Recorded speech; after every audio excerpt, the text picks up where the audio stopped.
work environment, and it gave me that boost and that confidence to be bold, to be self-confident, to be to have that charisma, to have that character, to move on. So Sasiba did that for me. Despite all this training, he was not quite prepared for the challenge of getting back into the labor market as a person with disability. Luckily, an old connection came through. The person's name is Mrs. Grace Egbobi. I will be grateful to her. She got in touch with me and said, there's an opening in the public sector. They are looking for a maths teacher, and she's going to submit my name, being that that's my course. And an interview was conducted, and today I was employed. I was posted to Ikeja Junior High School. When I first of all met the principal, Mr. Safiu, he said he's not going to reject me because he sees in me something that will be of benefit to the school. He gave me a brief interview in my office, and he told me that he will be able to handle mathematics skillfully. So I said, let me give him a try. And since then, I've been watching him. And what I noticed about him is that he has great passion for this job. You will never see him coming late to work. He's always front in the class, and he does the work with passion. I'm happy his decision of accepting me is paying dividends now. And ever since I stepped in here, I've been putting my best, and I believe the best is still yet to come. Just when he thought getting a job was hard enough, commuting to and from work as a visually impaired man became a tough road to travel. When I leave the compound, I stay at the gate side. The person that do help us at times, he comes in, he will take me to the bus stop. I will enter a bus going to Oshodi.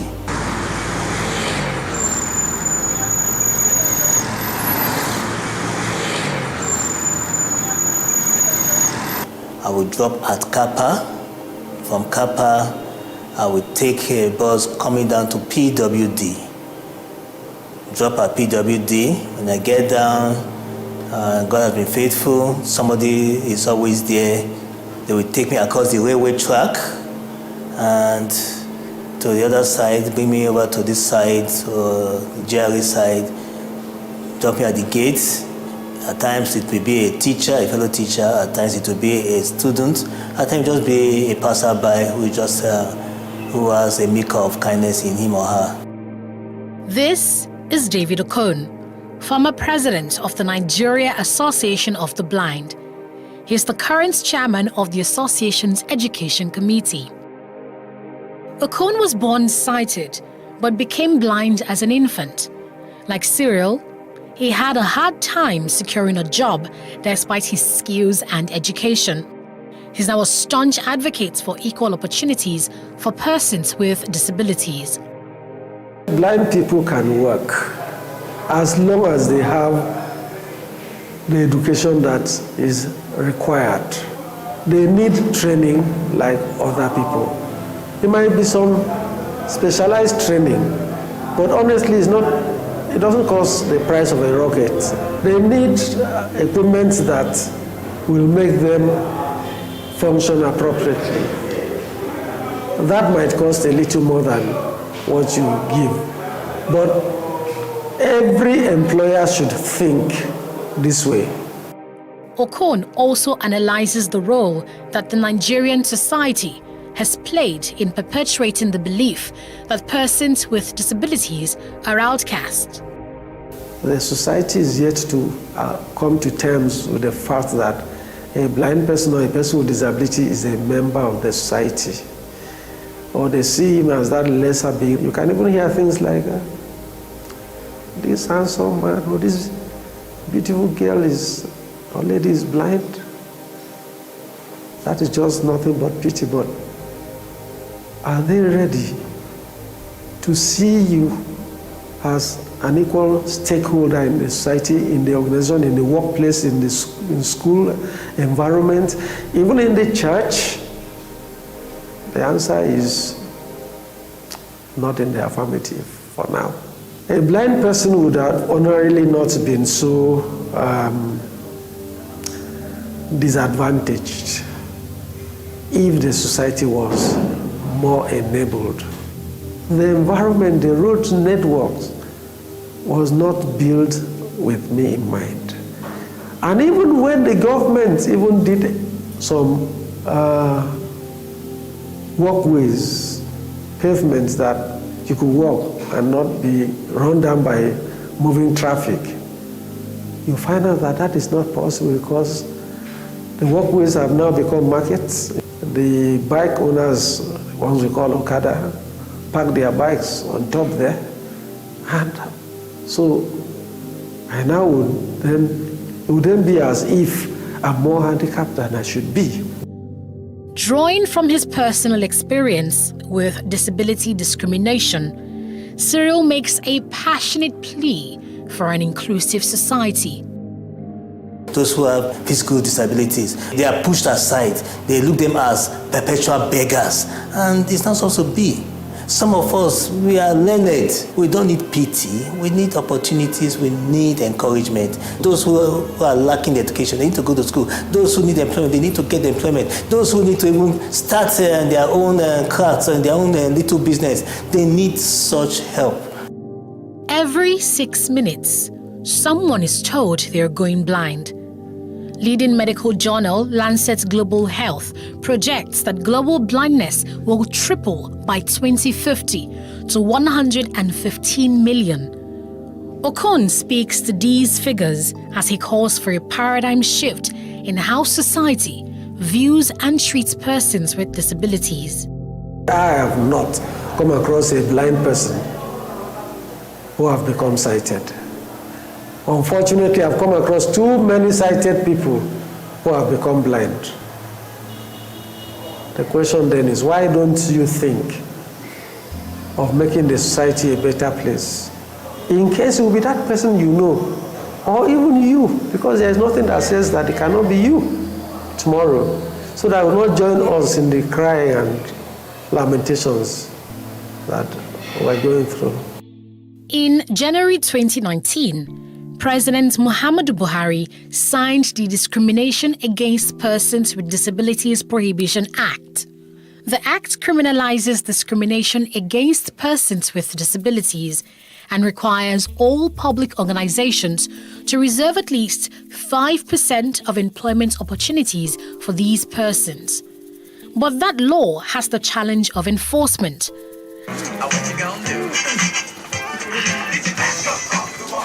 As for Cyril Ojimen, he has found a job that pays him 2 times Nigeria's minimum wage, and he plans to retire in the teaching profession. However, many other PWDs are not as lucky. They can be found on the streets, begging for alms to survive, or locked up in homes, hidden by their families for fear of discrimination.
Lagos, the commercial capital of Nigeria with 351,861 hectares of land, is the authentic home of every tribe and tongue in Nigeria. The state, though small in landmass, is controversially the most populous state in the country. One of the neighborhoods in the state is Obalende, located in Etiosa local government area. The area is strategically a historic site because before the relocation of administrative capital from Lagos to Abuja, it was the seat of power of the military head of state, the Dodon Barrack. Historically, a Royal West African Frontier Force, predominantly Hausa men, were initially camped on the land where the famous King's College is situated. Then there was a need for the use of the land, and the Oba of Lagos was said to have pressured the governor of Lagos to resettle the Hausa men and sold the land in what is now Obalende to the British colonial masters. After resettlement in the purchased land, the Royal West Africa Frontier Force men named the place Ibiti Obalewade, which translates to the place where the king drove us to. Obalende, though crowded, is famous for its nightlife and for its suya sport, with a junction popularly called Suya Junction. For ease of administration, former governor of Lagos State, Asiwaju Bola Tinubu, created additional 37 local council development areas from the existing 20 local council areas. So the current Obalende is carved out under Ikoyi Obalende Local Council Development Area. Ikorodu town is another historic location in Lagos, located in the northeast area of the state along the Lagos Lagoon and shares a boundary with Ogun State. Currently, the town houses Ikorodu local government area and 5 local council development areas. Kabiru Shotobi is the king of Ikorodu, traditionally known as Ayogbunre of Ikorodu, who ascended the throne from October 24, 2015. The name Ikorodu came about from people whose ancestors descended from the Remo stock of Yoruba tribe who came to settle on a plateau and named it Ikorodu, a shortened word from Oko Odu, which literally means Odu, farm. The current metro area population of Ikorodu in 2021 is 989,000, a 5.44% increase from 2020. Trading, farming, and manufacturing are some of the things Ikorodu is known for. Ikeja is the capital of Lagos State, formerly called Akeja. It was named after a deity of the Awori people of Ota, who originally settled there. The area was invaded for slaves until the mid-19th century. Ikeja, an abbreviation meaning of Ikorodu and Ekpe joint administration, was coined by colonial administrators for ease of administration. It is the official seat of the governor of the state, where the state secretariat is also located. It is also where the domestic and international airports are located. Its population as of 2006 census is 330,196. Ikeja is home to one of West Africa's largest gadget markets, popularly known as Computer Village, and home to a shopping mall known as Ikeja City Mall, which is the biggest mall in Lagos mainland and also has a cinema. These are some interesting places that make Lagos a world-class destination.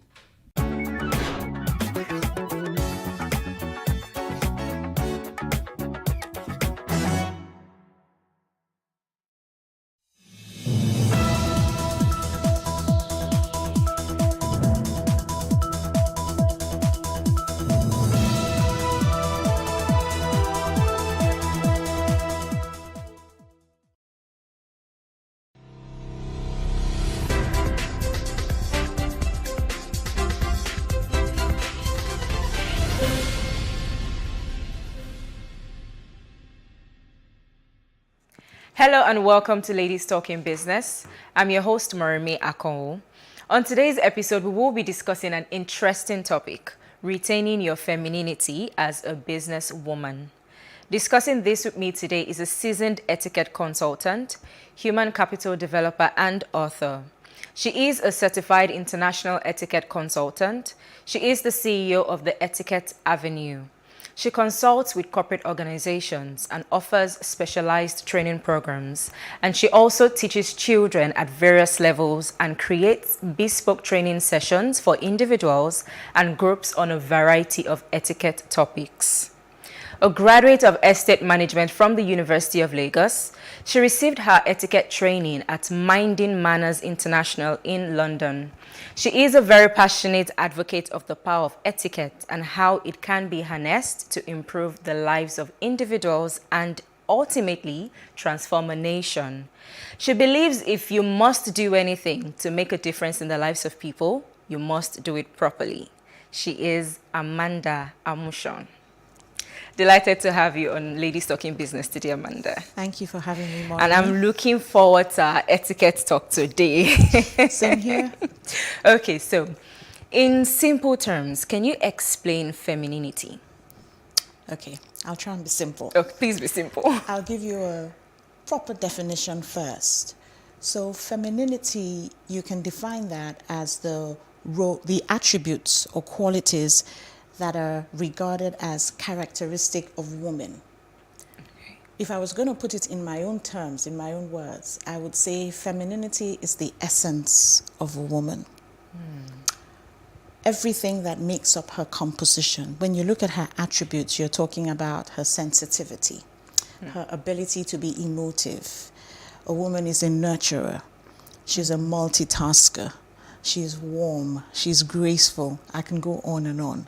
But when you talk about a woman, I just think there's just something about us that lights up a room. So in simple terms, that's the essence of a woman.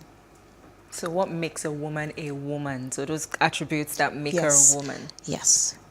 Okay, so let's talk about running a business as a woman.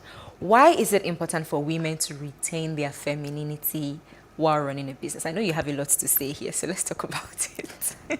Okay. First of all, women are wired very differently to men. Okay. And when you look at the composition of a woman and some of the attributes that she possesses, you would find out that there needs to be a balance. So when you don't have the touch of a woman in business, you know, when you don't have the touch of a woman, there's a vacancy, there's a gap, there's a void, and it's almost like it's not complete. So yes, we have men in business, but we need to bring a woman's touch to whatever it is they do. So we've looked at the attributes of a woman. There's a time where you need a woman to be sensitive when it comes to making business decisions. There's a time when you need a woman's empathetic side, you know. So these things come to play. And I think what I notice is many times women feel that the attributes they have are not valuable. So what tends to happen is we abandon our values and we try and take up values that we can attribute to men. So you hear things like, oh, stay in your lane. This is a man's world, you know, that kind of thing. But the thing is, we need to begin to recognize as women the value that our attributes have and possess. So we know we bring something to the table. Yeah, we bring the whole table. Exactly. So if we don't take up our place, there's always going to be a void there. And I think what happens also with the woman, we don't recognize that value that we have. But sorry to cut you short, No, but that's okay. I've heard people say, or people think, because women are emotional, they won't run a business properly. We need to be emotional. You can't rule out who a woman is. I mean, it's just like, let me use this example. We were designed that way for a reason. So, which is why you wonder when there's so much competition with women. You know, we think we're not very nice to each other. We're like, oh, it's a woman. Oh, no, women are not nice. But it's if every woman recognizes that every other woman out there has the same abilities as you do, we won't have that competition. It's just the question is, are we using those abilities? Are we maximizing them? Are we activating them? We're not. So we think because it's a man's world and we feel the men do not pay tribute to what the woman can actually do. They don't ascribe value to what the woman does. So it seems we too have abandoned it. So we now want to adopt the roles that men play. So we want to be... Yes, we want to be the decision makers. We want to be the protectors. Aggressive. And we want to be a little bit aggressive. But no, we can win as women, who we are. We were designed that way.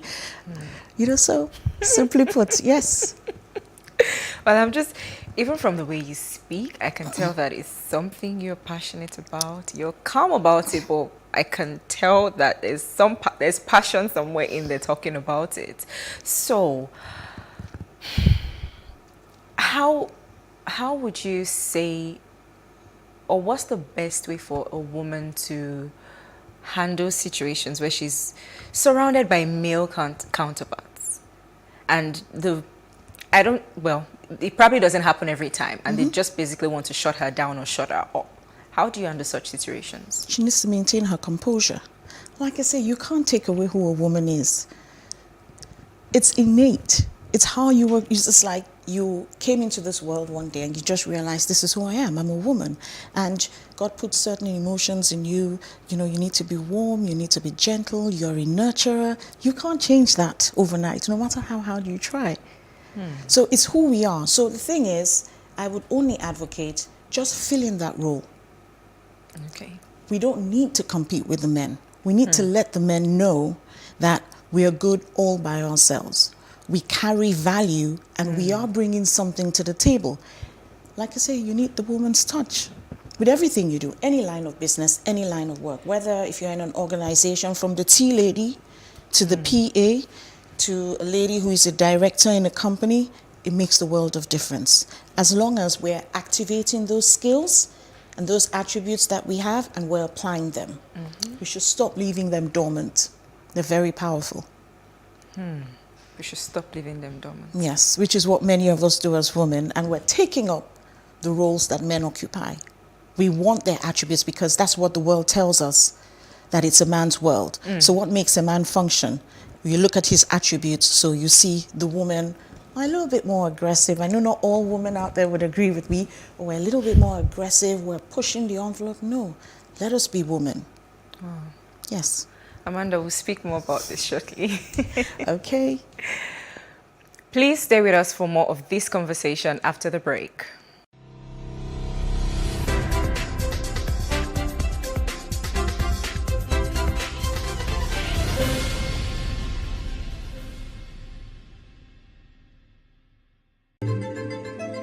Nigeria, by extension, Africa, is faced with a lot of challenges. The growing youth population with little engagement, that is a ticking time bomb. We are a blessed people with diverse culture and highly cerebral minds who have a lot to say. And yes, we are talking. It is important we drive the right conversation that informs, inspires, influences thought and action. If we say there's beauty in our diversity, then let us embrace our diverse culture. We must continue to courageously be the voice of transformation as we are the hope for the future. Yesterday's conversations shape today. What are you saying to shape your tomorrow? We know you have a lot to say, and we are here to hear you.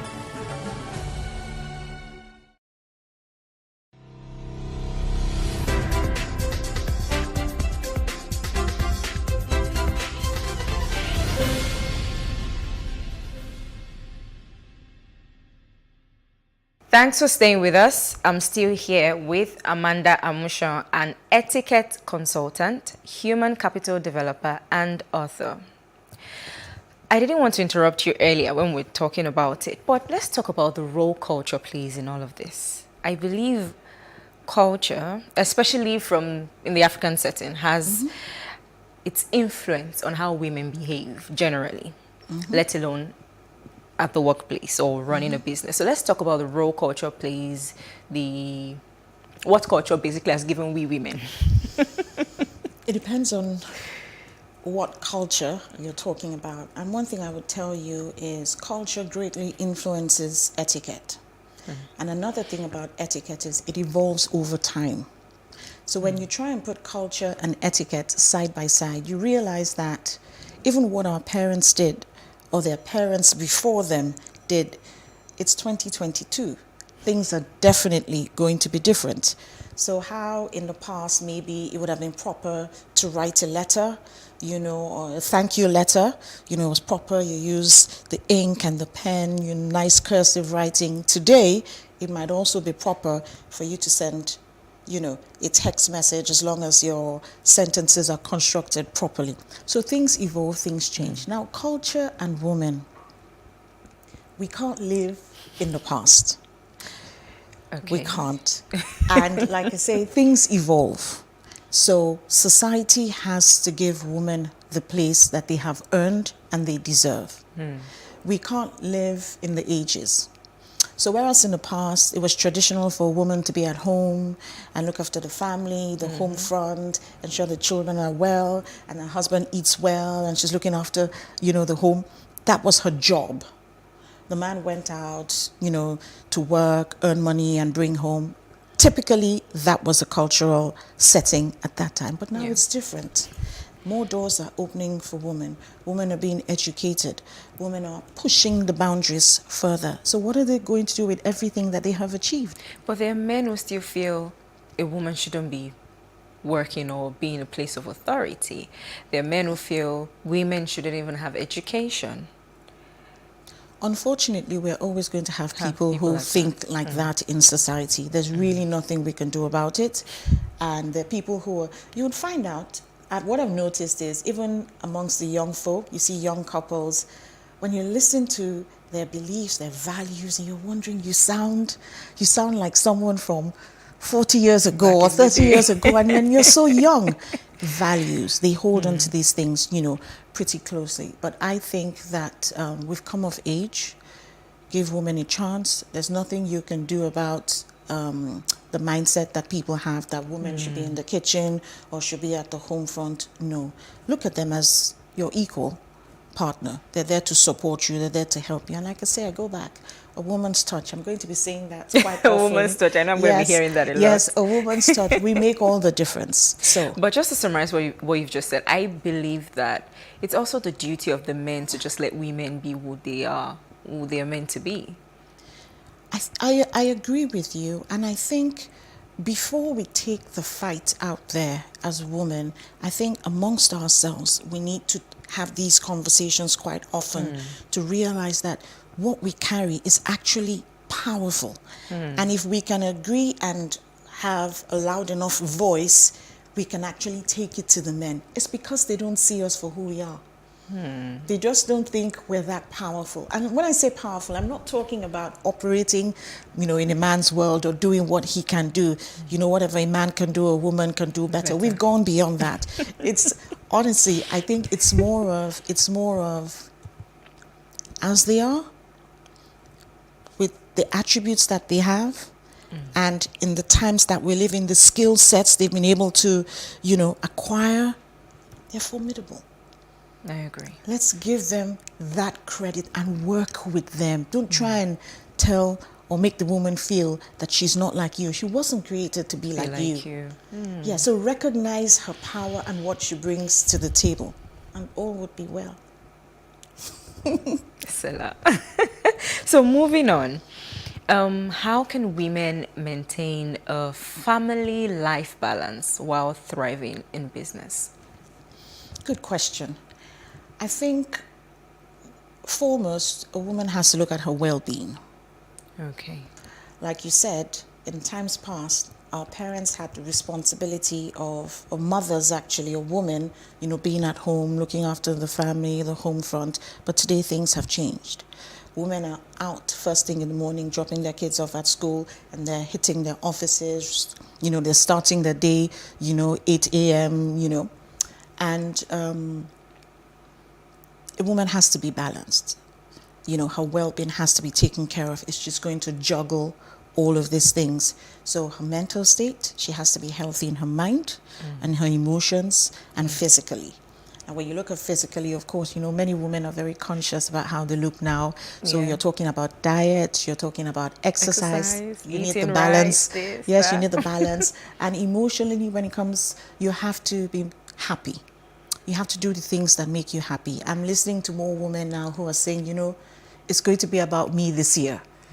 You know, I'm going to do things. So you meet up with your friends every now and then, you have a drink, you know, with them, or you have a lunch date, or you go to the spa together, things that generally make you happy, you know, and could put your mental, you know, state at rest. Actually, I was going to ask how women can deal with emotional stress, but I think you've just touched on that. Yes, go to the spa and do all of those things. So your physical state, your mental state has to be on top for you to be able to juggle both the home front, family, as well as business. Okay. That's number one. What else would I say? A woman must be balancing family life. She must be able to manage her time well. She must be a good timekeeper, because a woman is juggling so many balls. The other day, I wrote down a long list about a woman, you know, we women being superwoman. And I think I came up with about 22 things on the list that women juggle, from being the doctor in the house to being the one. I wish you had that list here. We'd have reviewed it together. The doctor in the house to the one she's the one who sews everything that, you know, has a hole in it, who mends everything. She's the one who takes the children on parties. She's the chaperone. She's the cook, chief cook and bottle washer. She does everything. She's the one who makes, she does so many things. You know, so she has to be able to manage her time. And when it comes to running a business, you decide, if you leave your home around 8, you dash out, you give yourself, okay, I'm going to work 8 hours every day. So if I start work at 8, so that means by what time? By 4, I should be done. By 4 o'clock, you should be done. I don't think work ever ends, but don't bring it home. Because as a woman, when you get home, there's more work to be done, but a different kind of work. So you have family. So if you're married, you need to give some time to your husband. If you have children, you need to give some time to your children. If you have domestic staff, you need to get an update. What happened in my home today while I was out working? You need to give a portion, a little time to everyone that is in your space and makes up your life. Amazing. Yes. I think you've just really summed it all up. I like that bit about not bringing work home. Oh yes, we have to try. It's hard, but we have to try. Okay, we'll talk more about this shortly. We will take a break now and be back for more etiquette conversation shortly.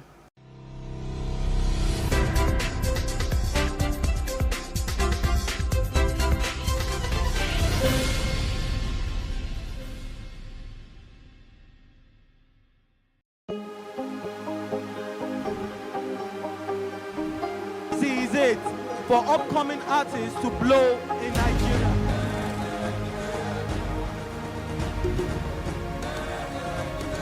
Welcome to Plus Trending.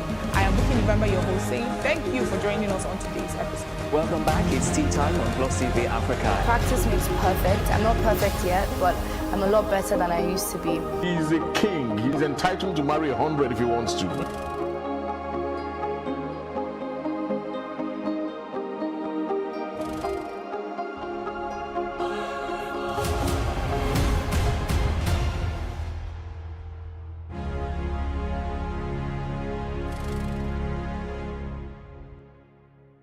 In raising our kids, parents should stop playing God. The internet is actually using the people. But when you are looking for money to help other people, then it becomes easy. Don't rush into marriage. I always say this. You rush in, you rush out. Family is the bedrock of every society and the essence of life. On Today with John and Helen, we dig deep into family values in every sense of the word. Join us every Saturday at 9:15 a.m. on Plus TV Africa, DSTV channel 408. With you, we play a part in strengthening the values passed from generation to generation.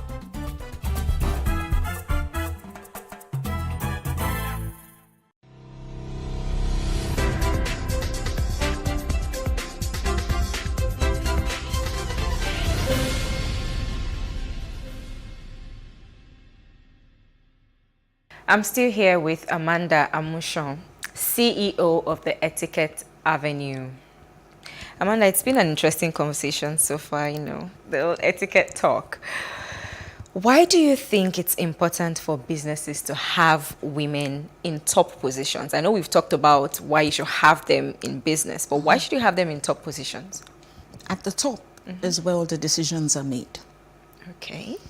So the next question is, how do those decisions favor you? I'm not even talking about favoring you as a woman, but favoring you as a business person. You know, we have to stop. We're in business. Okay. Forget the fact that I'm a woman. No one goes into business without wanting to make profit. You know, so whenever decisions are being made, you know, you want them to favor you. You're in business to make profits. You're in business, you want to grow your business to another level. So at the top is where decisions, you know, are being made, and you want to have a say. So women, it's pretty simple. We need to have a say. We need to be at the top there. We need to be sitting at the table where it's like, do we take this project on? Or who do we go with? It's like, no, let's go with this person. I'm like, and you know, when looking at the attributes of women, when you say things like, you know, maybe the MD says, or a fellow senior person in the office says, no, they submitted their proposal late, so we're not going to go with them, you know, da-da-da-da-da. But it's like, look, the other company bid it as well, and they, you know, they're equally, you know, they're at par and everything. But I know they submitted theirs late, but I think, I have that feeling. She can't explain it, and the guy's probably getting irritated, feeling, really? Now, that's part of what we bring. It's the intuition. It's just that, you know what, there's just something about them that will go, you better listen to her. You know, so again, like I say, it's that woman's touch. You know, there are certain things that the man is not wired to sense that the women are. So it just goes without saying. We just need to ascribe more value to what is already. So we need to be at the top right there with whoever's making the decisions. So if there are 20 women there, let's join them. If you have four men up there, it's okay. The more the merrier. Let's join them as well. I agree. So how do you feel about, I mean, over the last, I think, year or two, we've had more female MDs in top banks, top positions. How does that make you feel? It makes me feel good. And I'm pleased, I'm happy, because I think our voices are being heard and something is being done about it. And honestly, when we say it's a man's world, if the men out there, the decision makers, who I guess are majority, men, if they're, I think they're beginning to recognize that there's something women are so accomplished. When you think women, and the thing is, they're improving on themselves while still running the home front, doing all these things. So someone has to stop and look, as in, are these women real? Are these human beings real? We're doing so much, so I'm really pleased that it's beginning to happen, and it would encourage more women to step up, and encourage the younger ones coming up to say, yes, there's a place for me, I can do it. But like I say, I would rather the focus be on letting women know how valuable the assets they have are before they go out there to compete. So they're going out there with the confidence that they should have. Thank you, Amanda. But before I let you go, in your opinion, what are the do's and don'ts for women in business? Okay. Let's do the do's first. The do's first. Yeah. Okay, I'll be quick. Do's. First of all, a woman should be well-mannered. Okay. She should be graceful.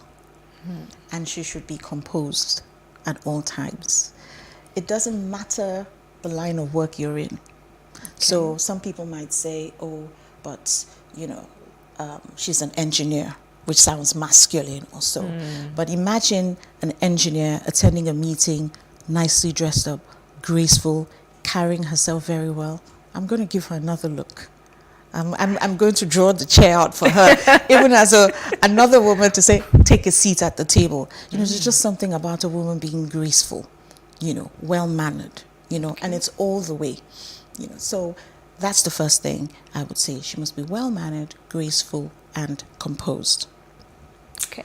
Number 2, I think a woman the do's, she must improve herself. Okay. Look for the people in your field that share the same craft, learn from them, and be better. That's the only way you can remain relevant and stay competitive.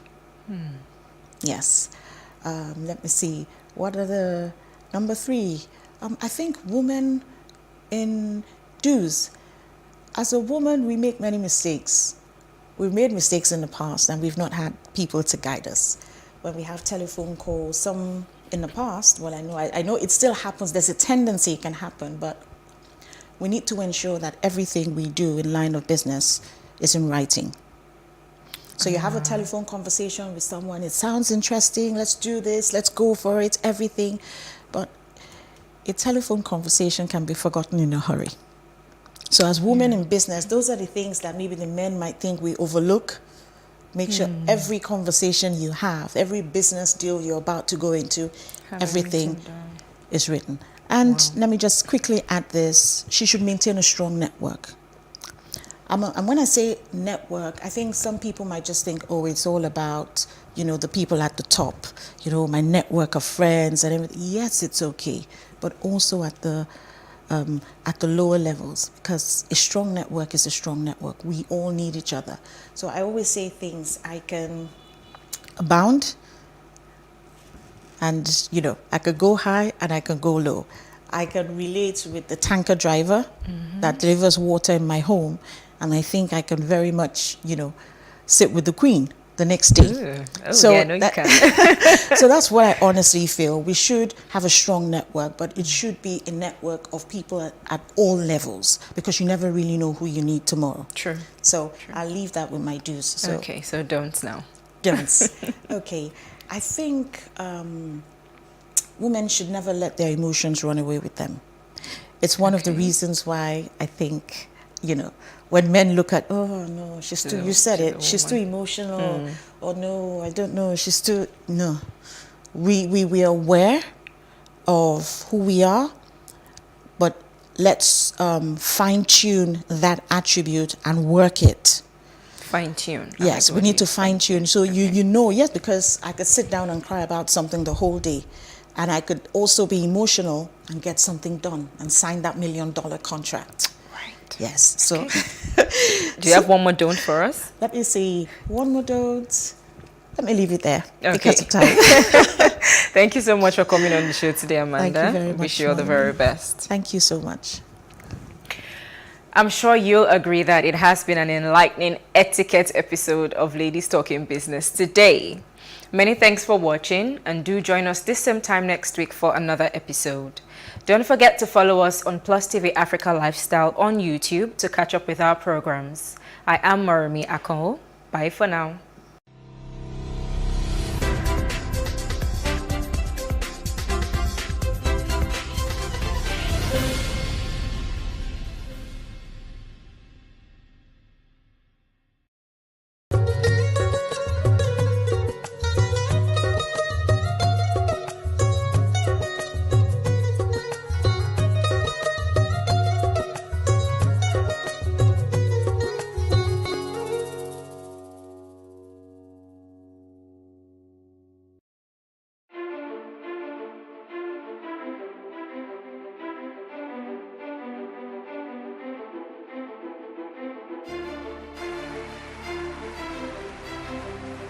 This Medan has been directed to empower 1,000 persons with disabilities in each state in the next 12 months. When I start hearing the shoot of gun.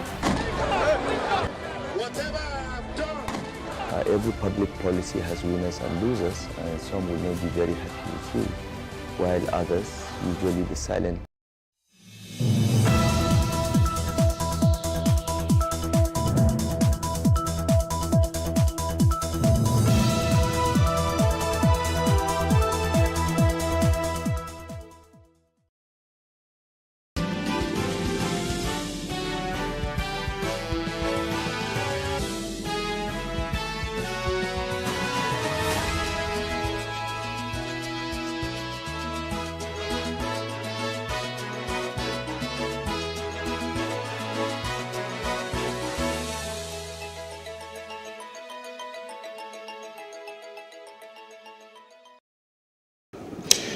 Good afternoon, I am Justin Academy and this is the news brief on Plus TV Africa. At least 50 passengers have been rescued when fire gutted the tires of an aircraft operated by Dana Airlines Limited in Port Harcourt. The incident occurred on Monday evening at the airport. It was also gathered that no life was lost and no passenger was injured, as first responders, including operatives of the fire service at the airport, moved in to control the situation. The Permanent Secretary of the Lagos State Emergency Management Agency, LASEMA, Dr. Femi Okeosoyintolu, says that warning had been given to occupants of the collapsed building in Ebute Metta to vacate the building. Osoyintolu spoke to Plus TV News at the site where efforts to rescue those trapped under the rubble were still ongoing as at the time of filing in this report. Our correspondent Paul George reports. Bittersweet Eid-al-Fitr celebration as sympathizers thronged Ibadan Street to see the building that caved in at about 10 p.m. on Sunday, killing 8 persons and leaving about 23 others injured. This is a building that clearly early warning has been given concerning the status of the building. Inasmuch that we sympathized with those that lost their beloved ones, we need to state it clearly that we will not tolerate this type of man-made disaster. Osoyintolu warns that such warnings shouldn't have been ignored.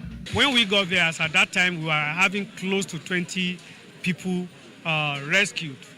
So at the end, so far, we have 23 people rescued alive and 8 people recovered dead. Out of the 8, 3 females, 5 males.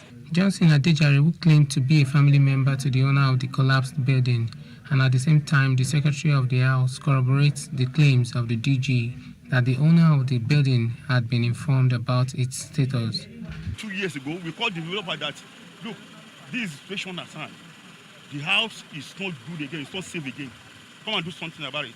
She ought to, because the real developer of Chumba, Rotak Nigeria Limited, died. Then the woman, the wife took over from him. Then she kept on collecting money. Uppermost at the top, at the last floor, the top floor, we have a room at the parlor, like 5 there. Then at the second floor, we have 4 flats. Then at the first floor, we have 4 flats too. One of the survivors was glad he came out alive. And what I imagined that the building is collapsing, and I was naked. So when we reach ground, I now make sure that I don't put fear in my mind that what will be. But people came to rescue me. I feel bad, most especially a boy that they call David. He always be with me, he walked with me, but may his soul rest in peace. As the rescue operations continue, friends and families hope that those who are still trapped in the rubble are rescued alive. Paul George, Plus TV News.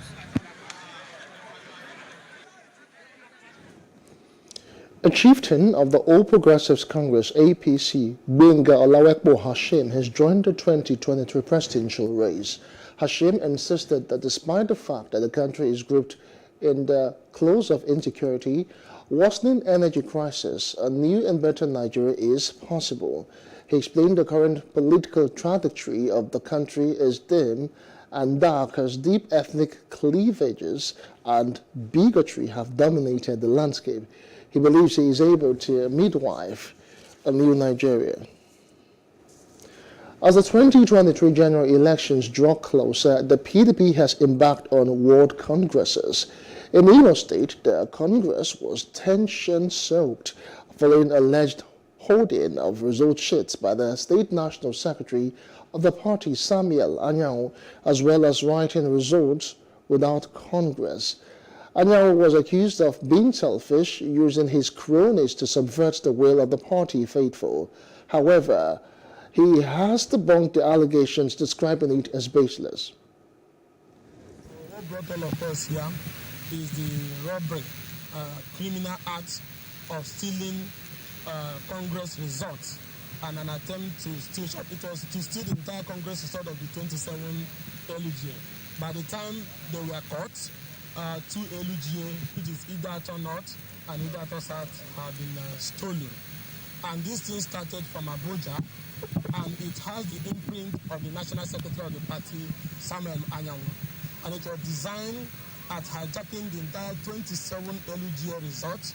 And then the people even came with a Congress ad hoc result already written and given to them from Abuja by the National Secretary. It's so painful that PDP, all of us labored so hard to rebuild. That is on the path of total victory.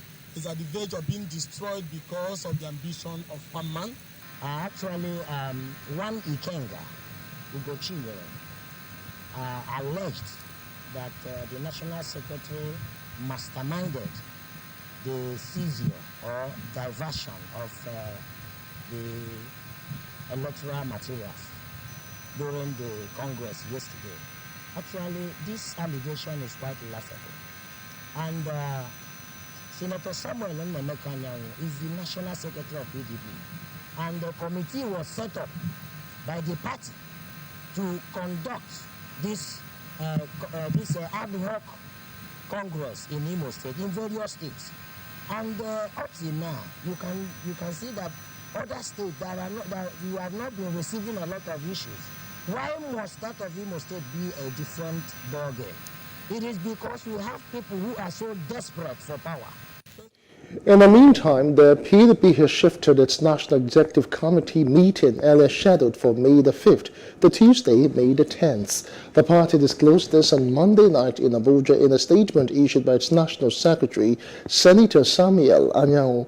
He said that the earlier date clashed with the local government delegate elections involving all party members, adding that all inconveniences were regretted. Anyanwu said the meeting was scheduled to hold at the National Secretariat in Abuja. Similarly, the PDP National Working Committee also rescheduled the screening appeal for all aspirants for governorship and presidential from Tuesday the 3rd of May to Wednesday the 4th. The adjustment in date was occasioned by the Eid al-Fitr celebration. The Muslims in Bayelsa State have joined other faithful in Nigeria to pray for peace and stability in the country. The prayers were offered at the Bayelsa State Central Mosque in Yenagoa during the Eid al-Fitr celebration to mark the end of the Ramadan fast.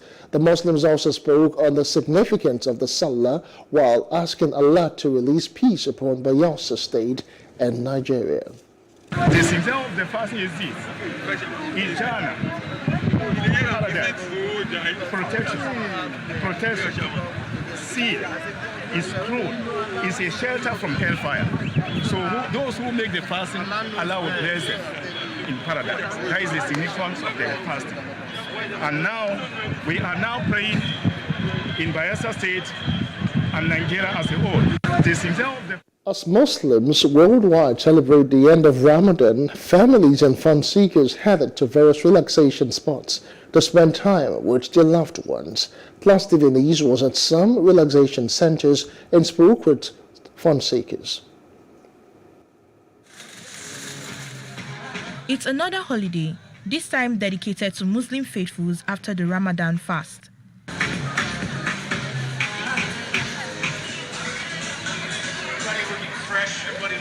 Families head to various relaxation spots to spend time with loved ones. Alright, basically I came here to have fun.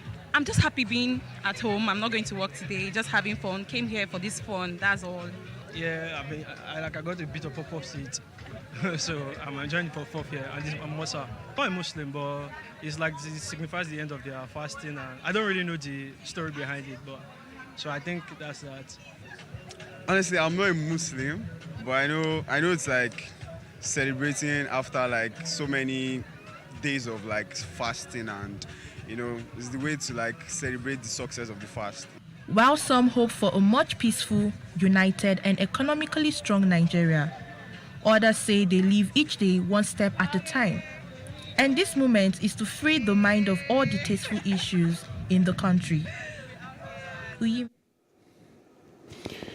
In other news now, promoting infrastructural development in the educational sector has been identified as a major factor to increase schools enrollment and also reduce out-of-school children. The Build a School Initiative in Africa, a non-governmental organization, and the Church of Jesus Christ of the Latter-day Saints in Izago, Enugu State, made the call during the handover of 4 classroom blocks built by the NGOs to promote schools enrollment to the state government. The founder of the Build a School Initiative Africa, Victor Ukorebi, said that children should be encouraged to be in school and not on the streets. United Nations International Children's Emergency Fund, UNICEF, reports that 1 in every 5 of the world's out-of-school children is in Nigeria, and I bet we have some in this state. Similarly, that mind-blowing statistics account for over 14 million children that are not in school. About 60% of the nearly 14 million out-of-school children are girls. More than 5 million are under the age of 15. This is heartbreaking and this is alarming. Our children belong to the classrooms and not on the streets. They deserve education and not talking or idling away. Speaking on behalf of the state government during the event, the Deputy Governor, Cecilia Ezilo, commended the organization for promoting schools enrollment in the state and said that the government is ready to partner with any association to promote a conducive learning environment for students in Enugu. Classrooms, they are forced to study under trees in all weather. They are exposed to the elements, distracted and unable to learn. The Basia provided safe and secure classrooms to enable our children to focus on their learning and their future. The Enugu State government is indeed elated and proud to partner with Basia on its noble and philanthropic enterprises. Build School Initiative in Africa. And all my heart is with joy, you can see it. Right from the day they stepped toe in this village and promised that they will build this school under 3 months. Before 2 months, the school is already there. So I am so grateful to God, so grateful to the government of Enugu State. Without class. The prices of food and other commodities keep skyrocketing daily, touching on the cost of living in Nigeria. We now feel the pulse of the people on Street Views.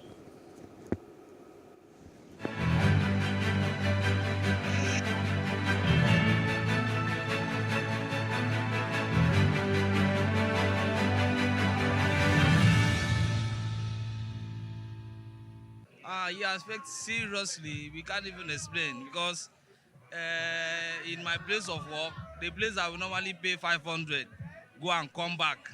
That was 2014, 2015. Now I pay 1,200, go and come back. So every day, a month, the transport is just like more than 30,000 just for transport, which I was spending like, I was always calculating 8,000 or 10,000 naira for my transport every month.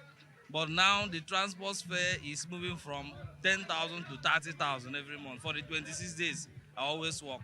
So it affects seriously, I can't even explain. It affects badly. So some of those money, you normally use it, maybe as you are coming back, you buy things for your children at home. But now in order to, we can't save. We can't save. We just have to like keep on going with it now. We just hope it gets better.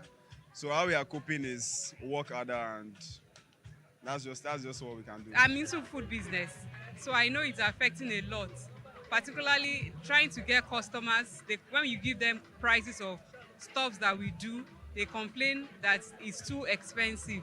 But due to the constant increase in sales and in pricing, it's really affecting the business.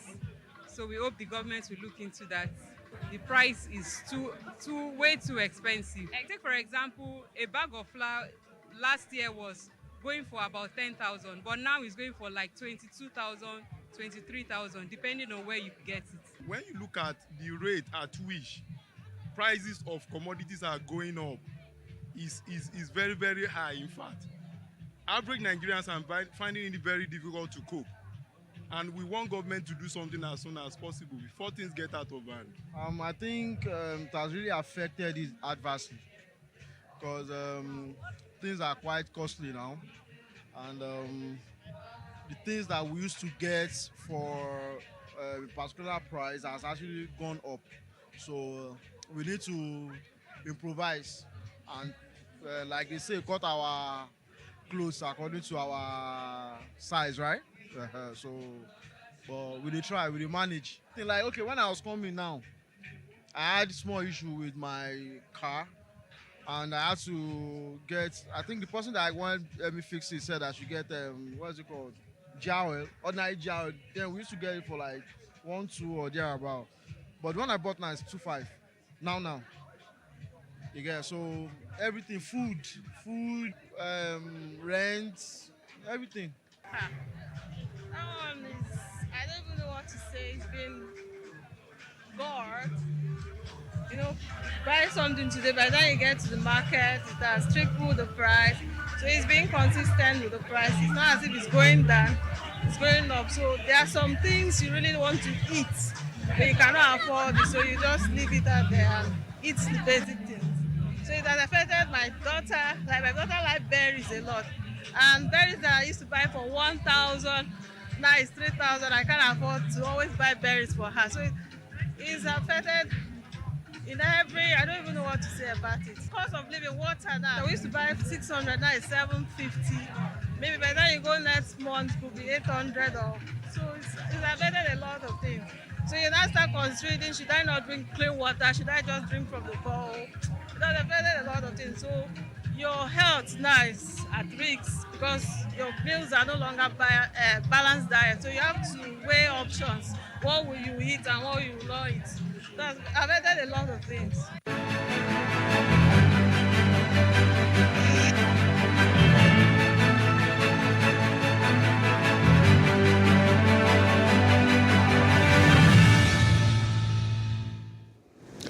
And to other parts of Africa now, as Kenya's general elections are approaching, tension between President Uhuru Kenyatta and his vice, William Ruto, is mounting. Now, President Kenyatta has asked his deputy to resign, claiming he did not act enough for his country. Now, following this comment, Ruto tweeted back that the last cabinet meeting had been organized 2 years ago and encouraged his leader to call him. Now, general elections are meant to happen next August, and 47 candidates have already joined the race. Kenyatta can no longer stand for re-election after 2 terms, but William Ruto resents him for backing Raila Odinga, a former prime minister, instead of him.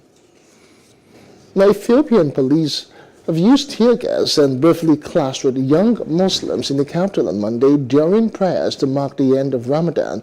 The Ethiopian capital saw scenes of panic. A police fired tear gas at Muslim protesters on the fringes of prayers marked the end of Ramadan. The incident occurred outside the Addis Ababa International Stadium, and the police called it a riot caused by a few individuals. An official said that the policeman unintentionally fired tear gas at the crowd when some faithful started to chant slogans and throw stones. The Addis police issued a statement saying property had been damaged before order was restored. Molina is one of more than 67 million Filipinos who have registered to vote in the upcoming Philippine elections, which historically have a high turnout. Even though support for the 56-year-old incumbent Vice President is high, a recent opinion poll showed Robredo faces an uphill battle in the important race. This is with her closest rival, Ferdinand Marcos Jr., maintaining a wide lead ahead. Now, support for Marcos, the son and namesake of the ousted dictator who ruled the Philippines for 2 decades, remained at 56% ahead of next week's ballot. Now, Robredo slipped to 23rd from 24th a month ago in the Polls Asia surveys released on Monday. A 14-year-old boy has been killed and a 17-year-old girl wounded in a missile strike in the southern port of Odessa. Video uploaded to social media on Monday showed firefighters spraying water into a fire in a destroyed building. The caption alongside the video read, "Rescuers eliminate the consequences of a missile strike in Odessa. Zelensky said the missile hit a dormitory. He said in his nightly video address, how did these children and the dormitory threaten the Russian state? The strike also hit a church, blowing the roof off. Business news now. More than 30 state governments have received $138.5 million grant from the World Bank for meeting the requirement for debt-related disbursement-linked indicators, DLIs. The state government received a performance-based grant in 2018 and 2019. Now, the DMO utilized a combination of tools and approaches to support the state government in achieving the minimum requirement for the DLIs it supports. The tools and approaches are guidelines, templating tools, physical or virtual workshops, and just-in-time advisory. The Association of Licensed or Nigerian Licensed Customs Agents will be writing the National Assembly soon. This is to express their grievance over the newly introduced 15% National Automotive Counter levy by the Nigerian Customs Service on imported vehicles. The leadership of the association would engage the legislature on the insensitivity of this present administration. They vowed that the group would ensure that the Ministry of Finance was dragged before the people's representatives on this issue. Now, the NTS recently introduced a 15% NAC levy on imported used vehicles, a decision which didn't go down well with clearing agents in the country's maritime sector. Now, the agents have argued that the NAC levy is mostly meant for new vehicles, questioning the rationale behind the introduction of the duty on used vehicles. In entertainment news now, Hillary Clinton has attended the glitzy Met Gala for the first time in 20 years. Now, Clinton said she was attending to celebrate the fashion and spirit of America. Her burgundy gown featured subtle embroidery of the names of 60 famous American women, including abolitionist Harriet Tubman and Madeleine Albright, the late Secretary of State. Known for celebrities in over-the-top outfits, the so-called Oscars of the East Coast returned on its traditional date on the first Monday in May. That's just 8 months after the 2021's pandemic-delayed event in September.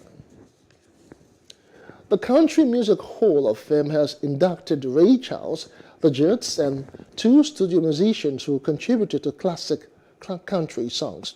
Now, Charles's induction in Nashville, Tennessee, showcases genre-defined country releases which demonstrated country music's commercial appeal.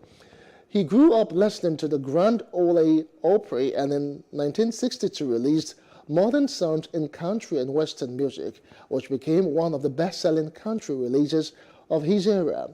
Blinded and orphaned at a young age, Charles is best known for R&B, gospel, and soul. His decision to record country music changed the way the world thought about the genre, expanding audiences in the civil rights era. Charles thought about country music.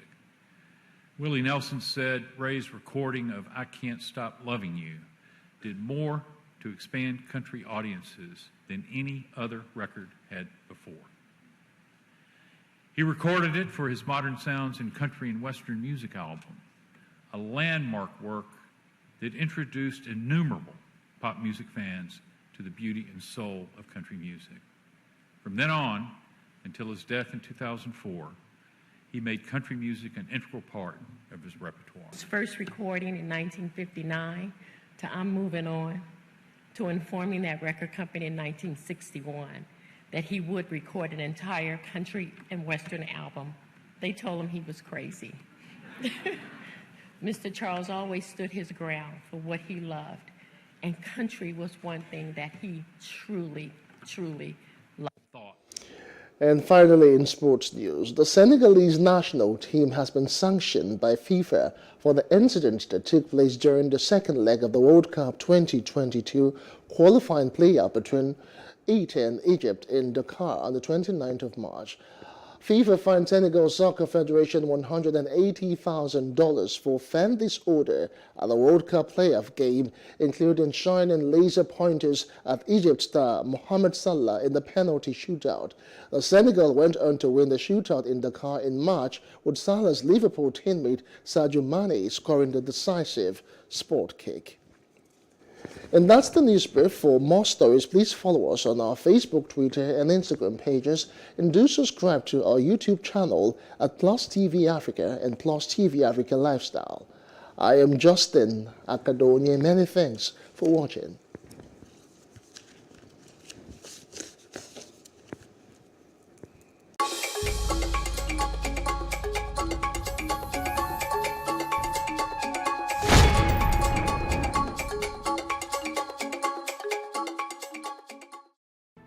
There is no voting on social media.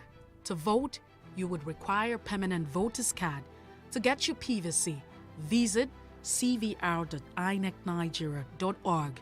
Create your account with a valid email address and start the registration process. An activation link will be sent to you. Click on the link and activate your account. Fill out the form, pick and submit a convenient date and time for your biometrics. Print the application slip, which should have your QR code. On the appointed date, go to the nearest INEC office for your biometric capturing. Thereafter, you will get a registration slip to pick your permanent voter's card when ready. Get your PVC today. This message is from Plus TV Africa.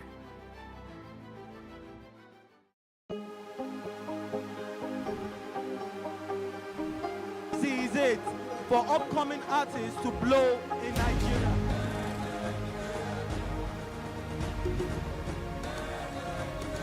Welcome to Plus Trending. I am Buki November, your host, saying thank you for joining us on today's episode. Welcome back. It's tea time on Plus TV Africa. Practice makes perfect. I'm not perfect yet, but I'm a lot better than I used to be. He's a king. He's entitled to marry 100 if he wants to.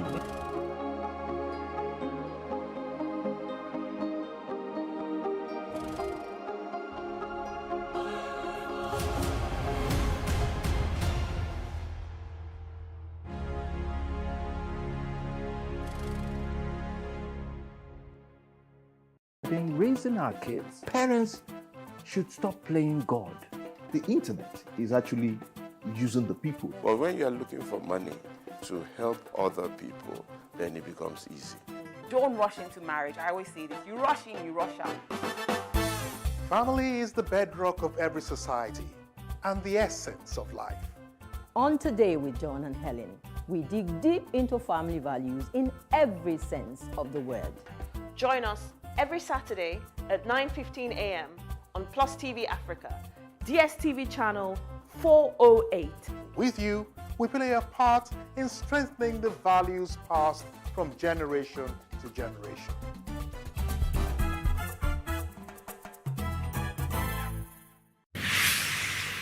So what are the top decisions that the United States considers necessary that Nigeria must take? I like to think of my interactions as conversations, not interviews. And that's why I say asking questions is both an art and a science. Everyone says in Islam you are allowed to have 4 wives. Is it mandatory? The right question enables answers that educate, inform, clarify, and help you, the viewer, to better understand the issue before making up your mind. Our goal is to reduce from 10 to 2 days the time it takes to register businesses in Nigeria. Join me every week on this station, Plus TV Africa, and gain exclusive access to my conversations. I'm Angela Ajetumobi.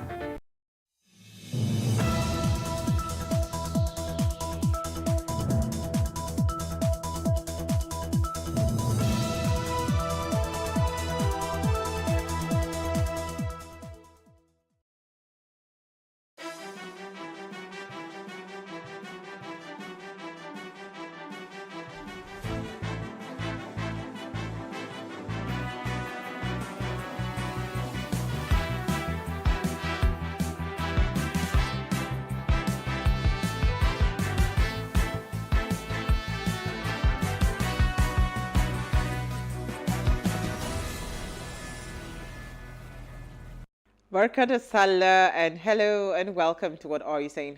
#Ways, where we talk about topics in the news as it affects us all. I am Usayome Saleh and Uti and I, we're running solo, so something happened today. The rain, the traffic, everything but the show must go on. Absolutely. You look amazing, by the way. Thank you look you. like you have been resting. Well, I don't know that I've been resting, but not as busy as I usually would be. So, in fact, I think mentally, because this public holiday was Workers' Day, I think people have sort of switched off, because I realized sort of mid-morning, or maybe mid-afternoon today, I haven't checked my emails today. And then I just did a quick scan on my phone. And I'm like, everybody's really taking a break. It's only like, 2 or 3 emails. Wonderful. Well, what's with you guys, workers, and Wednesday? I don't get it. Excuse me, we've been duped. We've absolutely been gypped. We've been duped. If these public holidays went together, we would get 3 days. It's too much. Do you know the cost? Somebody was doing the cost of public holidays. No, look, I get it. Entrepreneurs unite. I get it. Economy unite. I get it. But I speak for the plight of the worker who is overworked, stressed, underpaid, and all those many other things. We need an extra day. 24 hours makes a huge difference. I think for the impact that we have on the economy can afford to afford us 1 day of extra rest. So I feel like I've been duped, but it's fine. The federal government has said that the public holiday is today and tomorrow, so we will appreciate it. Federal government, please undupe Uti. Please. Undupe how? Yes.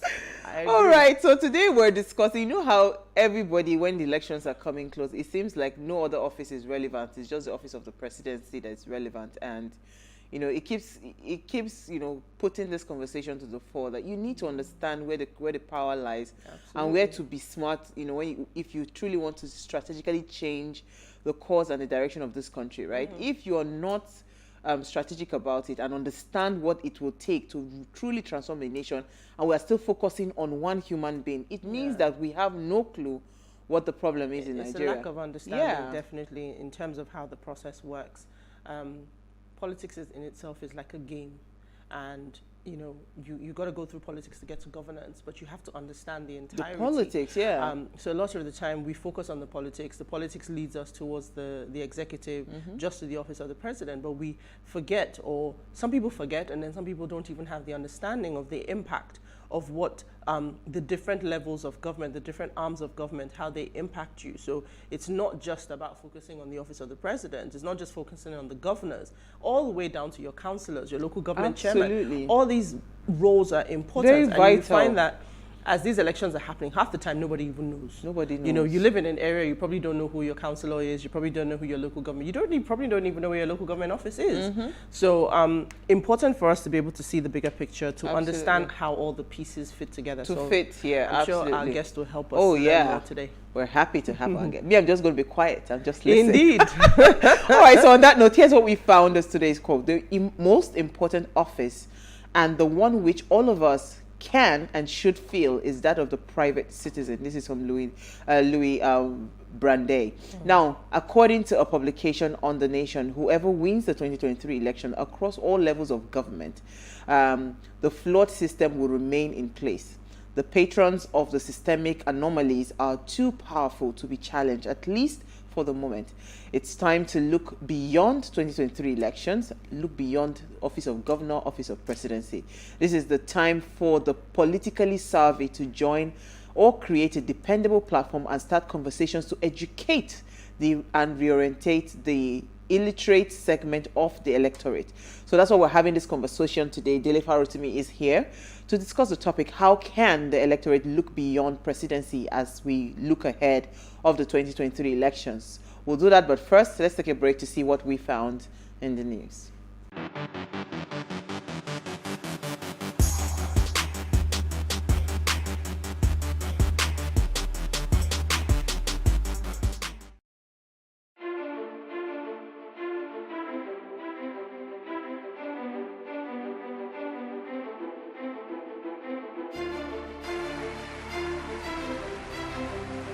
This medal has been directed to empower 1,000 persons with disabilities in each state in the next 12 months. When I start hearing the shoot of gun, Whatever I have done, every public policy has winners and losers, and some will not be very happy with you, while others, usually the silent majority, will be quite happy.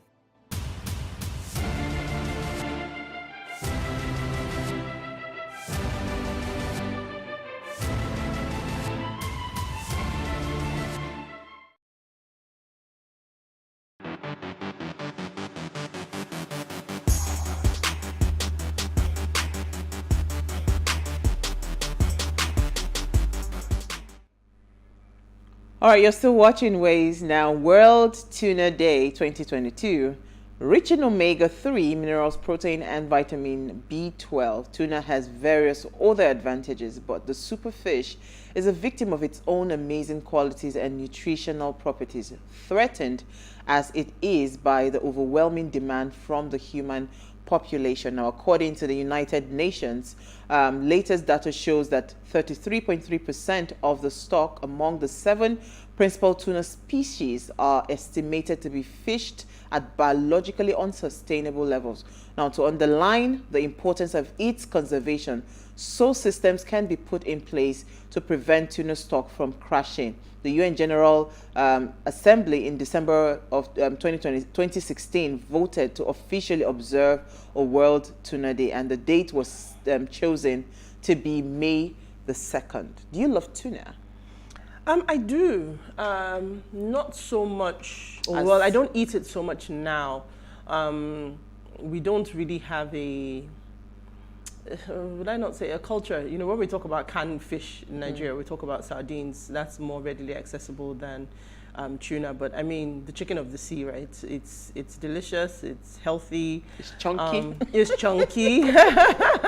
Well, depending on how you buy it, it can be chunky, it can be flaky. But I mean, it's just the fish that I've always known to be like canned fish, and it's there. It's always in the cupboard. I'm not a fan of tuna like that.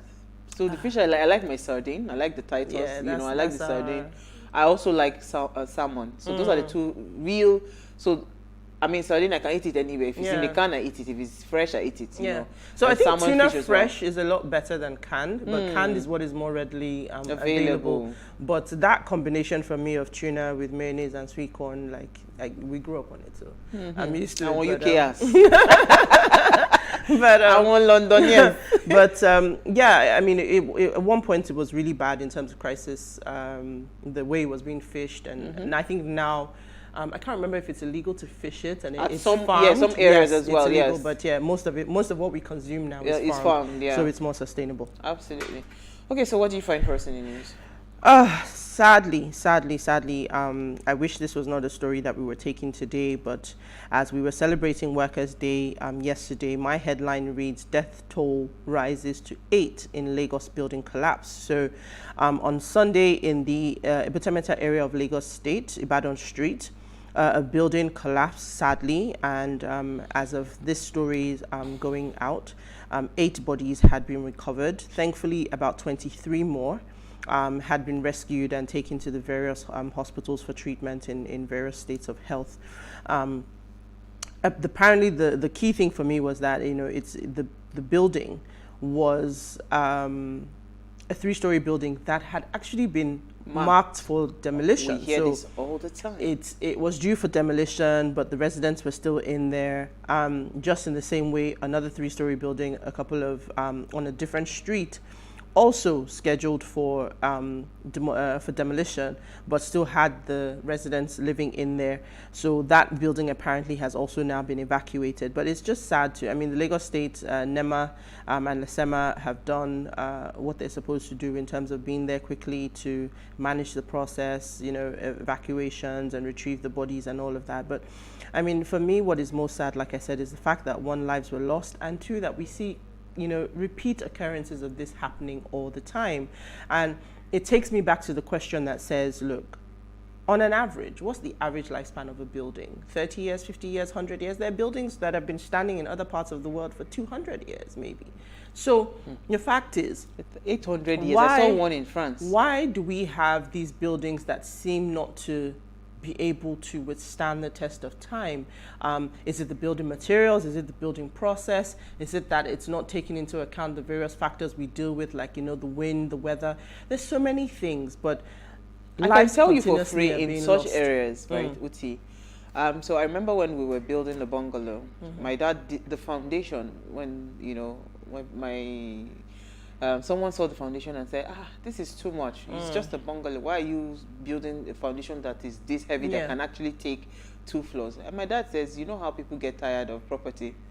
Yeah, people get tired on the street and say they want to upgrade their building and automatically just add floors without testing the foundation. So I can tell you for free that buildings like this were probably like a bungalow or something that just had a decking. Then over time, they kept on raising the building to the floors, number of floors that it had. You know, so for me, it's just tiring that we see this. And again, so if an official comes to mark the building, are they marking the building to collect bribe, or they're actually marking buildings for the safety of the occupants of those buildings? Because what I see happen all the time is that I see all these people come with the big paint or whatever to mark the X. Then you go behind, you pay them some bribe, and they, you know, that's what happens. So, I mean, so you're not really marking that building. You say, you know what, this is not safe for you. I need you to evacuate this place now. But so that can be demolished. If I mark the building for demolition, there's responsibility. So clearly there's a flaw in the process, because there is the fact that it's marked. Is there a time frame within which a marked building should be demolished? Is there, I mean, we already know that we have corruption problems, so the whole bribing and going behind. But the fact is, the people who have died in this, right, if you had the opportunity to save your life. Because also they are ignorant. They don't believe that these things would fall. That's the thing. So the fact is, there's a responsibility on every side, right? That even when the building, so it would have been worse if the building wasn't marked for demolition. So we've even identified that this building is a problem. Now, the minute a building is marked for demolition, would you be in the building? But there are various factors, right, that go into this conversation. There's a lot of things. Exactly, that's what I'm saying. There are various factors, because if I have nowhere else to go and this is the only roof I have over my head, then perhaps that's what I'll say, look, I'll take my chances. Well, I think there should be consequences, right? Who are the Lagos State officials that marked that building? Why did they not report it when there was no evacuation? Well, it depends on what the process is. Yeah, so I'm just saying that it may not necessarily be consequences in this case, right? It may be a review of the process, because if the building, for example, if your process says, look, once a building is marked, you have 6 months to demolish it, and it falls within 6 months, the person has done their work, right? Yeah. But it's about understanding what the process is, what actually happened in this situation. But more importantly for me, even if you're punishing somebody, it doesn't bring back the dead. What is more important is to find a process that works, that protects people and saves And when lives. they mark a building, please, for goodness sake, just leave. I know people will say there's poverty, where would they go to and all of that, but now you'd rather be alive. Yeah, you'd rather be alive than, you know, absolutely, be dead. So talking about consequences, so fans that vandalized the stadium in Abuja after the failure of the Super Eagles to qualify the 2022 World Cup, right? The World Football Body, FIFA, on Monday fined Nigeria about 63.9 million following the violence that occurred at the Moshood Abiola National Stadium in Abuja. So I'm happy about this. Yes, to just teach us to have sense. Well, again, I don't know that it will teach us to have sense, because the football is a game of emotions. No, it's hooliganism. Don't come for me, but I mean, that's what it is. But there was no rhyme or reason to this violence that occurred. For me, in fact, I thought the fine was low. I thought it would be a lot. Funny thing, they are even giving them room for an appeal. Yeah, exactly. So it means that they can actually appeal this fine. Yeah, so I thought that the fine was low, but of course, it was a specific violation. So the fact that they couldn't provide security, they couldn't prevent the fans from getting onto the pitch. So I think that it highlights the things and the processes that they need to fix, or the changes that they need to make. But what was key for me, and this is why I said football is a game of hooliganism, at the end of the story, it just says about 45 countries have been fined throughout this process of World Cup qualifiers. So no, it's not just us. It's not us. Of course, no. So, just so you know that we just like to flog our own, that's all. But it's not a Nigerian thing. Exactly, that football, exactly. In Manchester. There was one time I was in London. Come and see fight at the train station. You run for your life. I'm just trying to give context. That is for hooliganism. But the reality of it is, it was sad. I don't know what is the fever behind football now. Somebody will be running with ball and all your energy, your ginger, your adrenaline. The worst part of it for me is very rich men running around chasing a ball. Then poor men are woohoo! Like, excuse me, I don't understand it. All right. On that note, let's take a break. When we come back from the break, we want to be discussing looking beyond presidency for the 2023 election. Stay with us. We'll be right back.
All right, thanks for staying with us. Now, who is an electorate? Referencing a publication from The Guardian, the class of Nigerians called the electorate is the most difficult and critical to the Nigerian democratic experiment.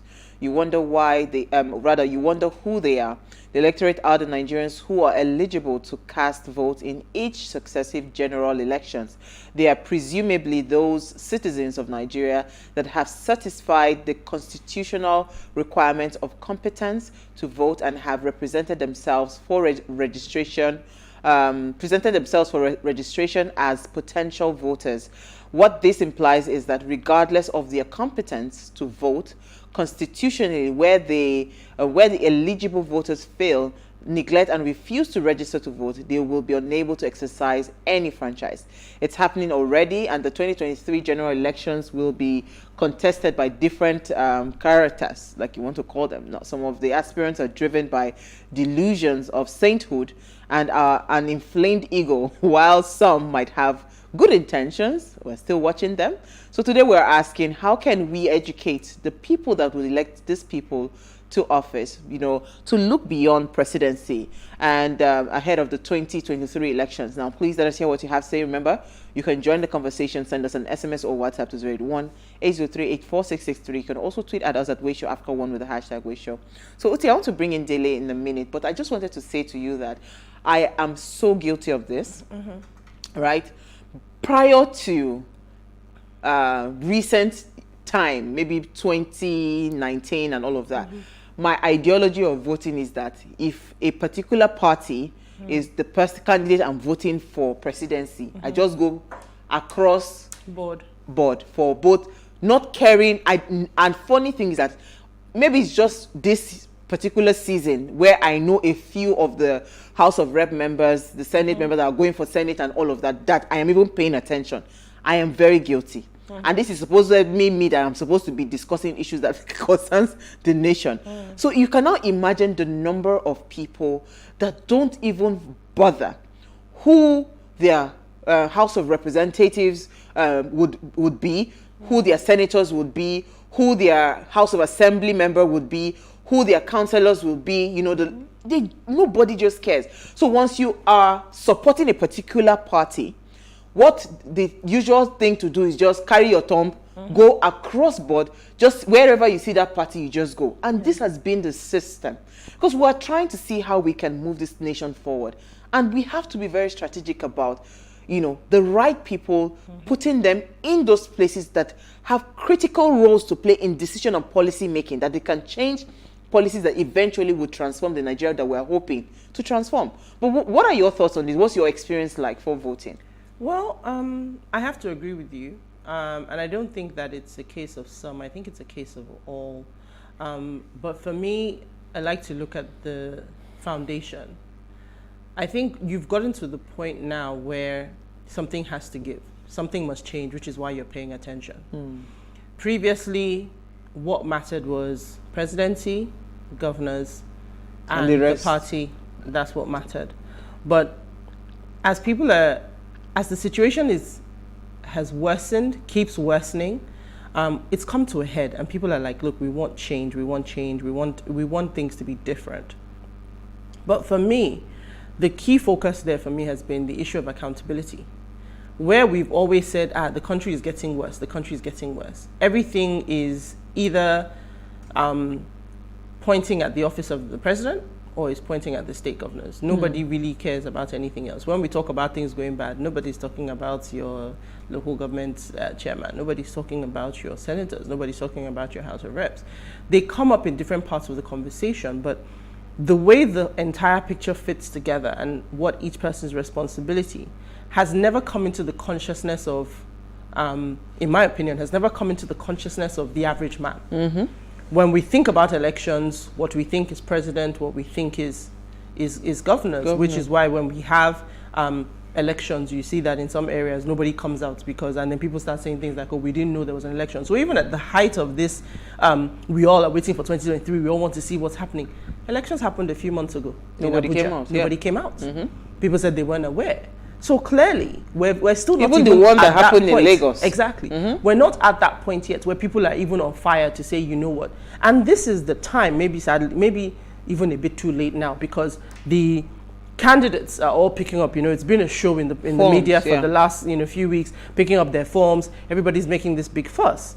But the fact is that even you as the electorate, if you're not part of a party, you're not even part of this process of selecting who the eventual candidate will be.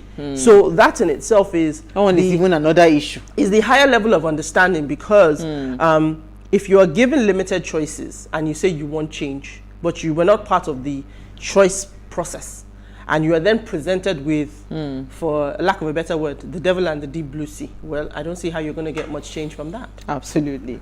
On that note, Dele Faratimi is a lawyer, author, and member of the Citizens Rally Against Oppression.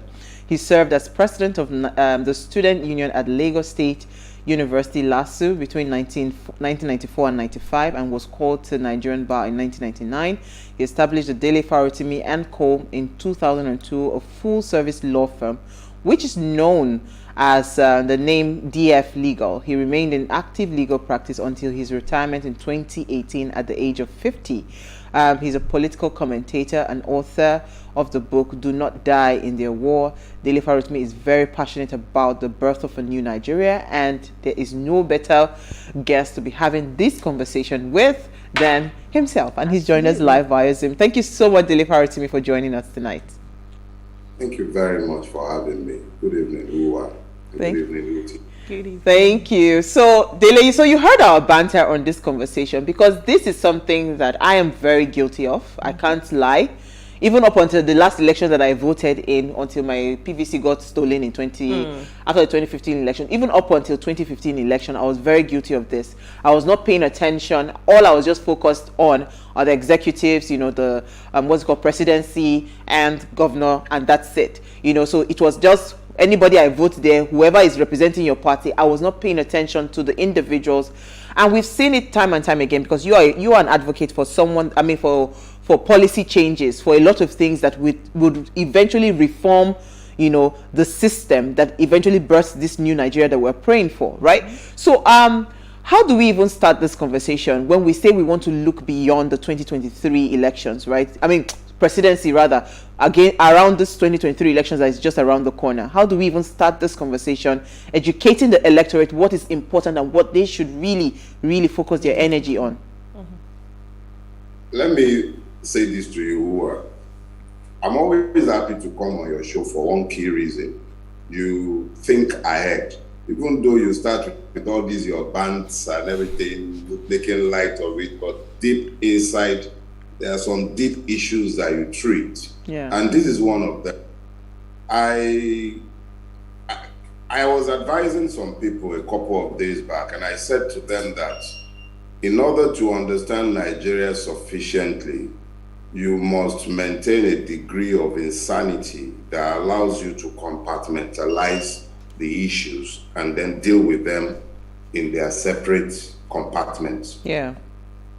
The problem with us is that we have mostly, I'm sorry for the peeping sound, that's NEPA doing his thing, welcome to my country. No, it's fine. Here is, we take issues and then we look at the whole forest without seeing the trees. So we keep thinking presidency. When they are selling you change, they will be talking presidency. But the error we have made for so long, which you admitted to earlier on, is that we have ignored the individual trees that have made up the evil forest called Nigeria. When you're dealing with a situation where governors are ignored and they too blame the failure, their own failures, they blame it on the president. And then the people in the state houses of assemblies are ignored, and then they blame the failure on the presidency. But you notice that the single denominating factor that is common to all is that wherever you go across Nigeria, the ruling class has become richer, even as the people have descended into penury. So what you then what we were discussing a few days ago was that it is time that we localize these elections. If the Abuja monster is too far to touch, the one in your state capital is not too far away. The one representing you in the state houses of assembly is not too far away. Absolutely. In actual fact, there are several people who are working towards ensuring that in the coming election, we are able to dispassionately and objectively examine the candidates who are running for House of Assembly, those who are running for House of Reps, running in the Senate, those who will be running for governors. Is not enough to be talking about the angel that will take over Aso Rock. We must make sure that that angel that is taking over Aso Rock with his brilliant plan has people who are taking over state houses of assemblies, who are taking over state governors' houses. It cannot be business as usual. Absolutely. You see, that's why I say you get ahead of yourself with some of the topics that you deal with. You speak, and we are speaking as though there will be an election in 2023 because we live in the bubble of Lagos. And yet, you dare not drive more than 50 kilometers outside the city perimeter.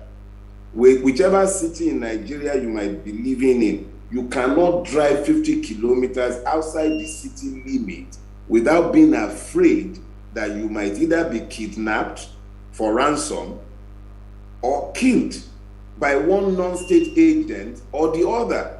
And yet, we are planning an election in less than a year. But if we do come to that bridge, we must understand that until we localize all of these elections, those who have been ruling in your state, what are their records? What have they done before? Those who are asking to rule you now, what are their records? What are they offering you? There is a complete failure of governance, and everything cannot be blamed on the federal government. It's very easy. Okay, look at, it's painful, but I live in Lagos and I have no choice but to talk about where I live. It is impossible for the hegemony in Lagos State, for instance, to blame a federal government. It has had effective control of this state for 23 years. So it is time that we now begin to look, okay, so what is its record in education? What is the record in healthcare delivery? What is the record in road infrastructure? What is the record in transparency? What is the record of service delivery to the people? What are the returns on the investments? These are questions that must be asked, and it cannot be lost in the noise of somebody who wants to be president or not. It is enough that the system demands a radical overhaul. But that radical overhaul will not happen simply because you have an angel as the president. It is imperative that you must be voting to a plan, and it cannot be only for a president. Even if you have an angel for president and the people in the House of Reps are nasty, the same ones that are there now where they are offering mic in the National Assembly, well, nothing is going to change. They will just be offering mic. If they are not offering mic, they will be silence, enough is enough. Something will happen. People will be fainting inside the National Assembly. And what has happened? So, and then to crown it all, it will still be the same people who are able to pardon the token ones that might be convicted for their crimes. So if we truly desire change, you can't be looking to the presidency alone. We must localize these elections. You sit down in your state and you are blaming the Fulani that is in Sokoto. Meanwhile, the Fulanis in your Sokoto, your state governor who speaks your language, who is your own brother, your state house of assembly members, your council chairmen, their councillors, all of these people live with you. But you are talking about the one that is far away in Sokoto that is even suffering as much as you. These are the questions that we need to be asking of ourselves as we are approaching 2023. It cannot be business as usual. We must localize all the elections. We can't just be talking about the presidency alone. Who is going to all the other offices? These are issues that must be tackled. Absolutely. So, I mean, you know, when we have conversations like this, I struggle to think about the options that we're given, because that's really what it is. You know, when you go to vote, you're not voting from the entire 200 million people in Nigeria.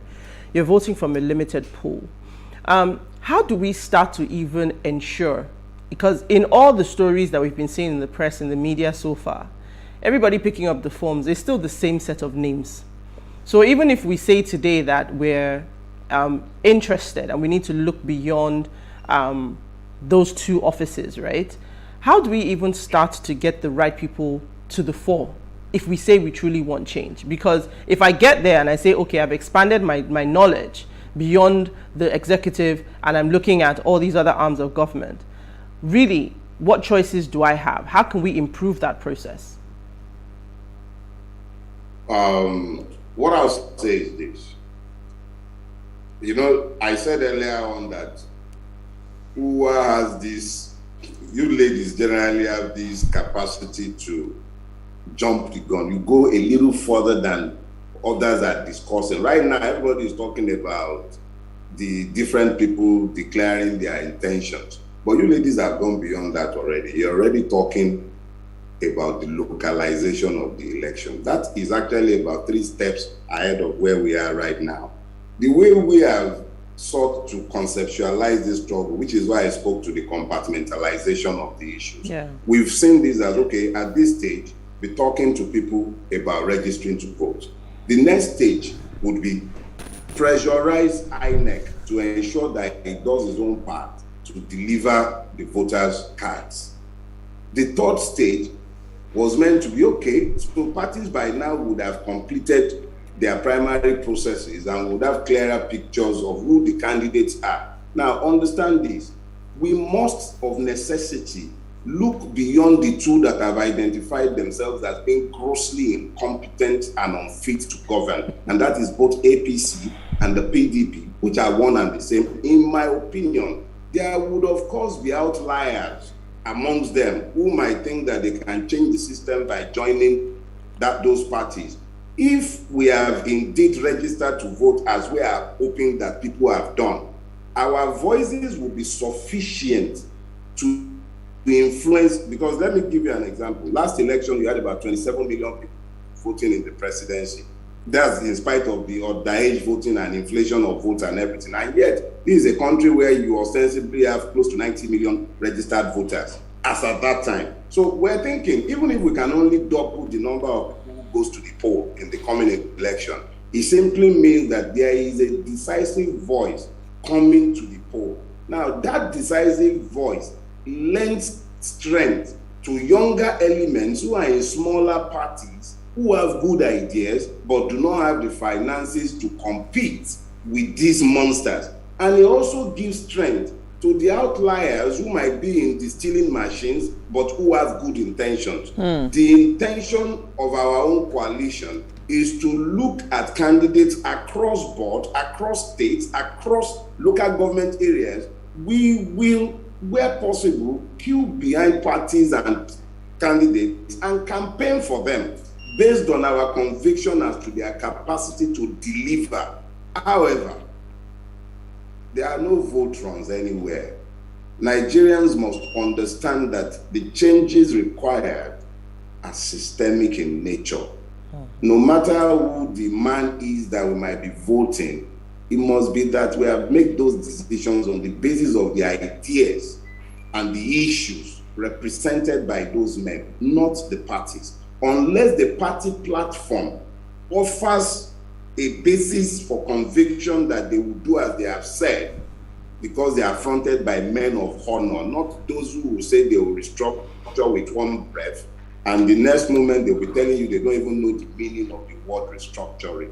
So, since we are speaking hypothetically to the possibility of an election in 2023, I would say that the critical point is that we're at an inflection point in Nigeria.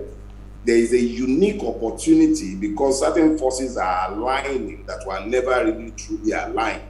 And if this continues, we would have a unique opportunity to make perhaps a dent in the armor of this horrible system. But we must be clear as to what we want. Even if they made an angel the president and every other office is occupied by these same people, well, it's the same thing. You just get a worse, maybe perhaps a more articulate, more intelligent version of Buhari, but that's the best you get in 2023 if we are not careful. Absolutely. You know what? Let's take a break.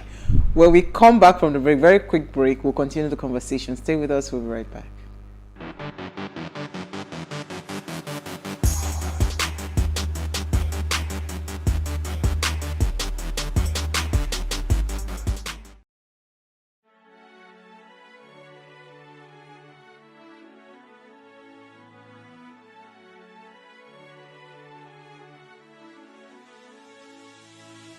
It is engagement we need to have. Those who suffer miscarriages are never taken into account. Members of the National Assembly are also influence peddlers.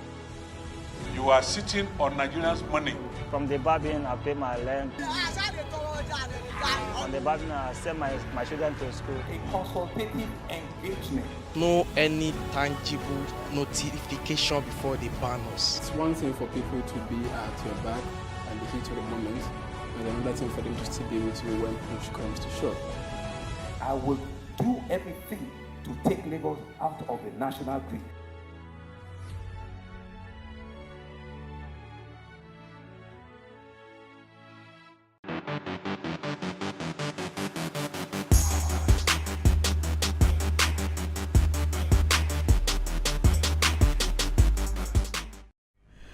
Now, if you just tuned in, we are having an amazing conversation. We're discussing the electorate and we're asking, can we as the electorate look beyond presidency ahead of this 2023 elections? And we have with us Daily Farotimi.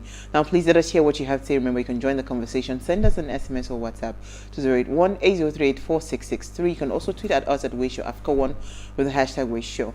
Uti, you had a question? Yeah, so no, I even wanted to take this comment because it was sort of in line with what Dili just said. It says, great ladies at Ways. The narrative is going to change in the next elections. A lot of people are going to vote for individuals, not parties. Politics is beyond social media discourse. It's a game on a real table with realignment, reconciliation, and re-strategizing for a better society. And he also says, nice dress all of you got tonight. Evidently, it's Salah celebrations.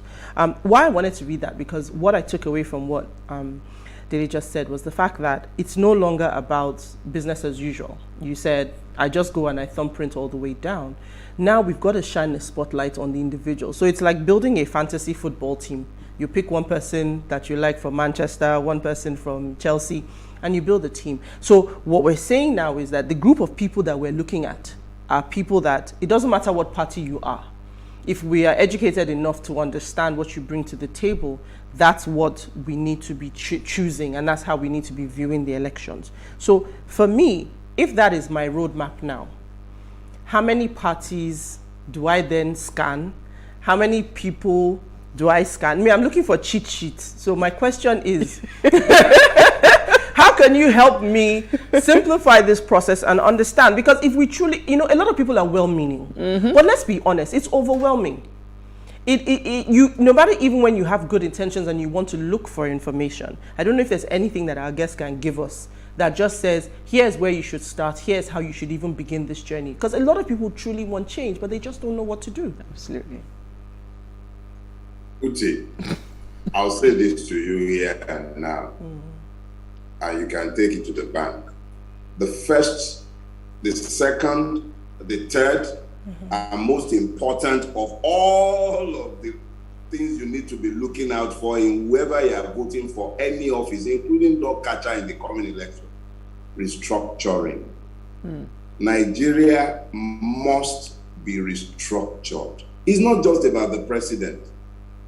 When the president, assuming we do find a candidate who pushes the gospel of restructuring, pushes it, it must be echoed by members of his party running for the House of Reps, running for the Senate, running for the state houses of assembly, running to become governors, because that is the single most important thing in the Nigerian agenda. It is even the only way that we might, note that word, might survive the impending disintegration of this construct of lives.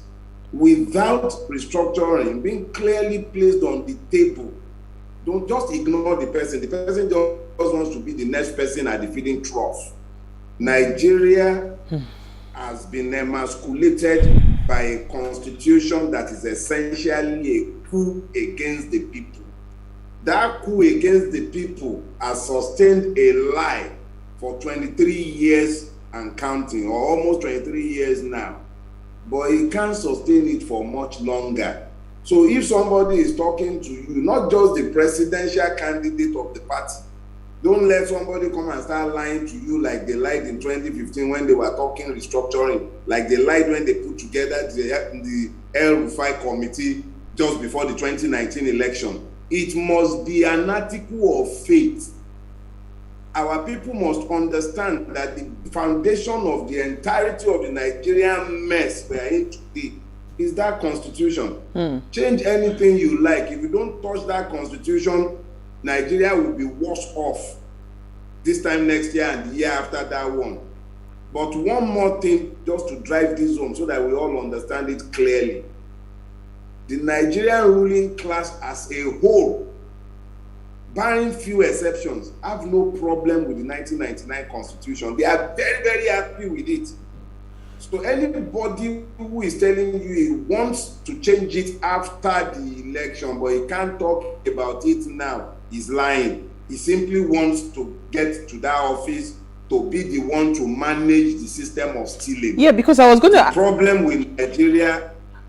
Sorry, because I was going to say to you that this current structure that we are having, right, it's beneficial, right? The center is so powerful. It is beneficial to all politicians put together across all parties, right? So who will now say, is it, you know how we say it now, so now my turn, me self no go can't get opportunity to take its money. Do you get? So who do you think would really have that willpower? Even if they say it and they echo it, what is the guarantee that when they eventually get into power, they would actually bring it to effect?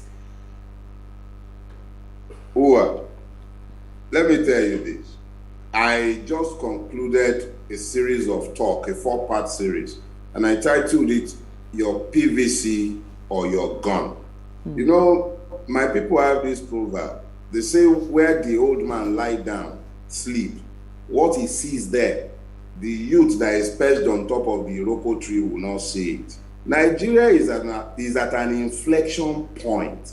If it fails to find a path to restructuring peacefully, it will end up in a war that it has not planned for. Some people are planning for it. A lot of us are blissfully unaware of the consequences of some of these things that are happening. But I'm saying it full chest. Being able to put together the different parts that I'm observing on a daily basis and that I've been observing for the better part of my life, that the current system has run its cycle. It is not sustainable. If it does not disintegrate Nigeria in their quest for 2023 power, it would have rendered it so completely ungovernable that if you do not give the people fresh hope to drive the impetus to try and see if we can salvage this country, it will dissolve into violence and anarchy. Our strengths have been constrained by a constitution that we have no say about. Some people have already lost their capacity to reason with this system. Look, anyone who is truly desirous of changing Nigeria but is afraid to place a restructuring plan on the ballot, because without it being on the ballot, nobody can touch that evil document called Decree 24. But if somebody is brave enough to place an alternative plan on the ballot and the party can adopt it, it energizes the people, douses the tension, particularly in the southeast, in the entire southern part of Nigeria, where people feel as though there's not even citizens but slaves within their own country. Let's not fool ourselves. With that, I've said a lot of things that most of you sometimes think are outlandish. But I challenge anyone to point at a single one of those things that I've said that have proven to be false. I am saying it without equivocation. If Nigeria does not find a way to peacefully, using the electoral process, place restructuring on the ballot with a clear plan, we'll end up in that war. Worst case scenario by 2024. Worst case. We're already there. All you need to do, put a map of Nigeria on your wall and then look at the part of Nigeria where you can travel 50 kilometers outside any city limit in any part of Nigeria. And then you tell me if we are not already at war. What we need to be doing is envisioning a better future that we can sell to the populace so that they might pull back from the brink of the abyss to which most of them have been pushed. If we are not at war, why are people crossing the Sahara? Why are they dying crossing the Mediterranean? Absolutely. Because we are not Ukraine, they are not calling it war. Because we are not Ukraine. We are already at war. People are escaping. They are not migrating again. They're escaping. So Dele, you mentioned one. You said restructuring. You were supposed to give us 3 points. Do you want to quickly touch on that before we take some more comments? Oh, those is restructuring. Oh, okay. So that's 1 to 3. That is the anchor. Okay, awesome. It's not just 3. To infinity. To infinity. Every other thing flows from there. Every other thing flows from there. Every other thing. Without that, Nigeria is already dead. If you don't restructure, it will die. It's that simple. I might sound like a prophet of doom to some, but use the evidences that are gathered by your eyes and your ears. Look around you. I just told you. I know that sounds funny to you, but I dare anyone drive 50 kilometers outside your city limits. And if you're a policeman, wear your uniform and move around in the southeast. And then tell me we are not at war. We are lying to ourselves on several levels. And the only thing that will bring us out of this self-imposed state of war, free the people for heaven's sake. Let Nigerians become citizens in their own country. Is it too much for our politicians to understand that you cannot continue telling a person is a citizen of the world and then you make him a slave in his own country? It doesn't work like that. It doesn't work like that. Okay, so let me take some comments. Please always put your names when you bring this comment. A leader is a person who thinks about the future, not today. A leader is in Nigeria saw the Lekki Free Trade Zone, Eco Atlantic, 10 years ago. Today, the largest investment in that area is happening. For the first time in this country, we are moving in the right direction. The 1999 Constitution is the 1979 Constitution as amended. I believe Awolowo contested under the same Constitution in 1979 and 1983. Always put your name, because if you don't put your name, we don't know who you are. Uti, you have some comments. Okay, so I have a follow-up comment from Bobby Kennedy in Jalingo. He says, politics for me is a medium for people to get emancipation and be emancipated from the clutches of oppression and imperialism. They don't know we know more than they think. Most of us are guilty of not voting from the councillor up to the president if we really want to get it right in Nigeria. And the second comment is from Daniel Illo. He says, good evening, my dear beautiful sisters of What Are You Saying? #Ways. Happy Salah to you all. Concerning the electorate looking beyond presidency ahead of the 2023 election, let us be careful this time around. APC promised us change and they ended up deceiving us and themselves. To me, APC means all promises cancelled. Let us be very careful in 2023 and pray that God looks into the heart of a genuine person who will take us forward to the next level. Nigeria should not be deceived by the parties. Let us vote for individuals to go forward. So Sister Oti saying you are looking beautiful is an understatement. Thank you very much. Oh, thank you, Daniel. You know, Daniel, you're also making a big mistake, because where he said that let us pray that God brings a person that has a good heart, we are still focusing on that center. We're taking the responsibility away from ourselves. Yes, from ourselves, right, Dele? So can you just help us? Because, you know, whenever we're with you, we're having so much fun and the time just keeps flying, you know. Can you help us see this thing, that it is beyond us saying we want to elect a particular person, because that is not the solution to Nigeria's problem. It's a set of people. Do you understand? So how do we start to see? You know, so, I am beginning to align myself with a school of thought that they propounded this theory that Africans have been deliberately trained to learn by rote instead of being trained to use their brains. It's unfortunate that we keep chasing our tails like a demented dog. We have tried personnel changes all these years, but because ignorance has been so weaponized in Nigeria that people spout nonsense full chest. Look at the man that just sent that comment. Shebi Awolowo ran under the same 1999 constitution. That's a blatant lie.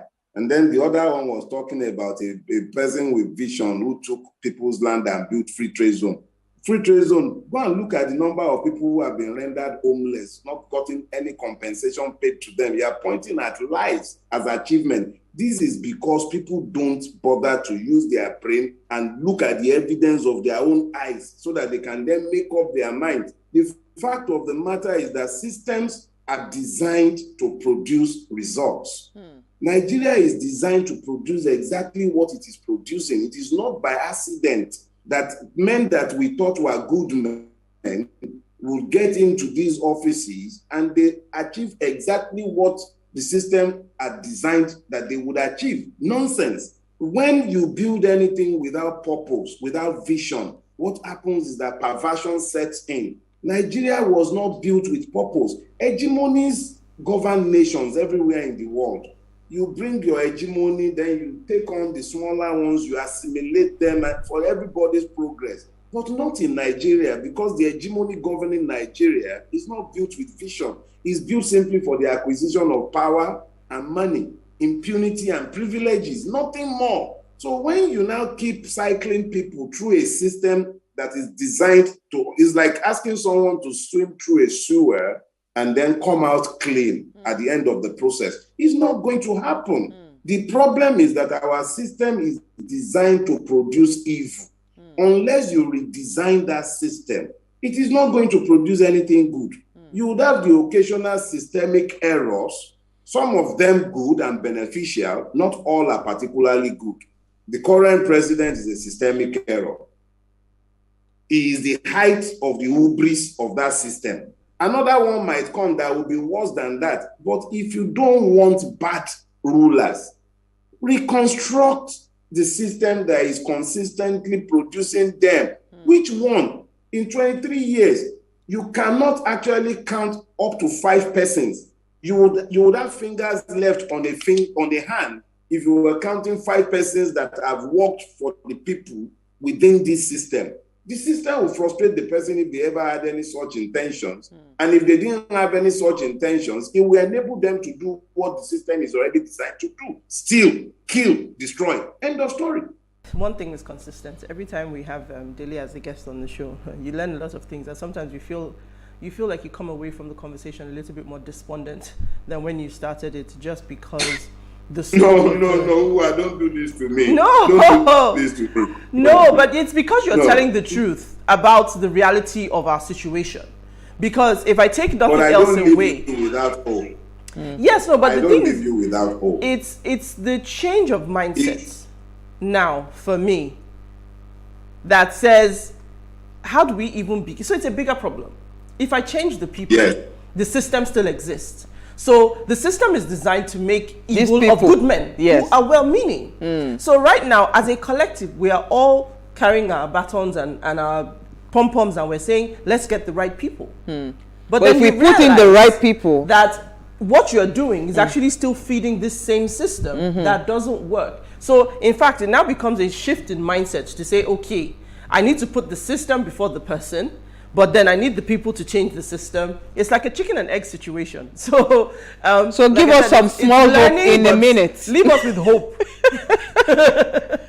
Because we're having a part 2 of this conversation very soon.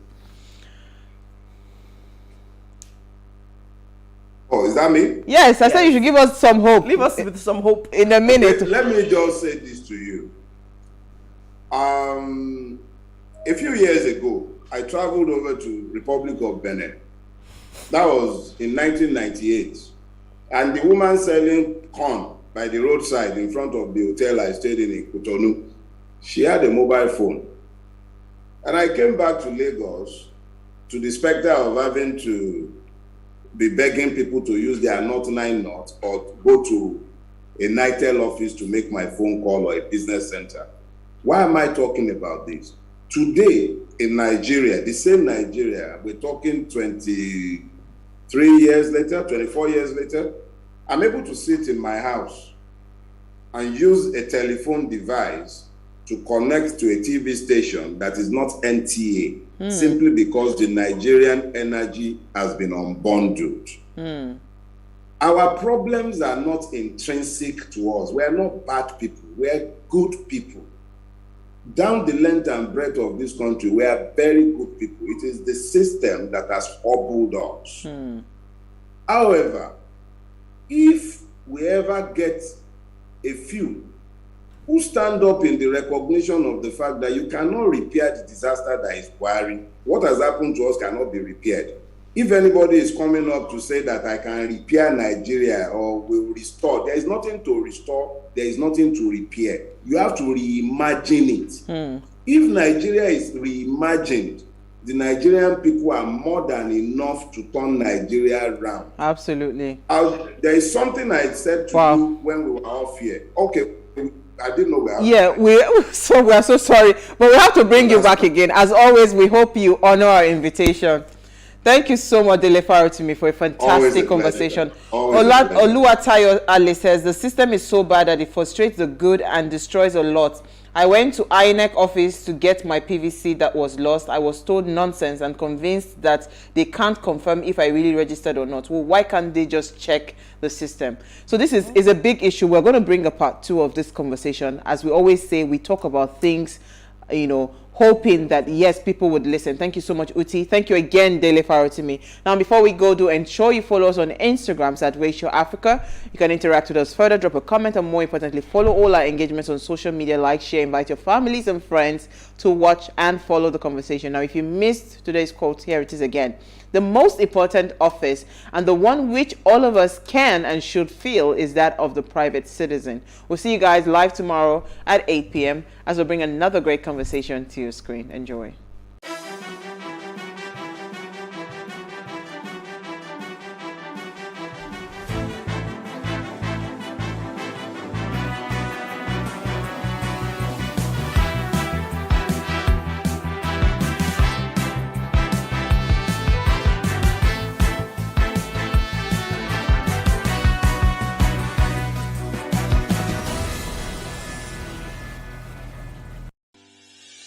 Increase the reach of your events or business services. To advertise on Plus TV Africa, please call 0906 000 5719 or 0909 040 8408, or send an email to marketing@plustvafrica.com. Plus TV Africa. Big stories live here.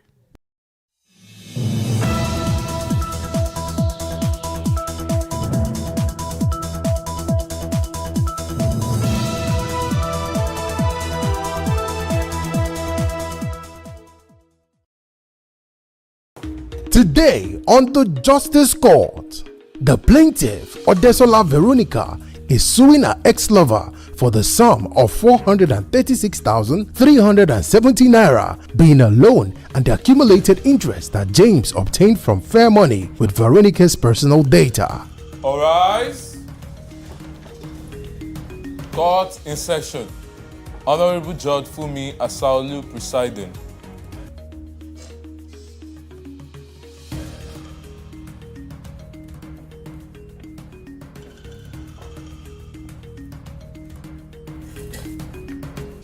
Please be seated.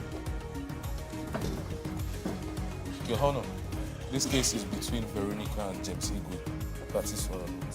Thank you. You're welcome. Veronica, you are the one that brought James to court. Yes, ma'am. Can you tell me what's going on?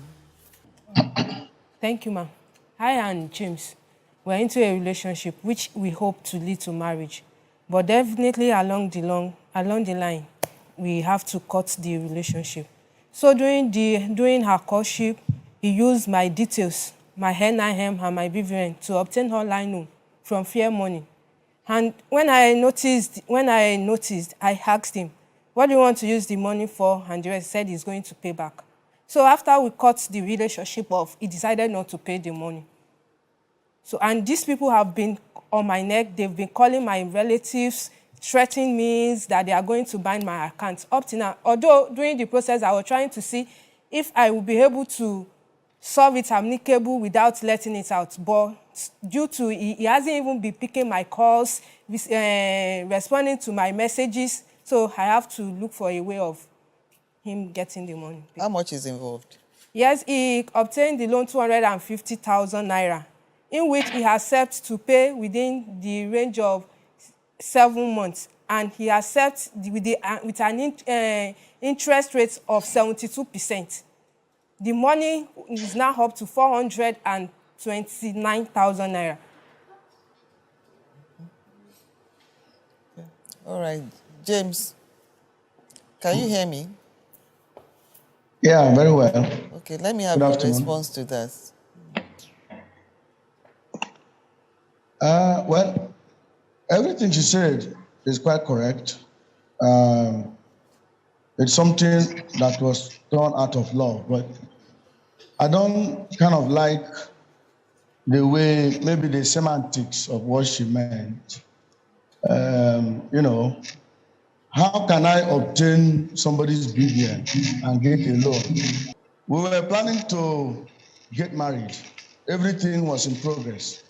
I've gone to their house and all these things. The parents, all of them, the family, I've known them. I've been to Ogbomoso for so many times. Now, the need for money came, and we were both together. And, you know, I couldn't borrow money at that time. I couldn't get access to loan. And then we suggested together it was something done out of mutual consent. So this one she's saying I got access to her BVN. How can I do that? So that's the thing. Yes, the loan was gotten, and this loan was gotten to her account. Monies which was expended by both of us, all for the good. But, you know, when the relationship crashed, I was terribly affected. For a very long time, I was just left in limbo. I couldn't focus. The reason why I had to leave Lagos to go and cool off my head and so many things. And this is something that all of us are aware. Vera and I, we are not enemies. This one she's saying she chats me. How did she chat me? Is it Facebook or WhatsApp or which one? She has access to all those things. If I want to run away and not pay this money, I'll possibly, there are so many ways I can possibly block her off. She couldn't even get access to me. But she has access to everyone that belongs to me. She talks to my father every time. She talks to them at home. And that's how it is. She should not paint any picture there as if I am a fraudster, because let me show you something. This is her ATM card. And later confess, she also has my ATM card there. Later confess and say, I have made withdrawals from this money without her consent. See, this is her ATM with her name. Access Bank here. She also has one of my Zenith. See, what is happening is just a break in transmission. Yes, I was terribly hit. And from the outset, I've always told her, look, I am so bad. I am so bad now. I left my job because I couldn't focus. And then I wandered round town. I couldn't even stay in my father's house. And she has called my parents. Everybody is on the know. How can I possibly? The brother talks to me every time. But this one, she's saying, I got access to her. That's not done. It's not possible that way. The money was gotten to her account. Each time I want to make use of it, it's like I am begging. Hey, can I get 40,000? Can I get 10,000? Until the whole money finish. Can I? Yes. Later ask, later deny that that is it. We are like this, the typical super story. But when it happened, I felt so terrible because I couldn't look at my sisters in Lagos to tell them that she doesn't exist anymore. I don't want to go into that. But later I not say I got access to her BVN and God, no, it was a mutual consent. She used her hand to access it. I had a smartphone too. I couldn't do what I needed to do. She used her hand voluntarily. So it's not by force. And I've always told her I will pay. But for a very long time, I needed to cool off. And then even to get a job, I've gotten so many jobs. It's now that I'm resuming. This, late January, I was sick. And I've always, all this one, she's aware. Later denied. I have told her, look, I've been sick. No, now it's difficult to accept anyway. I've been sick. I was badly broken. Everywhere I went, it's none of our business, but I would choose to pay. Yes, I was the time I told her, give me these people's number. Everybody borrows money, and I'm not going to run away. Give me these people's number. Nobody is going to go away with technology nowadays. Anybody can be tracked. How can I let you suffer for what, I said I'm going to assume? If I want to run away, I will bail out. But I did it. And so that notion that she said earlier is not well received, but that's the whole thing. So I rest my case and thank the Honorable Court for this mediation. Thank you. Okay. Now, the issue is the contract is between her and them, not between you. So even if she gives you the phone number, they are not really disposed or entitled to listen to you. But what is at stake right now is mode of payments. How do you want to offset the loan? It was a loan? Yeah. How do you want to offset the loan? Because with every passing day, you know that as long as you don't offset it, the interest will keep accruing on it. So you need to arrest that. Yes, I know. I know that very well. It gets out of hand. I know that very well. Yeah. So, for now, I can offset the loan bit by bit. I am now much enabled to offset these loans bit by bit. Yes, I can't pay at once, but I will offset it little by little. So, of course, I know how much the instrumental payment is, about 40-something thousand. So I can be paying that every month, starting from this month. How much exactly? I think 48 something. She should remember. How much is it? She should remember. Am I the one that... You have to watch your language. He's ready to pay. How much is involved? 47,000. Your ATM card is with him. He's claiming his ATM card is with you. Yes, no, he showed. Did he steal that ATM card from you?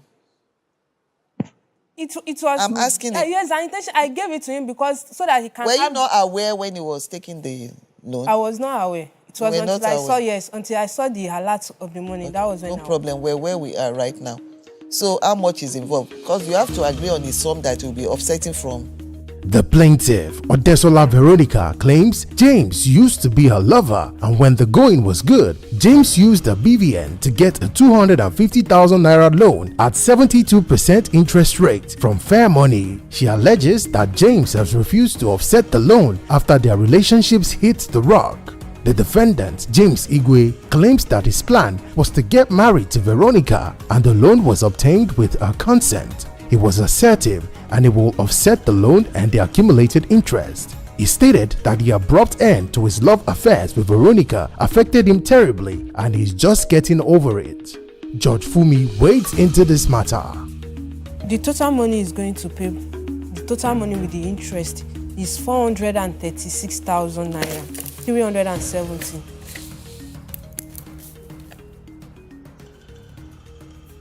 $370. Yeah. Okay. And how much is going to fair money? He's going to pay 281,250 presently.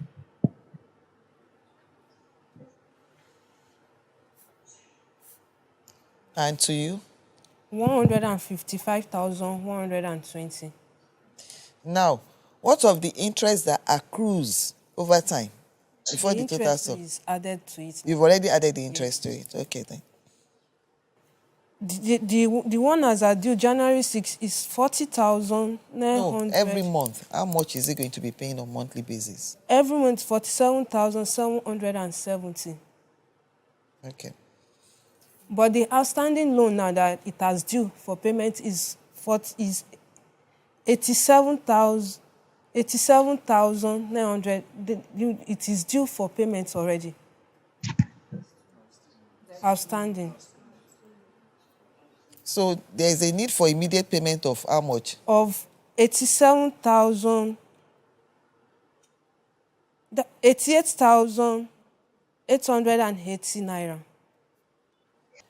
She's claiming that the sum of 88,880 naira is already outstanding right now. It's due for payment. So that has to be an immediate payment. Then you will pay 281,250 naira to fair money by installment of 47,770 naira on monthly basis.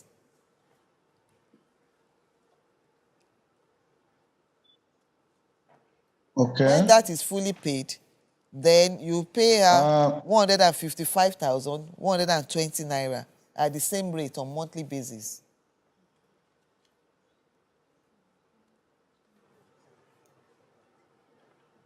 Counsel, can I say something? Go ahead. Okay. Well, everything, I don't want any argument. We are not quarreling, and Peter and I can never fight or quarrel. She's just taking this thing otherwise. As I said earlier, I can be upsetting. I know she has used her money before now to be paying. I know she's been servicing that loan. And if she can recall, of course she do, she's not forgotten. I have always told her that no matter how much you spend, I will pay you every kobo. When I couldn't pay was because I don't have, she knows me. She didn't just know me 1 year. Judge Funmi helps both parties to reach amicable settlement. After the break, Judge Funmi rules. You're going to pay 88,880 to offset the loan, right? That's the one that is due right now. Because if you don't offset that immediately, interest will start accruing on that as well. But after that, you pay 281,250 naira at the rate of 47,770 on monthly basis. 88,880 naira. That's for this month. Okay. Then the 47,770 will start from next March, yes. From next month. From March 3. That for another 47,000 is so by 3rd of every month. Yes, it has to be paid. It has to be paid. Until the total sum of 281,220 is paid to fair money, and 155,120,000 is paid to you too at that rate as well. Judgment for the plaintiff. All rise.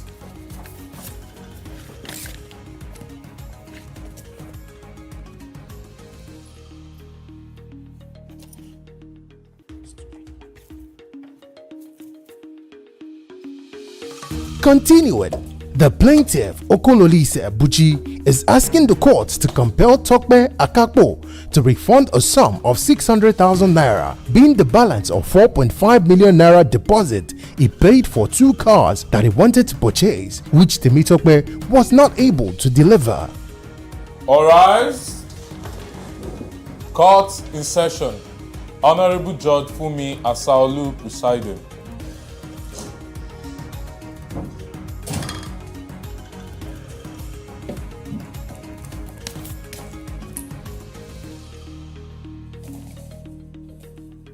Please be seated. Your Honor, this case is between Buchi versus Augustine. Parties on the notes. Thank you, Akin. You're welcome, Your Honor. So, good day, Your Honor. You're welcome. Buchi, right? Yes, sir. Yes, ma'am. Okay. You brought the defendant to court. So, Buchi, can you tell us why you're here? Okay. I gave Mr. Austin Akapo a sum of 1.9 million. I can't hear him clearly now. You have to speak loud. I gave Mr. Austin Akapo a sum of 1.9 million naira on the 10th of November 2020. Can you hear him now? Let me talk. Yes. Okay. Yes, all right. Yes, ma'am. Just speak out. That's I paid it. Speak louder. into his GT account. That amount, 1.9 million, should be 70% of a particular car which he was to order for me. That was on the 10th of November 2020.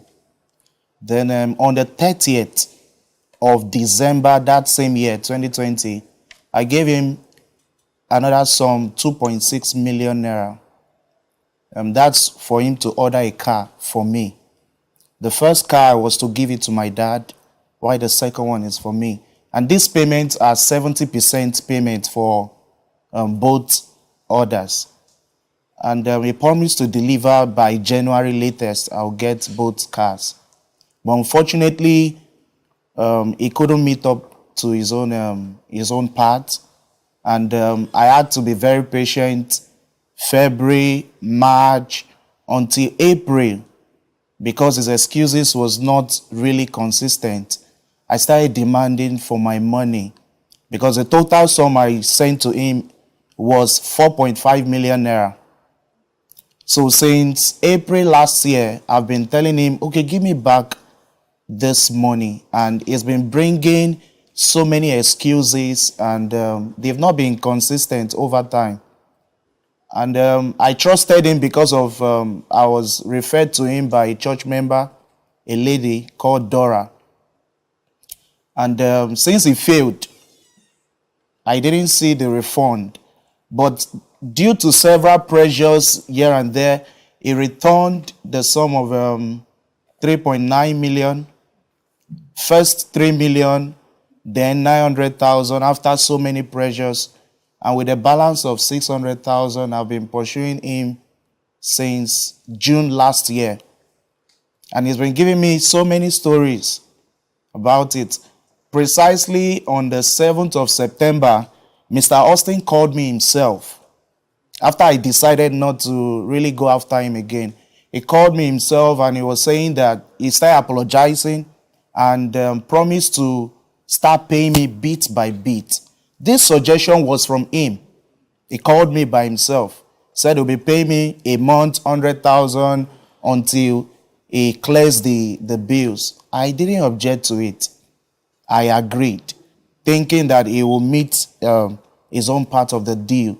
But up till now, nothing as regards that 600,000 has been given to me from Mr. Austin. So that's why I'm here. Okay. Temi Tokwe. Yes, ma'am. You heard everything. You heard everything he said? Yes. Yes, ma'am. That's the position, right? Yes, ma'am. Because from your statement, that's what you wrote there Yes, as ma'am. well. Yes, ma'am. So the issue now Yes, is you are to pay him 600,000 naira.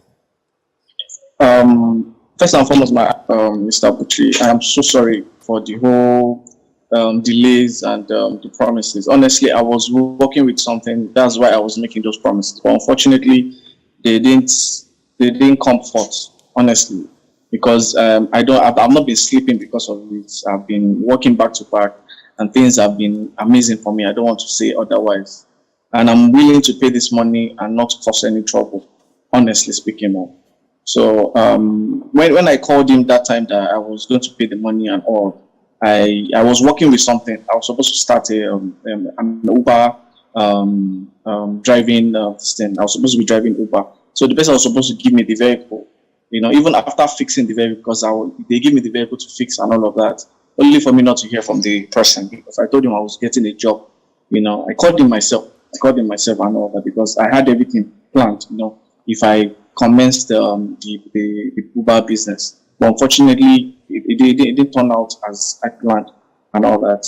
From the look of things right now, as I speak, ma'am, I'm looking to start paying from, let's say, end of March, because right now I can't say anything as to what I can do now.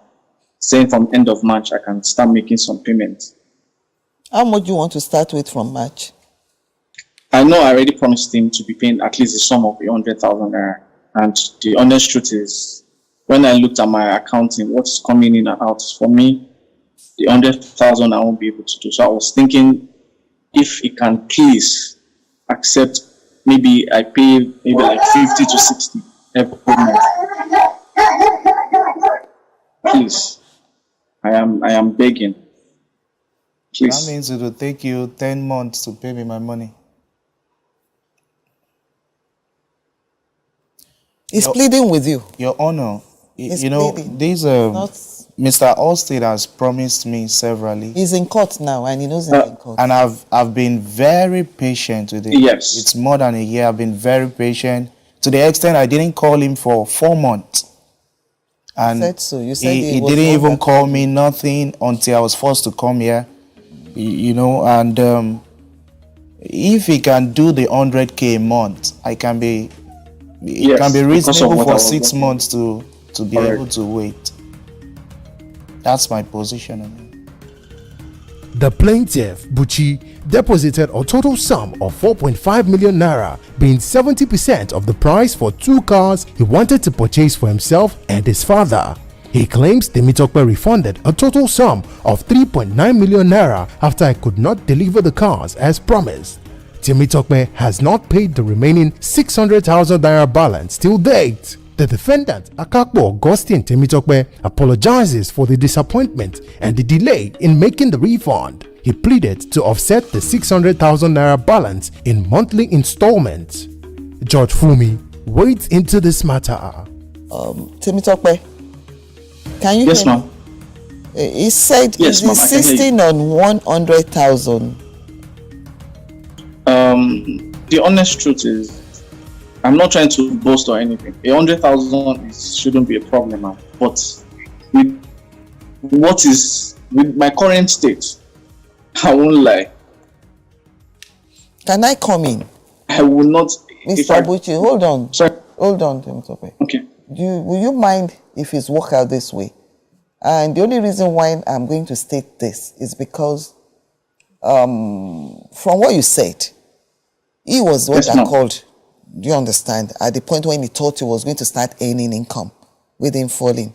Can you start with 60, and if he gets job, he increase it to the 100 he initially agreed on? That is if he will stay true to his word. Because I think so, because mine is just based on the fact that even at the time when you say you stopped calling him, he was the one that called you. You say, I'll be paying you 100,000 monthly basis. And he just narrated because he expected that he was going to have that Uber. that was at in his disposal. September. Until He said now, the- we've not spoken. He said the Uber then, you heard him, Yeah. that the didn't Uber work did out. not work out. It didn't turn out. So I think he is somebody that appears, I may be wrong, but appears to be eager to even set up the debt. And Temitope, I expect you to make it a priority. Whatever Yes, figure you agree on today, if you along the line in a particular month can't even, if you can raise more than that, just pay it off. Definitely, You understand? I want to settle, yes, ma'am. So I want to it's settle it between as fast and as So let me hear you. as fast as possible. So let me hear your. If you're saying 60,000, I have no problem with that, except you'll be true with your word.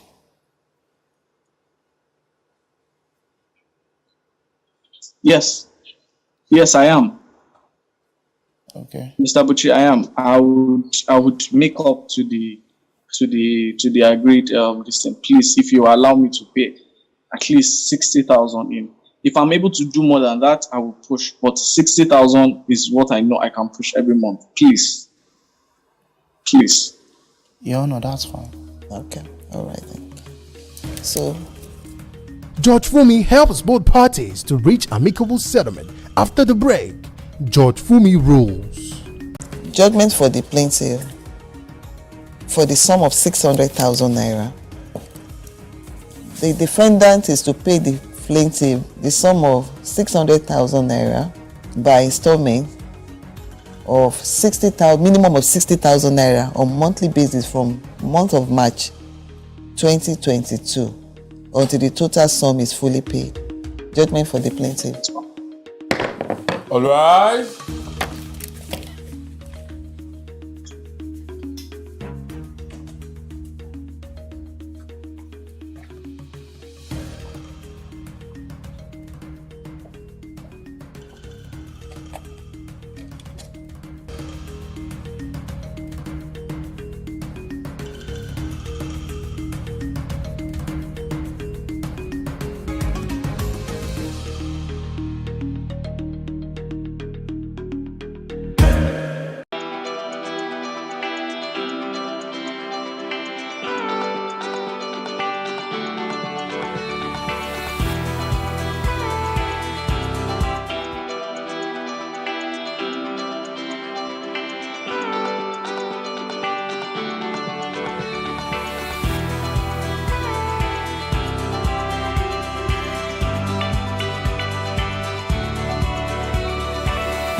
There is no voting on social media.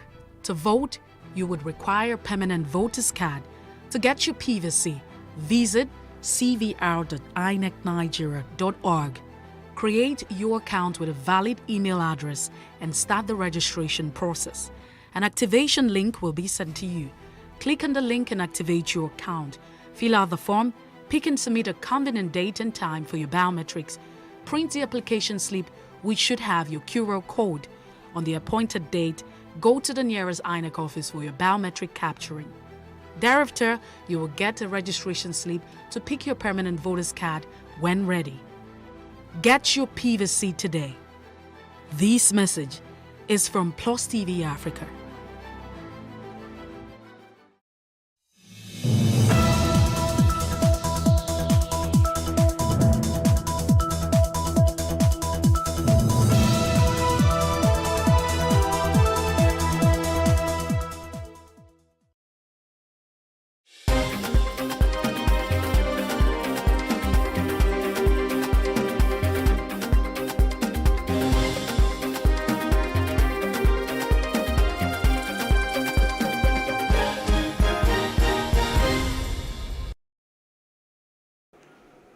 Good afternoon. I am Jacinta Obiuku. This is the news update. The chieftain of APC, Benga Olawepo Hashim, has joined the 2023 presidential race. Olawepo Hashim insisted despite the fact that the country is gripped in the claws of insecurity, worsening energy crisis, a new and better Nigeria is still possible. He explained the current political trajectory of the country as dim and dark, as deep ethnic cleavages and bigotry have dominated the landscape. He believed he is able to midwife a new Nigeria. As 2023 general elections draw closer, the People's Democratic Party has embarked on ward congresses. In Imo State, the ward congress was tension-soaked following an alleged hoarding of results sheets by the State National Secretary of the party, Samuel Anyanwu, as well as writing results without Congress. Samuel Anyanwu, who was accused of being selfish, using his cronies to subvert the will of the party faithful. However, Samuel Anyanwu has debunked the allegations, describing it as baseless.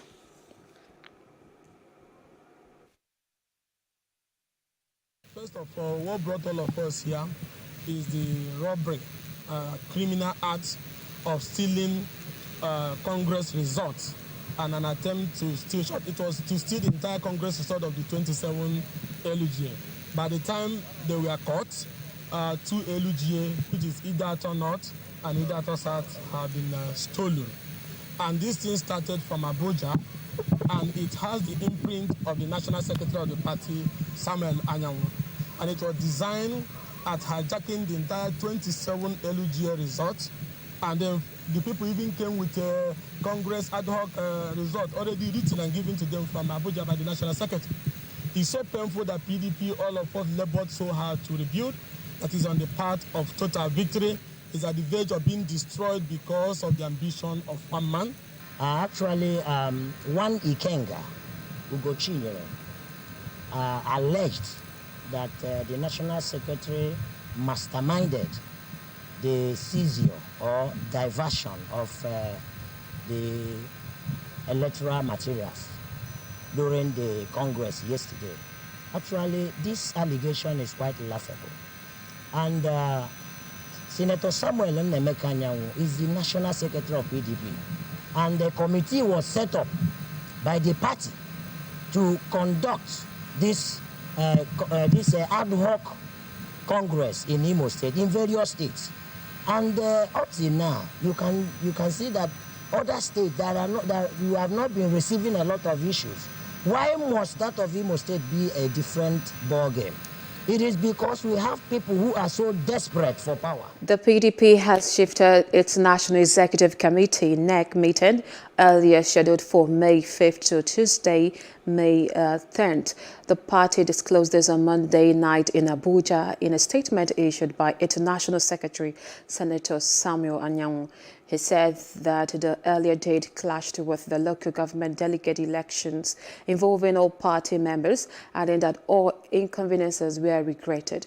Anyanwu said that the meeting was scheduled to hold at the National Secretariat, Wadata Plaza, Abuja. Similarly, the PDP National Working Committee also rescheduled the screening appeal for all aspirants for governorship and presidential from Tuesday, May 3rd to Wednesday, May 4th. The adjustment in date was occasioned by the Eid al-Fitr celebration. Muslims in Kaduna State have been enjoined to imbibe the teachings of love and self-sacrifice. Plus TV Africa correspondent Habila Darufai reports is presented from our studio.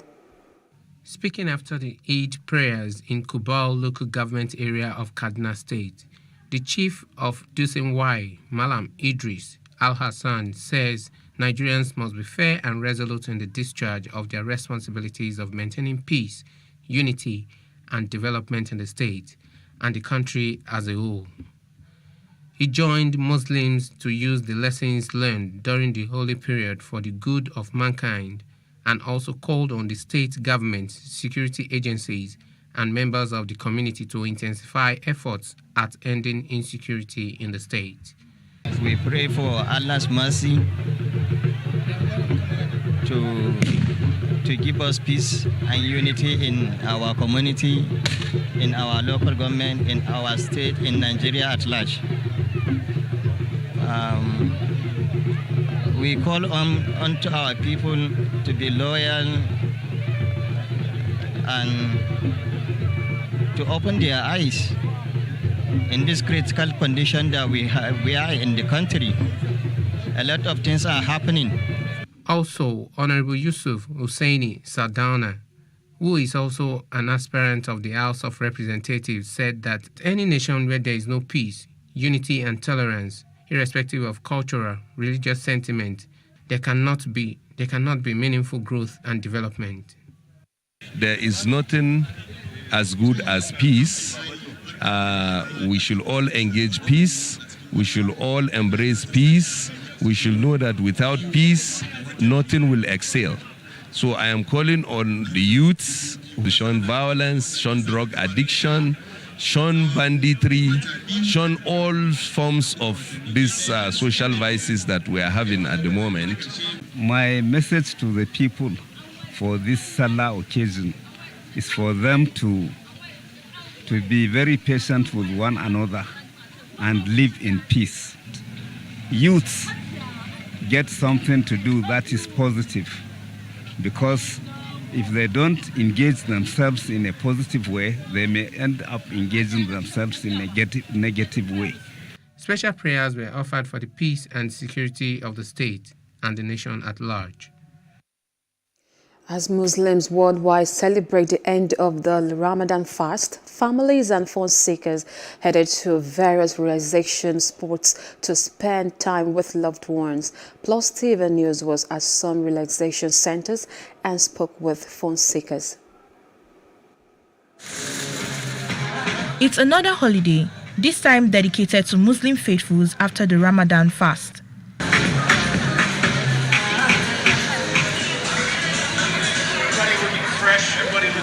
Families head to various relaxation spots to spend time with loved ones. Alright, basically I came here to have fun. I'm just happy being at home. I'm not going to work today, just having fun. Came here for this fun, that's all. Yeah, I got a bit of pop-up seat. So I'm enjoying pop-up here. I'm also not a Muslim, but it's like it signifies the end of their fasting. And I don't really know the story behind it, but so I think that's that. Yes, I'm having a lot of fun. Honestly, I'm not a Muslim, but I know it's like celebrating after like so many days of like fasting, and it's the way to like celebrate the success of the fast. While some hope for a much peaceful, united and economically strong Nigeria, others say they live each day one step at a time. Almost everything is not working, but we just want to appeal to our leaders, because the election is coming. Our leaders are the citizens in general. Our leaders, please, let's just do the right thing for us. Then the citizens too, may we just try use our sense. May we vote right person now, because if we don't get it now, I don't know when.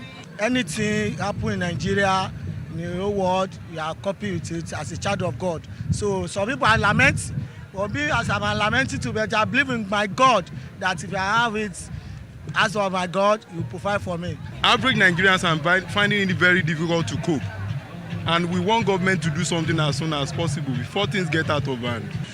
And this moment is to free the mind of all the tasteful issues in the country. Promoting infrastructure development in the educational sector has been identified as a major factor to increase schools enrollment and also reduce out-of-school children. The Build a School Initiative in Africa, a non-governmental organization, and the Church of Jesus Christ of Latter-day Saints in Ezago, Enugu State, made the call during the handover of 4 classroom blocks built by the NGOs to promote schools enrollment to the state government. Founder of the Blind School Initiative Africa, Victor Okorebi, said that that students should be encouraged to be in school and not on the streets. International Children's Emergency Fund, UNICEF, reports that 1 in every 5 of the world's out-of-school children is in Nigeria, and I bet we have some in this state. Similarly, that mind-blowing statistics account for over 14 million children that are not in school. About 60% of the nearly 14 million out-of-school children are girls. More than 5 million are under the age of 15. This is heartbreaking and this is alarming. Our children belong to the classrooms and not on the streets. They deserve education and not talking or idling away. Speaking on behalf of the state government during the event, the Deputy Governor Cecilia Ezilo commended the NGOs for promoting schools enrollment in the state and said that the government is ready to partner with any association to promote a conducive learning environment for students in the state. Without classrooms, they are forced to study under trees in all weather. They are exposed to the elements, distracted and unable to learn. The Basia provided safe and secure classrooms to enable our children to focus on their learning and their future. The Enugu State government is indeed elated and proud to partner with Basia on its noble and philanthropic enterprises. Build school initiative in Africa, and all my heart is with joy. You can see it right from the day they stepped toe in this village and promised that they will build this school under 3 months. Before 2 months, the school is already there. So I am so grateful to God, so grateful to. The prices of food and other commodities keep skyrocketing daily, touching on the cost of living in Nigeria. Few the posts of the people on the street views.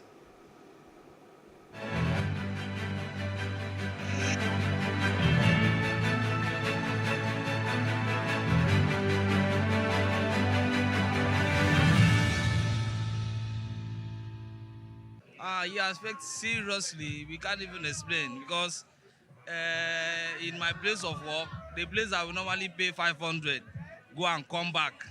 That was 2014, 2015. Now I pay 1,200. We just have to keep on going with it now. We just hope it gets better. So how we are coping is work harder, and that's just what we can do. I'm into food business, so I know it's affecting a lot. Particularly trying to get customers. When you give them prices of stuff that we do, they complain that it's too expensive. But due to the constant increase in sales, in pricing, is really affecting the business.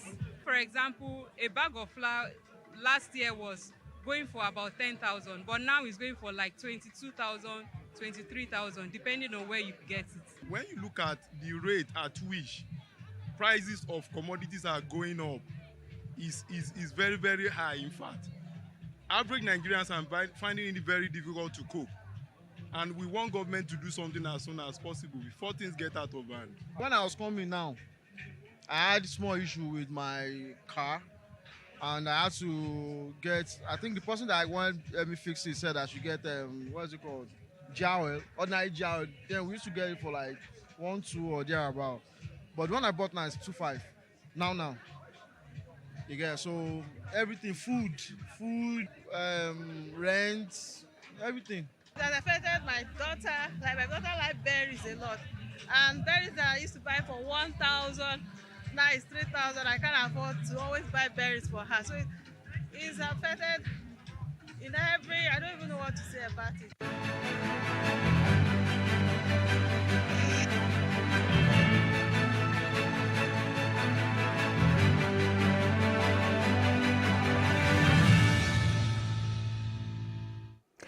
That's the news update. For more stories, please follow us at Plus TV Africa on Facebook, Twitter, and Instagram. And do subscribe to our YouTube channel at Plus TV Africa and Plus TV Africa Lifestyle.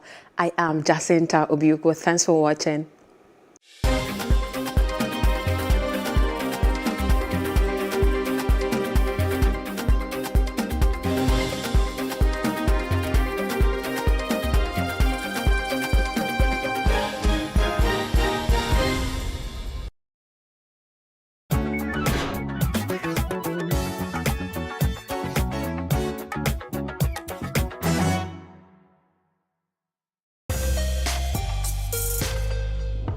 Filmmaker Reggie Dakum is putting the spotlight on ethnic groups in Nigeria with a documentary titled Tribe.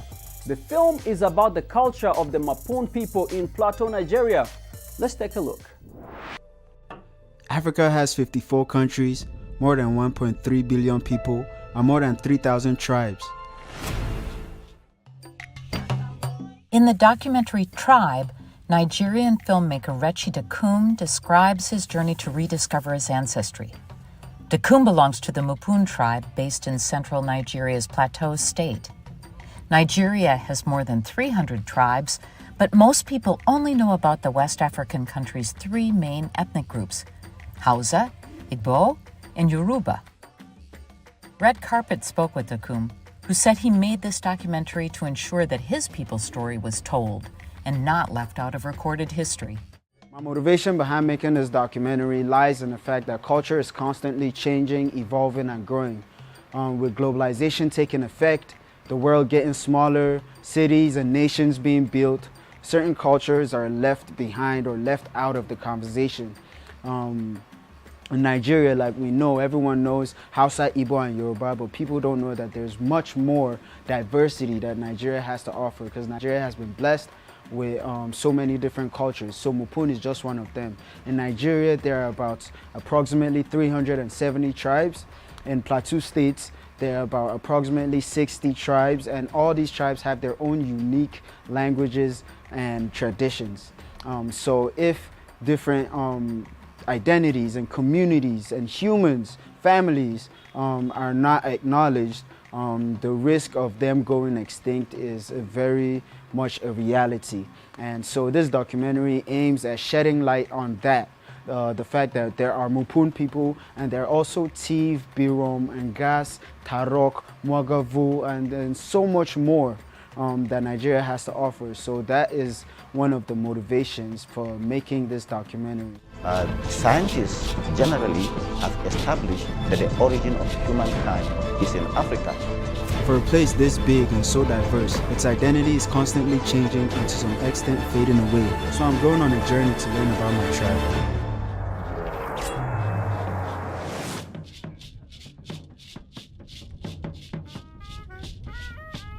Africa's independent filmmakers have been making waves in film festivals and winning awards for their original content.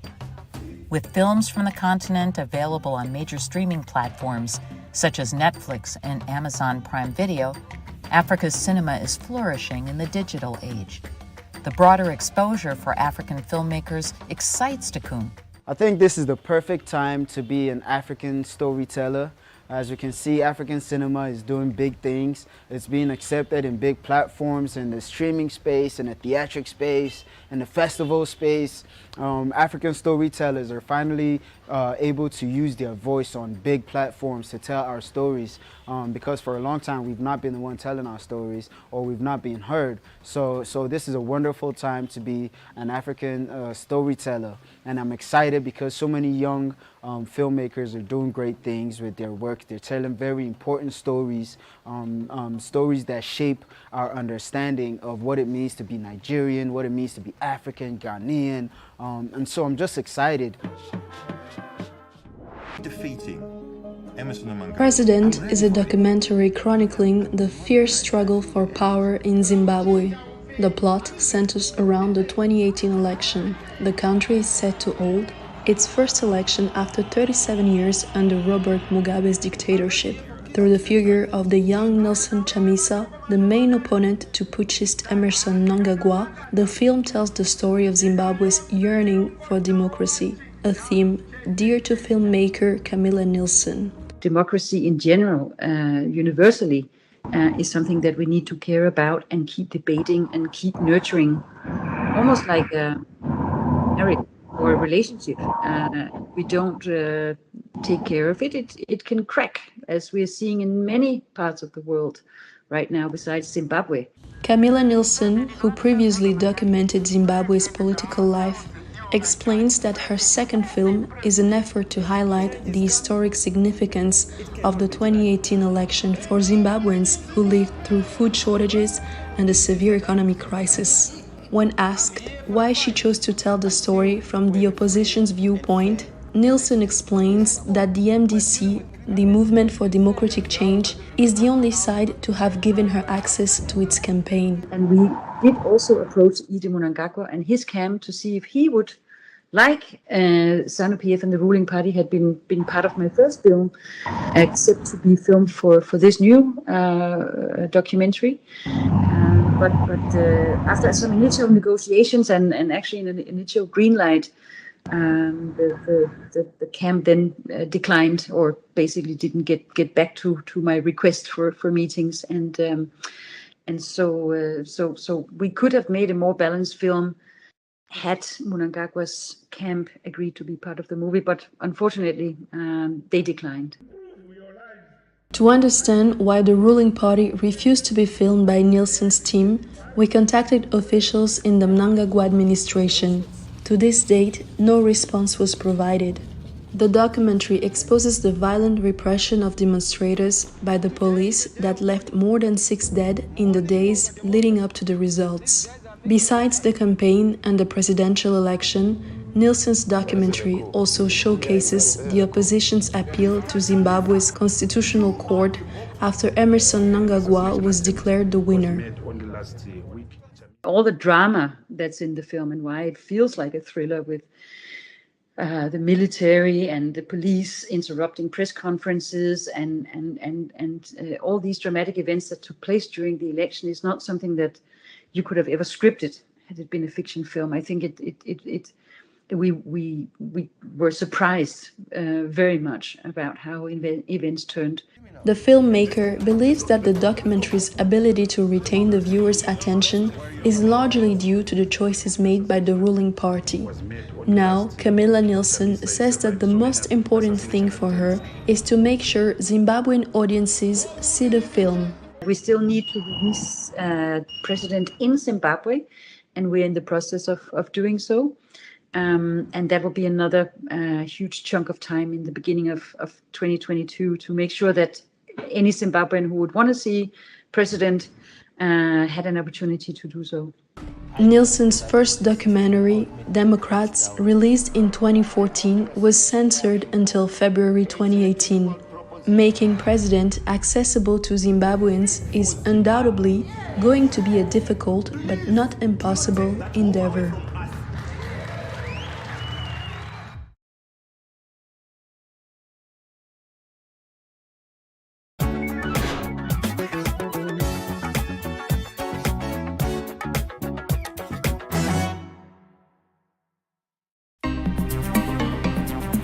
Life can be fun and rewarding, but it also comes with some risk. As in business, you win some, you lose some. And that's why you need to be wise in the choices you make. It's like placing a bet. Again, you need to be wise. Wise in choosing an innovative platform with the highest market options and highest odds ever. That's why Winners Golden Bet, the leader in online, in-shop, virtual, and live sports betting, gives you enhanced platforms that offer you the best chances of winning. For betting on live soccer matches, live dog races, and virtual games. Winners Golden Bet is your best bet. Instant payment of winnings guaranteed. Play online or in any of our numerous shops nearest to you. Hey guys, be wise. Play on Winners Golden Bet. Winners Golden Bet, the wise choice. Abraham, Moses, Jacob, you are one family. There's no dream of this sport in Nigeria. See how your body just dripping diamond. As far as I'm concerned, I guess it's the lady. The ladies, the sacrifice man. Because, okay, let's assume now, this morning, I have to be in the office by 8:30. So she have woken up before 4 a.m. I'm still sleeping by then. So she sacrificed the time to make dishes for me while coming to the office, you know. And some other things like that I cannot do easily if she's not there. So well, the relationship is virtually about sacrifice. So, and both parties should be willing to make sacrifices. So there is no law that says the man must sacrifice for the woman or the woman must sacrifice for the man. Even among relationship of the same sex, normal friendship will still involve sacrifice. I think both the husband and the wife, they make sacrifices for each other. And it is sacrifice that can even make both couples to be in relationship. Because without sacrifice, sometimes one can just say wants to back out. But both parties, they make sacrifice. And I cannot say one make more sacrifice than the other. So it all depends on the area where the sacrifices are being made. And the reason why I conclude my own that is the man is that the man is the one that be the NG body, that is financially, spiritually, and in all aspects of life. He has to provide everything that is necessary to sustain the relationship. It's a woman that make real sacrifice of marriage. She will be praying that God should sustain our husband, our home, and our children. So men will be looking for the money to please the wife and to pay for the school children. But women will be praying that God should give them life. There will be no death. Men are not, they don't believe on death. But women fear death too much. That's why we are always, if you see the congregation of the church, in the churches now, women are the ones that are much, because they are praying for God's sustaining of their marriages and their homes, on their children, and on their husbands, so that God should sustain them and bless their lives. So men are just looking for money. They don't pray. They don't believe that prayer is the one that sustains life, providing for house. But they depend on their labors. So that is why women are more so sacrifices on relationship. That's a very, very cunning one. Because if I say a guy does, the ladies will be like, no. If I say a lady, the guys will be like, boy, you're a guy. But I would say both of them do sacrifice. But if you were to ask me who sacrificed the more, I would say it is the lady, because in most cases you see her doing more. Let me just, by doing, I believe you understand, doing more. Because ladies are more of a multitasker. They know how to multitask. But guys are more like the passive ones. So I guess the lady do sacrifice more in a relationship. Thank you. The most important and the biggest sacrifice ever is time. Then if you are able to give your time to your partner, you've given the best. Then after time, of course, love and affection follows. But time is actually the most important thing. Then I can give my money, my material things. You understand what I'm saying by material things. So I can share anything with my partner as far as she's worth it. I will not say man or woman make sacrifices, so it depends. As occasion demands it, the man can make sacrifice. There will also be time for the woman to make sacrifice. And evil amongst them, if you check within her assemblies, she will make sacrifices for some of her assemblies, some of her female friends. She will equally make sacrifices. Some will make sacrifices for her too. So life is about making sacrifices. God already makes sacrifice for all of us. Abraham, Moses, Jacob, you are one family. There's no dream of this sport in Nigeria. See how your body is just dripping diamond.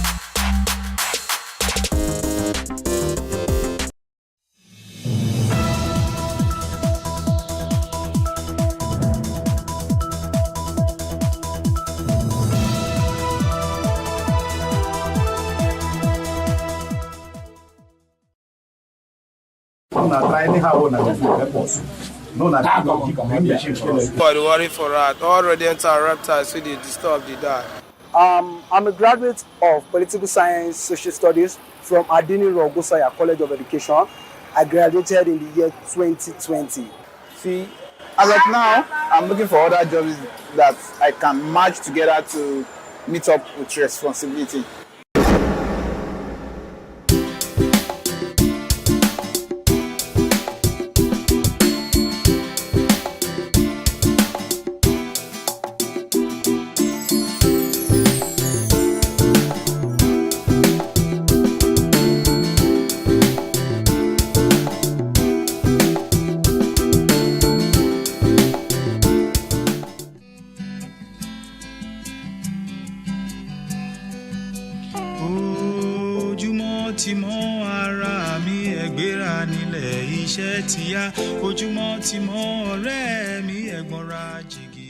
One time I remember trekking from Oriental Hotel to Eco Hotel, dropping my CVs at every place, dropping my CVs at different restaurants, different bars, different hotels, just hoping for something. Pius is a graduate of computer science, but he drives an Uber for a living in the city of Lagos.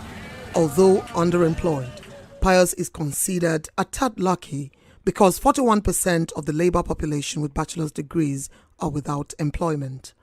I got several jobs. When I go for the interview, I'll pass it. They'll say I'm too young. They want an older chef. And then so things like that were very, very frustrating. They almost pushed me off the edge. I was almost at the brink of going to call my friends and be like, okay, let me learn this Yahoo thing. But I just decided to keep pushing. Then I heard about this Uber thing.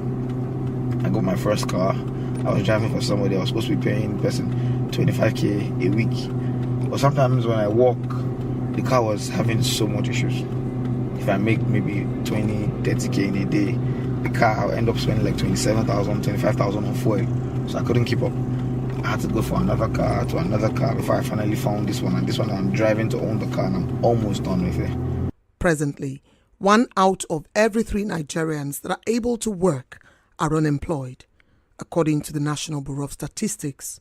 23.2 million Nigerians are out of work. That is almost the entire population of Sierra Leone, Liberia, and Gambia combined. While Nigeria's youth population has increased much in the last 1.5 decades, the available economic opportunities are shrinking. Nigeria is facing an increasing youth bulge with over 123 million young citizens, but there are just not enough jobs for these youths. From 2015 to date, I find myself jobless now. Presently, I'm managing a job, electrical job, which I invested my money and went to go and acquire some skills, which is providing money for me now. Instead of me searching for a job, my father just advised me, instead of you working somewhere, killing yourself, you know what the country is now, just go into this. And I thought of it, I started making research, then I started doing my father's business. And that was how I started selling ads. I sell ads here and there. Up to date, if I see a job, I will work, but if the pay is meaningful, because now they can't give me a job that will be earning like 45,000 or 50,000, because now through my electrical job I'm doing now, I earn more than the salary I think they will offer me now. The dire unemployment situation, which some believe is more severe than reported, has been made worse by the coronavirus pandemic, which has led to shutdown of businesses. The adverse effects of this rising unemployment rate in Nigeria are becoming enormous and far-reaching. Where there is unemployment, there is psychological desperation in itself, the sense of not having something to do. Then you also have the cogent economic consequence of not having money to spend because you're not working. This economic consequence then falls into a sociological consequence, which is a criminal side, because if people cannot fend for themselves, they either beg or steal or engage in any kind of disruptive criminal act. For these reasons, for these 3 reasons of psychology, sociology, and economic reasons, it is very important that we take the issue of unemployment very seriously. When you are not able to meet your basic needs when you that were able to put food on your table, you're now struggling. You that you were able to give somebody 5,000 naira, you're the one that is now begging 5,000 naira. It affects your sense of worth. The unemployment problem is compounded for those living with disabilities who have to deal with extra hurdles, people like Christiana, who is a visually impaired business owner and tutor in Lagos. We have this misconception that when there is no sight, there is nothing you can do. But in my own case, it's not like that. But one of the problems that we have is like people never had that trust with people living that disability that they can deliver it. And at the same time, people look down on us, low esteem, and there is discrimination and stigmatization that you cannot deliver. The problem of exclusion is also gendered, as the numbers show. While the rate of unemployment is high, women are the worst hit. In stock terms, there are 30% more unemployed women than men. Women face barriers that men don't have to deal with. So the woman who's at home and who's caring for the children or who's the natural carer, would we say that that person is employed or not? I would dare say that they are employed. Now, we may have as high as 10%. Like I said, I think it's more. We may have a lot more women not employed in the formal structure as we know it, either within the corporate world or perhaps down the line of entrepreneurship. And there are very many different reasons and factors for that. But the starting point usually has to do with, the girl-child education, as we know, based on our culture and based on the long-standing statistics that we have that show that the girl child is not as educated. We don't take the same opportunities for the girl child as we've taken for the boy child due to cultural nuances. Traditionally, we believe that we should, educate the boys and not the girls. So let's go further up the pipeline. You do have girls who on graduation start and compete as well as the boys in terms of their careers, in terms of paid employment, and we're seeing a lot more of them now in terms of entrepreneurship. However, what tends to happen over time is, again, they tend to drop out when it's time perhaps to have a family. So it's really down sometimes to the choices that are made. And what we must do to try and balance things out is make sure that the choices that are open to women are actually more. So what are those things making them drop out? What are, for example, the reasons why midway through your career, you have to make a choice to say, I need to focus on my home? What then can employers do to ensure that these women are given the opportunities? How can we expand the choices such that I can manage my home, manage my career, still look after my children? And sometimes it's very simple things like, do we have the facility for childcare?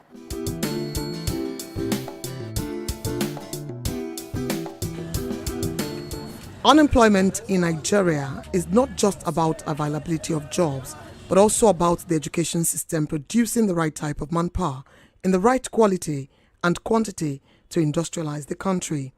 State actors and stakeholders say many Nigerian youths are not employable because their skills are largely divorced from labor requirements. I think, in my view, reviving our technical and vocational education and training systems, it's not optional. As a matter of fact, it's where we must go, pari passu, our other academic institutions like universities and co, such that you find that we have a lot more focus around disciplines, around trades, around disciplines, around specializations. We're in I'm in a room now, and I'm in your station, where journalism is a profession, right? But then there are also certain skill sets, whether it's graphics, whether it's creatives, that work very well with your industry. Now, not all of the skill sets that you need in this radio house require a university degree. So a lot of them can be honed, right from even as maybe senior secondary or even post-secondary through different diploma programs and things like that. Now, that's what we must do in terms of our skilling process, so that you have what you call a multiple pathway to your aspiration in life. Vocational training is the key, is the answer. Germany, all industrialized nations, they all depend on these skills training. They have a robust, developed infrastructure for skills training. And so we cannot, no economy, no country can really move forward without having a developed structure, a developed ecosystem, a developed environment to train people, to send people for internship, or to train people, intern people, and eventually create employment for people. Because eventually it is those people who are trained, it is those people who have gone through internship, it is those people who have become employable, who eventually becomes employers themselves. But where are these vocational schools? There are just about 123 government-approved vocational schools across Nigeria. Aside this, there is also a certain stereotype that discourages students from enrolling in such schools. The reason why some people don't like vocational work, depending on the area of specialization, you have to, when you want to work, you have to change your wares. And some don't like dirty work. Like me, I'm a plumber. People don't really know. Once I'm done in site and going home, people don't really believe that I'm a plumber, because maybe my stature or the way I look. So people don't really believe unless they see me while working on site. So unfortunately, the number of people who are applying, to learn skill and all of that is still very low in number. And I actually understand why it is low in number. When you operate in an environment that glorifies certificate over skill, when you operate in an environment where the skilled workers are not properly paid, when you operate in that environment where there is no glory in having skilled work, of course, the youth will not be interested in that. But when you operate in a society that celebrates certification without adequate work, and that do not pay people living wages for their skills, then of course there's going to be very low interest in that particular field of work. In the absence of white-collar jobs, many youths have turned to the informal sector, earning a living with small businesses and creating employment also.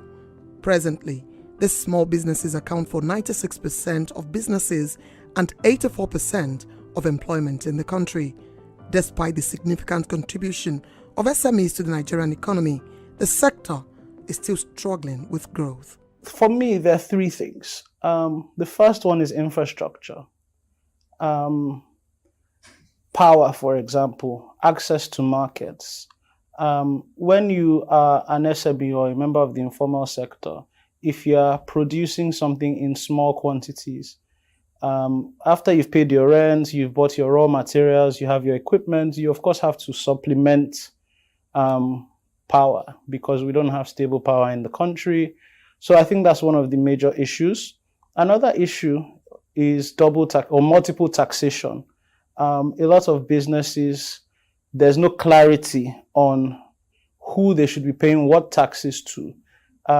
So, for example, I once worked with one of the mobility startups in Lagos in the bike-hailing space. And whilst we were, trying to speak with the LIRS, for example, about personal income tax or some basic tax from the drivers, we were obviously also having to deal with the unions, with their daily levies and all of that.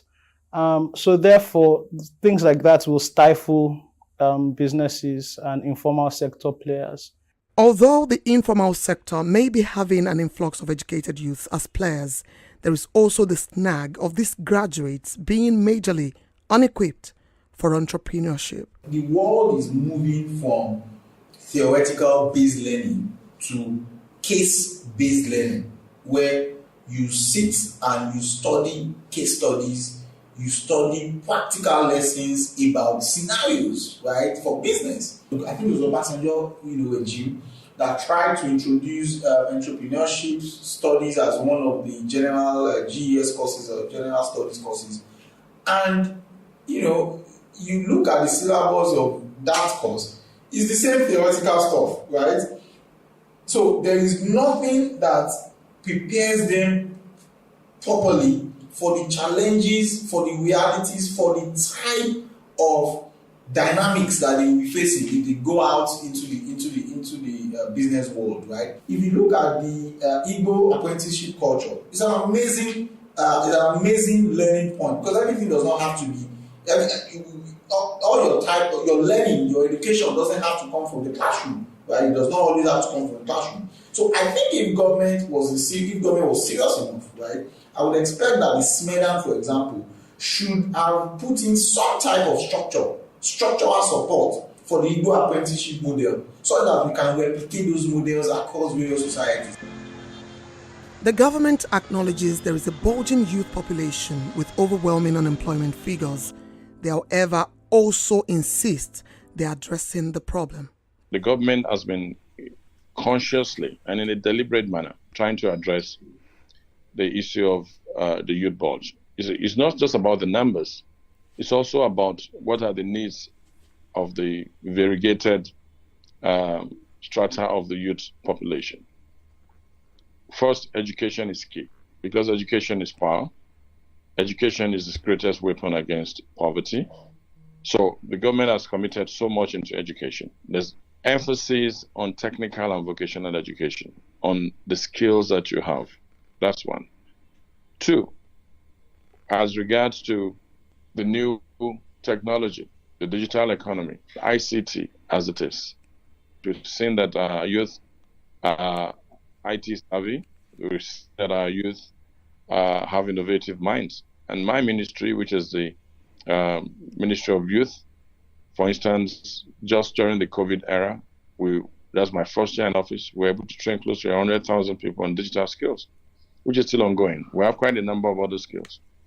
But the emphasis all around has been that the need to upskill our youth is a central agenda, but also to match the skills with the jobs available. There's been a mismatch in the past.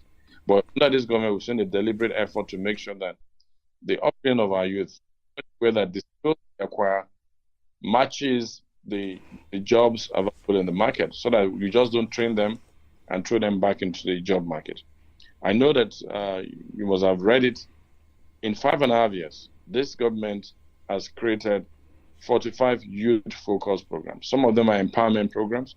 Some of them are entrepreneurship training. Some of them are technology training. And these programs are domiciled in various ministries. Nigeria has not lacked special intervention programs. There are many of them. Yet, there are many unemployed youths, as these intervention programs have failed in dropping the increasing unemployment rates. Critics argue that these programs are unimpressive. For the intervention, or rather the interventions of the government, I'm going to score them high on intention, and I'm going to score them low on performance or on result. High on intention because the act of rolling out a lot of intervention schemes, like the N-Power, You Win, and the various ones, including trader money, all to activate employment, shows that there are people thinking, there are people of good intention out there. But the method to which they've approached it and the results they're getting makes me score them low on it, because in 2021, it is not the role of government to be creating jobs for people or to be doling out money for individuals to grow their businesses. What the government needs to do are three, really, is to overall create an environment that allows employment to be created. Who create employment is businesses. So the government needs to create an environment that allows business to thrive and create employment, and thus doing, fight unemployment. Government will tell you, BOI, CBN, all of these guys, they'll tell you that We are providing interventions for MSMEs. So we have this 10 billion, we have this 100 billion for MSMEs. And then they will give you the guidelines. And then in the guidelines, you will see that they need you to be registered with CAC, they need you to have a bank account, they need you to have a business plan, they need you to have financial statements. Look, that already by design excludes majority of those in the MSME space. To bridge its unemployment gap, experts say Nigeria will have to create 5 million jobs annually for the next 10 years. Is the Nigerian government ready to tackle this problem? You know, that question is a question for Minister of Labour. It's a question for me, Minister of Youth Development.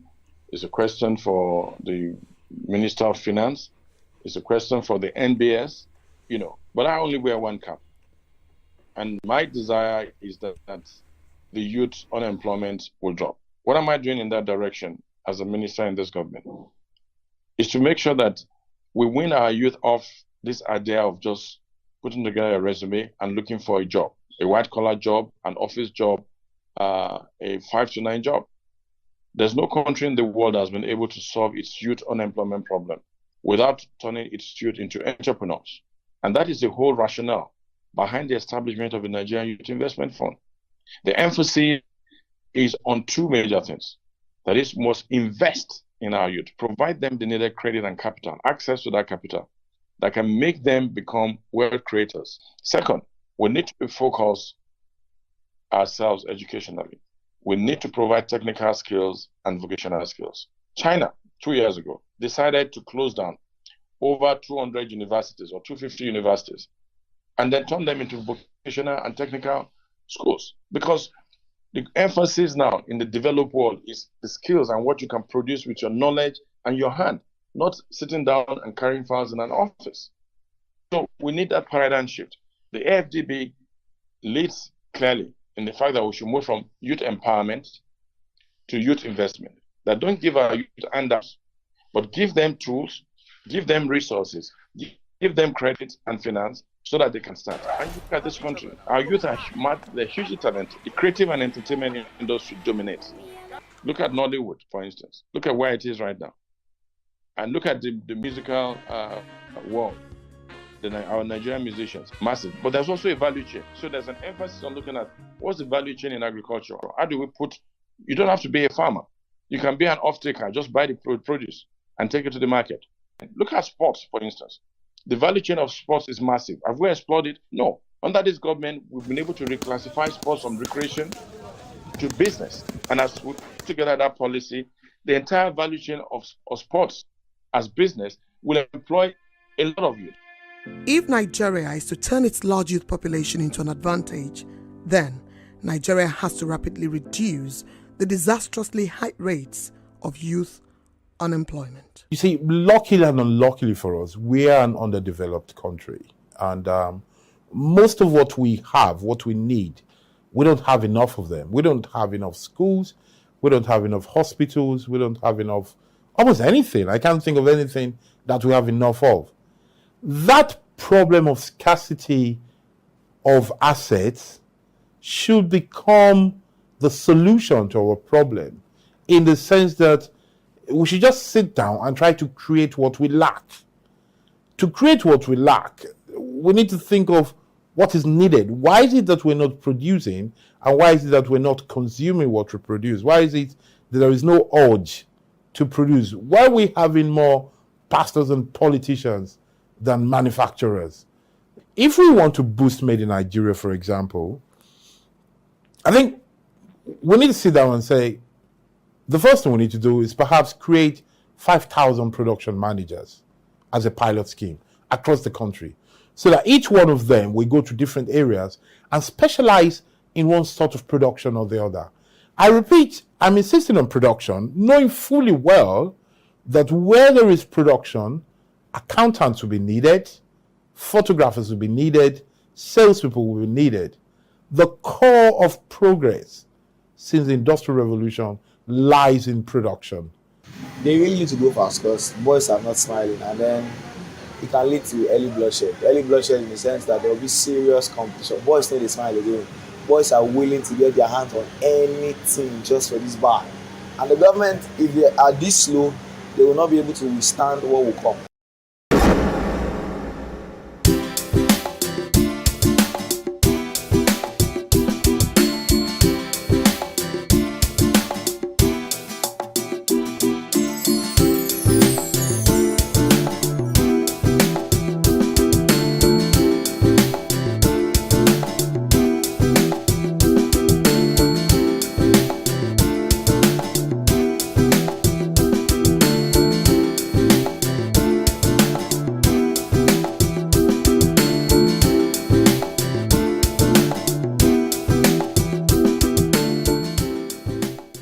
How can we have peace without justice?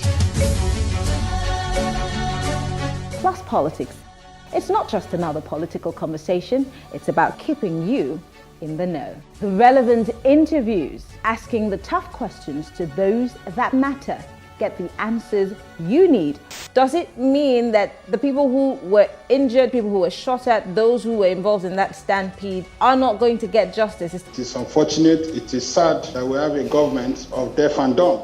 Analysis from top experts. The last election was not really an election. We feel that Obasanjo has a very special place in his heart for hating Ijaw people. I think it really boils down to two things. One, trust and accountability. Plus Politics, every weeknight at 7 p.m. on Plus TV Africa.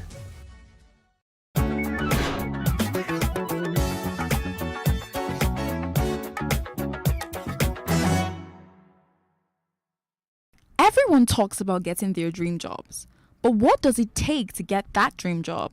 In a religious society like Nigeria, some people resort to prayer, but did you know that sometimes the only reason you're not getting the job isn't because you don't have the credentials?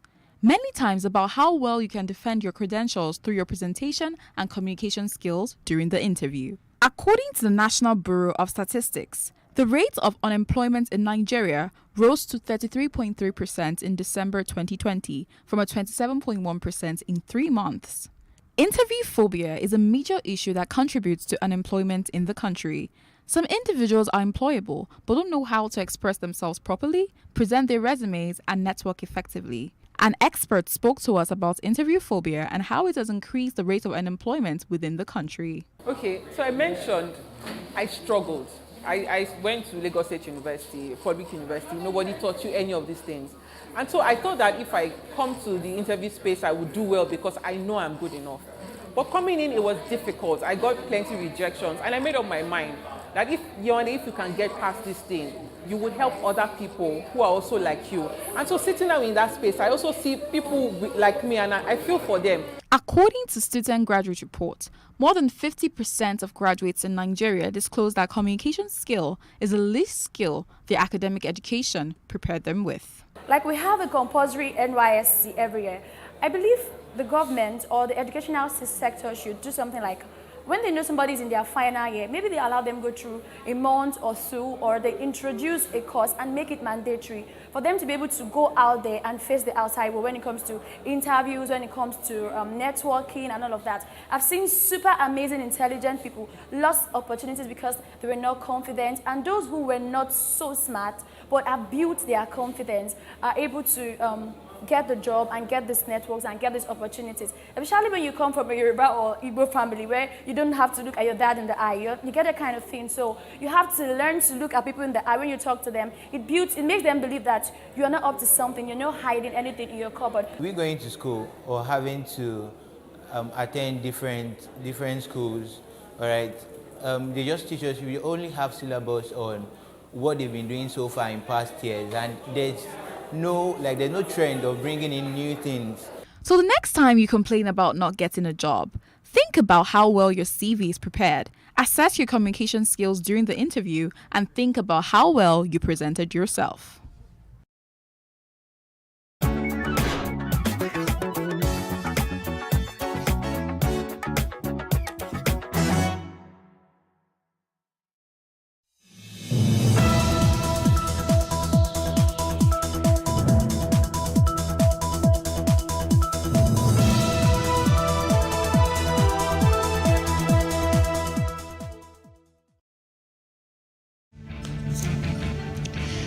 The People's Democratic Party and other opposition parties have lamented the level of insecurity in Nigeria. And the Muslim Rights Concern rejects Governor Sanwo-Olu's endorsement for a second term. This is Plus Politics, and I'm Kofi Bartels.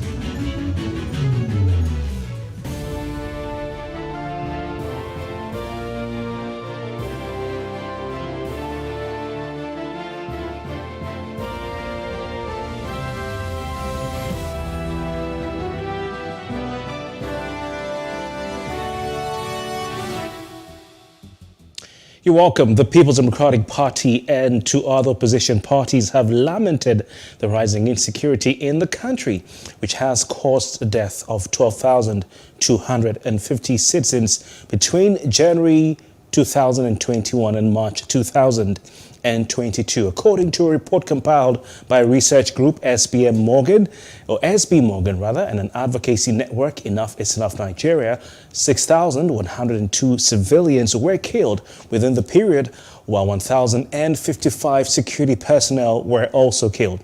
Now, further breakdown shows that 571 of those killed were soldiers, 307 police officers, and 193 vigilante members. Very grim statistics, but joining us to discuss this is public affairs analyst Ihechukwu Ibeji. I'm glad to say he joins us live in the studio. Mr. Ibeji, good evening to you. Thanks for your time. Good evening, and thank you very much. These are really grim statistics, I mean, it should send a shiver down the spine of anyone. Yeah. Wouldn't you say? It does send shivers down the spine of everyone, and especially given the fact that there seems not to be any actual head-on manner in which it can be handled, or it can be managed, or it can be nipped in the bud. Loss of life everywhere is something that is taken very weightily. It's not an easy thing, and what's even more frightening is the fact that it progressively over time, and it's not something that started today or in this dispensation. It's something that far, of course, has outstayed this dispensation. It has progressively become more sophisticated, so to speak. These are not mean figures, and there's no lighter way of saying it than to say that the situation is just horrible. All right, because this is Plus Politics, we always look at the political angle of things. But as far as the People's Democratic Party is concerned, and the statements they're making, not just the PDP, but two other opposition parties lamenting the rising insecurity in the country, is this political fodder, political hay, for the PDP at such a time? Absolutely. You see that one of the nexus of one of the key points, objectives for this current dispensation, which they used to come into power, was to guarantee security and to nip in the bud the insecurity that had been fostering right from the previous administration that they met on ground. So every political party at this point, especially as we advance towards the 2023 elections, will begin to use this as a campaign, strategy to see how they can also win votes. But I like to, of course, I like to deviate a lot of times away from the mere politics of these numbers, because we're talking about lives and property of people. The value of livelihood, the value of life itself, and the quality of life has so diminished, and these deaths that are being, these wanton killings that are going on, are not just anything you can politicize so easily. So away from them coming out to try to use these figures to campaign and all of that, you must look at the psychological and the actual situation on ground. And then the actual situation on ground is not something that you can just wave away. So yes, a lot of political parties, and I mean this is just one part of it, are going to use this as part of their manifesto. Of course, what you're going to find is that this current dispensation will be on the slab of the judgment of the people, and the politicians and the political parties are going to milk it. And if you look at this kind of figures, this is more or less like a performance lead board for them, and this performance lead board doesn't really do good. Interesting. It doesn't wait. Whilst the statistics cannot be argued with, whilst the numbers cannot be argued with, should Nigerians also be cognizant or bear in mind that before you remove the speck from your neighbor's eye, you need to clear the one off your eye as well, and take the criticism, the statements of these political parties with some caution. Look behind the scenes and also realize that this is also political milk for them. Absolutely. Look. Let me say this so clearly, and let me say this. There's no better way to say it, and we only, as a people, be deceiving ourselves. We don't tell ourselves the truth. The insecurity challenges that any administration, this current administration faces, is not a little one. It's not a small one. Apparently, when they were probably campaigning to come into power, they must have looked at it from the rhetorics and looked at it from the plans, looked at it from the grammar and the objectives. But what you find on ground is totally different, because insecurity is not something that you can just wish away or tackle away. So what am I trying to say? I'm trying to tell you that, look, any political party that's going to use this as a campaign chip must be ready to show that it can tackle. If for nothing else, the current administration have had the experience of actually facing the actual insecurity, and they've seen for themselves how not very easy it is. And it's not to say that they've not made effort. To be quite frank, it will only be foolhardy to come out and say that they've not made effort. They have made effort, but it is one thing to make effort, and it's also another thing to see those efforts, of course, tail into success. They have had their successes, and at the same time, they've had their failures in this area of insecurity, and I'm sure that genuinely they will continue to try to see what they can do, but they have to keep trying to do more and more, because once a life goes, it can never be gotten back. All right. Interesting and very important, rather. Once a life goes, it can never be gotten back. Once again, we'll try and bring out more political juice out of this.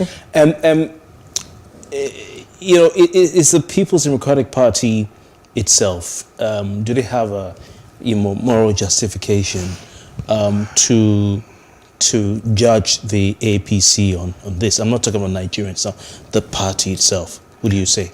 As dispassionately as I would like to always remain in everything I say, or anything, every time I come out to comment, I don't think they have any moral justification. Well, why would you say so? Because they also had an opportunity to tackle the same security challenge when they were in power, right? And why they may say that the records show that it was less compared to now, the truth of the case was that it still remained there. That insecurity challenge still remained there. And, it actually started to fester as at that time.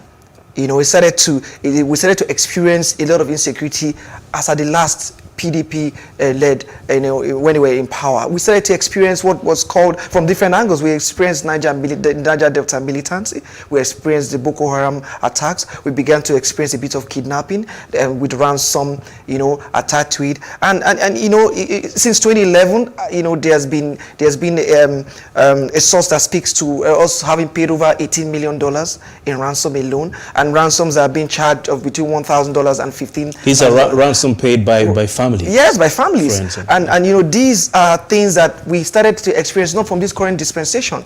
So they will have to be faced with the moral justification to convince the people that what they did before, by not being able to nip it in the bud in such a manner that this current dispensation used it as a campaign chip to come into power, they are able to get a magic wand to do that same thing at that time. And that's something that they are faced with at this current time. The elections, the general elections are around the corner. The political scene is heated up as we speak, and Nigerians will soon have to make a choice between which political parties of the 18 available as from INEC, and that will be on the ballot paper if all things go according to plan. Yeah. Or, we can't be too sure in these days. Yeah. But Nigerians will have to make a choice. Yes. Now, are you confident that the voting public is aware of the issues, and aware enough to be able to say, hey, All Progressives Congress, presidential election, these are the issues or problems you have? At least I'm a voter in Kaduna State. I'm a voter in Borno State. I'm a voter in Benue State. You have failed as far as insecurity is concerned. I will not vote for you. Or tell me what you're going to do better before I vote for you. Or, hey, PDP, when you were there, we still had these issues and you didn't even make it any better. Boko Haram came up while you held sway. So what are you going to do? Do we have the voters who have such an awareness to ask these questions and in an informed way vote? Let me be very sincere to you and point blank. I see a situation whereby the voting public are going to be looking at the individual, not entirely about the party. Now, the party brings forth the individual, but the integrity, the composure, the track record of the individual is going to sway a lot. And let's be very clear. None of the parties have really done themselves a whole world of good when it comes to the major issues on ground, such as insecurity. None of the parties. But what about when it comes to the presidential election, where you have just one man and then a flag bearer, a running mate rather? Are you confident that Nigerians can look at the track record of these parties and based on the track record say, I will vote for you because you give me a reason to vote for you, or because you have failed and I don't believe you can do any better? Nigerians will speak with the PVC. And they speak with their PVCs based on the failures of any party that fields a candidate that is not attractive to the people. That is not accepted by the people. There's a school of thought. I've had the chance to talk to some of your fellow public affairs analysts. They say nothing is going to change. The people are not aware enough or independently minded enough to make the hard decisions to say, APC, this candidate you're presenting us, we think he's good. We're going to vote for him because we think he can solve the security. He's convinced us. Or APC, we won't vote for you. Or PDP, we will vote for you. We won't vote based on ABC. We're talking about security or insecurity, as the case may be. There's a school of thought that says nothing will change. It's going to be business as usual because we're not ready to change anything. I've heard that school of thought too. In fact, I've been in conversations as a public analyst, experienced public affairs analyst over time to have arguments and discussions about that. But I kind of feel differently. Maybe I'm one of those who are not part of the 12 disciples. Maybe I'm one of those who are outside the 12. Maybe you can say 13. But in all the years that we've ever had elections, this is one election that's so important because these 7 years have seen Nigerians in a different level. But we're talking. I also present the program on radio as well as on TV. I hear people commenting on social media. People are talking, but we are still talking. And it seems nothing will change. Do you remember? We're just going to get to the point, and the usual is still going to emerge. And we all just go and vote, and things are just going to continue. Nothing will change. Most of the time, I like to say, let's wait for when the action happens.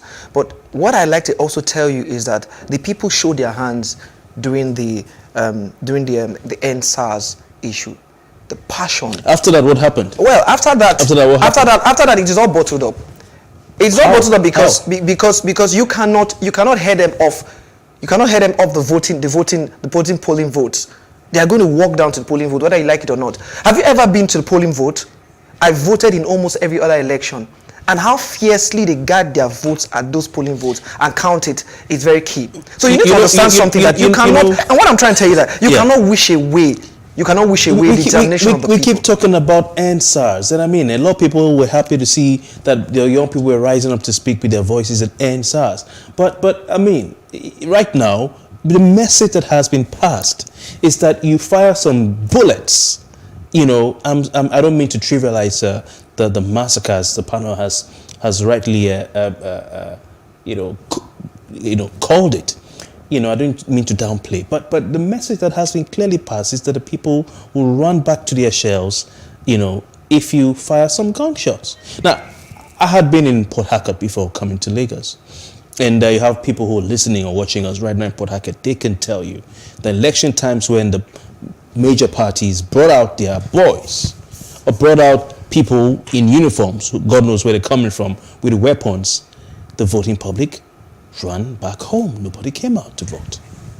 Nobody came out to vote. If the politician and the political parties do not think or they believe that it's going to be business as usual, then they should not campaign.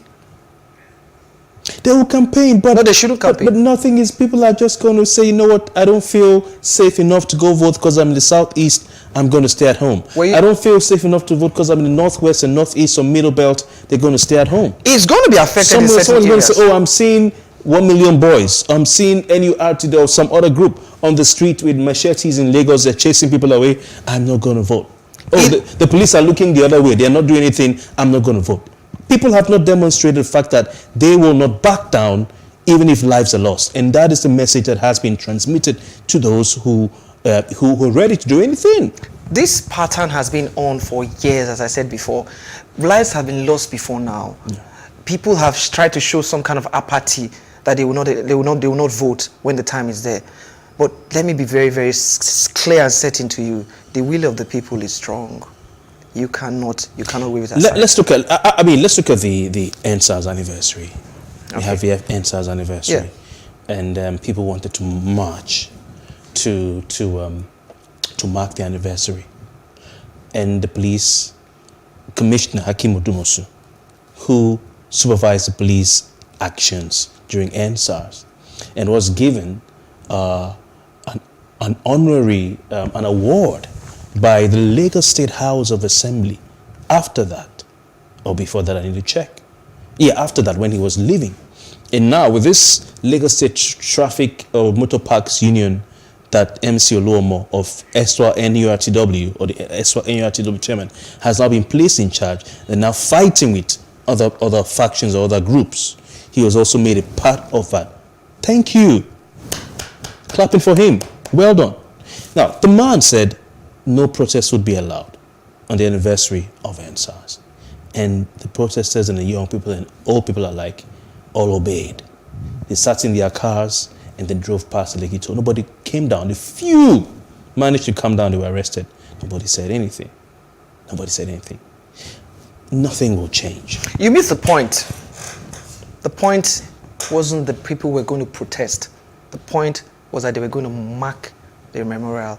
And as long as they were concerned, but they passed that message. Okay. Whether they were in their car, honking on their horns, whether they waved the flags, whether they drove past with speed, yet they came out. And that, to me, showed a will. What about... You cannot wave aside the fact that, look, EndSARS transcended the young or the youth. Absolutely. It was a strong message Absolutely. Of people who had come out and said, look, this is our feeling, this is how we felt. And that message was strong. And anybody who's going to trivialize that message, or who's going to trivialize the fact that the will of the people is something that you cannot step on, then that person may just be taking them for granted. All right. So I know that the political parties will not take the people for granted. So we have a large number of people in Nigeria. Last election, over 80 million voters. And we know that from 1999 or from 2003, I need to check, the number of voters, registered voters who turn up on election day has been dropping. We had the highest number of registered voters in the 2019 presidential election, and we had the lowest voter turnout in the 2019 elections of all the years since 1999. You look at voter apathy, it's an issue. It's an issue. And you're telling me that people are going to come out, irrespective of whether they feel it's safe to do so, irrespective of whether they feel there's a reason that their votes will count? Let me put it this way. There has always been cases of voter apathy right from the days of SDP and RSC. You can never guarantee the total maximum of the voters will come out at the polling booths. But what does the winning of a vote translate to? It translates to the maximum total number of votes that are voted for the most popular party. And that is all that you need to take a look at. Even at the last local government elections, there was voter apathy. But at the end of the day, it was all about the party that came out to campaign even more vigorously. So the parties that you've talked about, for instance, the PDP is pointing an accusing finger at the APC, saying you're responsible, insecure in the country, you've not done well and all that. Look at the stats. And you're saying that the PDP too also has to look at itself and ask itself questions.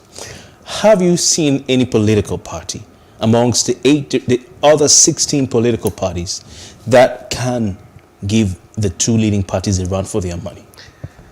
To be quite frank, because that is where, if you want to see a change, it may come from. May. I'm not saying you can have a change in the PDP or the APC. You can, but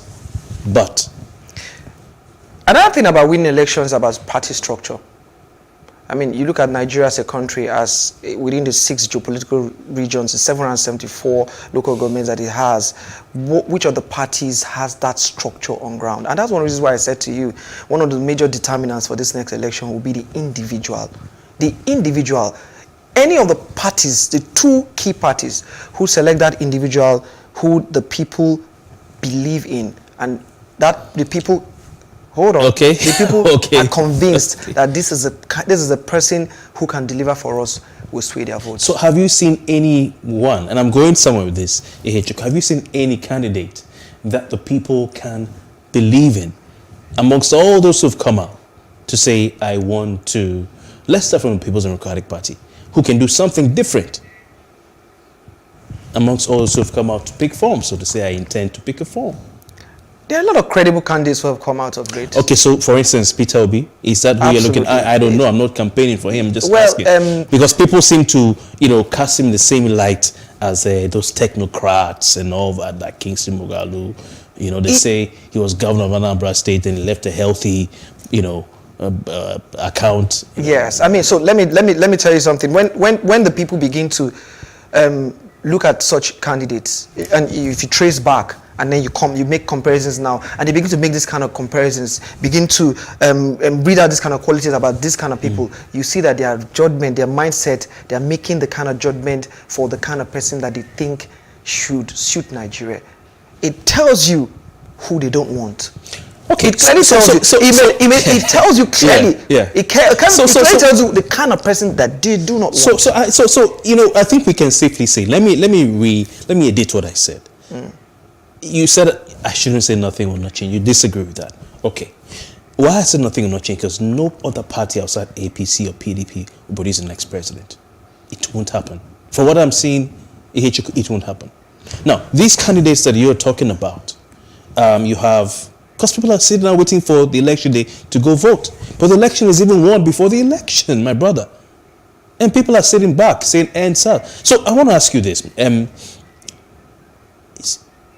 There is no way, or there's a high chance, let me say, a very limited chance. Do you agree with the school of thought? Let me put that way. There's a limited chance for an aspirant who doesn't bribe delegates to emerge, or doesn't do political horse trading to emerge as the party's flag bearer. In these 2 parties. The mechanics of internal party politics, especially in these 2, the mechanics of internal party structure, of course, requires that the candidate has to do what is required to make sure that he comes out as a flag bearer. But what we see a lot of times is that even in doing that, the party mechanism always looks at the caliber. And in this state, the current party in power know that there are a lot of areas where the jury is out on them. And that's one of the reasons why you will find that eventually they are going to ensure that the kind of candidates who are going to come out eventually to run for that primaries are kind of candidates that will make it impossible for the Nigerian man not to at least accept one. So you believe that the normal, or what we've seen in the past, what we've seen play out in the past in the presidential primaries of some parties, where it's about who has the money bag, who can pay the highest. I do admit, in 2015, Muhammadu Buhari said he didn't have money. All right, he didn't have money. I don't know if maybe Atiku had money then. I don't know. But yes, it can happen. But it takes some of the candidates that are being touted from the 2 leading parties. These sound like candidates who would not even pay 1 kobo because it's not their principle to do that. Do they have a chance?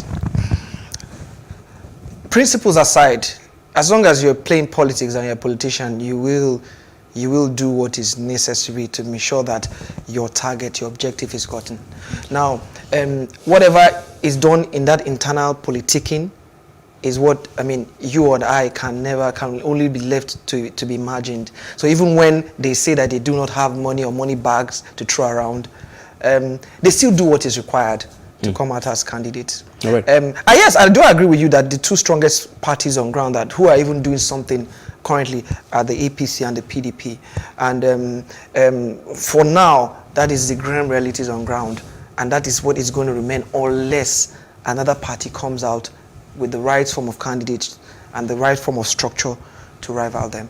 And that's just where it is. What do Nigerians need to do, the voting public, what do they need to do right now, even before the elections, to ensure that as far as insecurity is concerned, the next president of Nigeria will be someone, male or female, who can tackle insecurity head on? I'm not talking about what we call bobo juice. Yeah. You know, you come on TV and then you talk. You know, and then meanwhile it's just talk, because people can look at your track record and see that you've not actually done what you say you want to do for Nigeria in the little office you've had. So what do Nigerians need to do starting now, so that by the end of the day, you know, Mahmoud Yakubu announces the result, you have a president who can tackle insecurity head on? They need to look very critically at all the candidates that are coming out, all the candidates that are claiming that they can deliver. They need to look at the number of people who have been killed since 2011. They need to look at the number of people who have been displaced. They need to look at the fringes on which this country is on, the number of refugees that have been rendered homeless. They need to look at the pervasive kidnapping that's continued. They need to look at the insecurity that has gone from not just Niger Delta militancy down to Boko Haram, down to the cattle harass issues, down to the kidnapping, down to the robbery. They need to look at all of these issues and look very critically at the experience of the candidates who are going to come out and ask themselves the kind of questions that speak to, can this person take the tough decisions? Because what is required is tough decisions. We hear a lot of stories when presidents go into power, and we hear things about them being bedraggled by kitchen cabinets. They need to look at people who cannot be bedraggled by kitchen cabinets. There are candidates who are out right now who have taken certain decisions at positions of power that tells you that these are the kind of people that can do something when the chips are down. And it's very important, because let me be very frank with you, the 2023 political election is going to be one of, if not the most important elections in the history of this country, because we are practically at our throes. In the last 7 years, I don't know, or I don't recall we've experienced the kind of situations that we experienced, so much so that the value of life is so devalued. Right. And these are the things that Nigerians need to look at when they make their choice. Interesting. It's good that we've rounded off on the note of what needs to be done, not what has happened in the past. Thank you very much, Ihechukwu Ibeji, for your time. Thank you very much. Thank you for having me. And that's the much we can take on this first segment of Plus Politics. And we'll be right back. We'll take a short break. When we return, Murik rejects Governor Sanwo-Olu's endorsement, or rejects the endorsement of Governor Sanwo-Olu for a second term. You're watching Plus Politics.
An Islamic organization, the Muslim rights concern MURIC, has condemned the endorsement of the Lagos State Governor Babajide Sanwo-Olu for a second term, describing it as unfair and provocative. This was in reaction to last week's widely reported endorsement of Governor for a second term by the Governor's Advisory Council group in the All Progressives Congress ahead of the 2023 gubernatorial race. The Governor's Advisory Council is an apex decision-making organization of the APC in Lagos. The director of the Muslim Rights Concern, Professor Ishaq Akintola, expressed the group's displeasure over the governor's second-term endorsement. In a statement he personally signed on Monday, Murik maintained that the endorsement was in violation of a long-standing unwritten rule on rotational governance between Muslims and Christians in Lagos State. I'm glad to say joining us tonight to discuss this is Director of Muslim Rights Concern and the man who signed that statement, Professor Ishaq Akintola. Good evening to you, Prof. Thanks for your time. Good evening, sir. All right. Tell us about what zoning arrangement are you referring to as far as Lagos State is concerned? Come again? Yeah. What rotation, power rotation arrangement are you referring to in Lagos State? Oh, well, you will recall that when former Governor Akinwumi Ambode was to come into office, when he was to become governor, the Christian Association of Nigeria, Lagos State chapter, actually came out boldly requesting that the next governor must be a Christian because a Muslim had spent 8 years. And of course, it was that was how Akinwumi Ambode became governor. And when he was vacating office, Governor Sanwo-Olu was brought in. Akinwumi Ambode had spent 4 years. Governor Sanwo-Olu is now concluding his 4 years. And of course, because Akinwumi Ambode was not allowed to come in for the second term in office, it was Sanwo-Olu that came to complete the second term.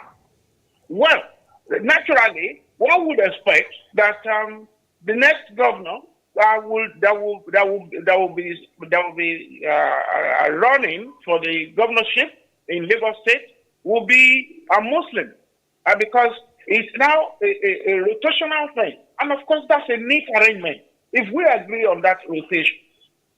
But surprisingly, last week, the stakeholders of the ruling party, the APC, just came up with this conclusion that they had endorsed Governor Sanwo-Olu for the second term. So we were pleasantly surprised, and we came together, and a lot of Muslims have been asking us, why wouldn't we say something about that? Why wouldn't we speak up for the Muslims? So, and that's the whole thing. Of course, you remember there is a rider there. We are saying, look, there is no hard and fast rule there. Even if Sanwo-Olu is going to run for the second term, which means Christians would then be in office for 12 years and not 8, then by the time Sanwo-Olu finishes his second term, a Muslim governor should come in and and the Muslims would also spend their own 12 years in office. Of course, in a democracy, we believe negotiations, dialogue, agreements should be reached. So we are expecting that even if they were going to announce Sanwo-Olu for second term, the Muslims should be, as stakeholders, major stakeholders in Lagos State, should be consulted. And that's what we are asking for. So if they insist Sanwo-Olu should spend his second term now, then there is no doubt about it. At the end of his second term, a Muslim must come in, spend 2 terms, and then another Muslim will come in to spend another 4 years. making 12 years to meet up with what the Christians have spent in office. All right, Professor Ishaq Akintola, I'm sure you're aware that in the Governor's Advisory Council, the group which made this endorsement, which actually isn't binding on the All Progressives Congress, they have to meet to either ratify a consensus candidate or have a primary of a governorship primary involving different candidates. I'm sure you're very well aware that the Governor's Advisory Council is a mere group and that this group has a right to endorse who they feel should be endorsed. And this is not a statement of the party in Lagos State. Oh, I'm not sure I had you correct. Okay, I'll repeat myself, Prof. I'm saying I'm sure you're aware that the Governor's Advisory Council is simply a group. It's not a statutory organ of the All Progressives Congress. It's not a constitutionally recognized organ. It is just a group of individuals with common interests in the APC. And this is their private individual view that the governor of Lagos State has done well enough to deserve a second term, not the view of the party. So the party actually has not said anything about this. That is when the APC, a political party, the ruling party, feels about the governor. We are not controverting that. We are not saying Sanwo-Olu has not performed. When the Christians demanded that a Christian must come on board, they didn't say Fashola did not perform. They didn't say the Muslim governor who was there did not perform. The issue is fairness, participatory democracy, inclusivity. There should be no group that will be excluded in decision making, in governance, and in the sharing of our common patrimony. That's what we are saying. But Prof, the question when the party is taking a decision, yes. When the party is taking a decision Yeah. about who should come on board, they should also consider the multicultural nature of our society. Prof Akintola, I guess you didn't hear my question right, so I have to repeat it. I'm saying that this group called the Governor's Advisory Council of the All Progressives Congress, it's a private group. It is a group of individuals. It is not a statutory part or organ of the APC. It's just individuals who have their view, just like Muri can have its view. The party has not taken a decision to endorse anyone. The party can't even do that except through consensus by which other aspirants must sign in writing that they also endorse the candidate. So the party really, in essence, hasn't taken a decision. And the group says that this is their private view, independent of the party. If it is in the interest of the party, is it in the interest of the people of Lagos State? Are those individuals in that council, are they oblivious of the fact that there are Muslims and Christians in this country? When we take decisions, we should consider our environment. There are no hard and fast rules to this. You consider your environment, and whatever decision you are arriving at, they can consult anyone. Nobody stopped them from calling the Christians. Nobody stopped them from calling the Muslims. But to just say because they are in council and so they are taking decisions, that is balderdash. We want to be involved. Because but Prof, you seem to be arrogating so much power to this Governor's Advisory Council when they actually do not have any power than to campaign, than to say we support this person. That's all. The party has not said that they're going to endorse anybody, and I doubt the APC will endorse someone, except, of course, there's a consensus amongst all the candidates in writing, according to the Electoral Act. We have to talk, we have to speak out now. We do not have to wait until somebody announces a primary. The whole world had it on radio, on television, and it was in the paper that Governor Sanwo-Olu had been endorsed by leaders of the party. So what else do you want to call primary? What else do you want to call the next decision? Why should the Muslims now wait for the final decision or whatever, the final name to be announced? for primary. When leaders of the party have said they endorse Governor Sanwo-Olu. All right, Prof. Ishaq Akintola, I'm sure you're aware. Are you not aware that the Governor's Advisory Council, which is an independent group, not a statutory organ in the APC, is made up of members of the Islamic faith? We have several persons in that group. For instance, Senator. I'll just, in case you're not aware, Prof. In case you're not aware, let me help you by reading out the names. Even if the council has members of the Islamic faith, that is not the way to consult Muslims of Lagos State. Prof, maybe you do not believe me. Prof, can I just read out the names for you, sir? Sir, please let me read the names for you. We have Senator Oluremi Tinubu. She's there. Your problem is when you ask questions now, you don't want me to give an answer. No, Prof. In order for you to have context, I am saying, can you listen to me? Oh, all right, can Prof. you listen to me? I'm listening to you, Prof. What I'm saying is, even if members of the Islamic faith are in the council, in the governor's council, those are politicians, not people.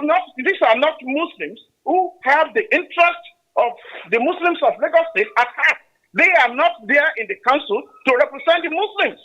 Then the members of the council will need to reach out to the Muslim community of Lagos State, whose leader is Professor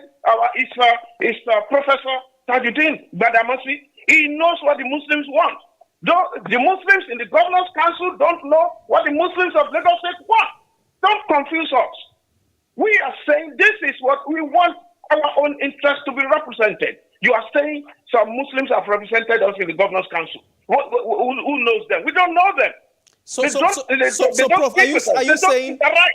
Yes. So, Prof, are you saying an academic of your standing, of your years of experience, you prefer for the leadership of Lagos State to take objection to that description? Okay, I apologize. I apologize, sir. No offense intended. I apologize. In the public space like this. I apologize, Prof. I hold you in very high regard, Prof. I apologize. My apologies, sir. I may be forced to call off the interview. I apologize to you, sir.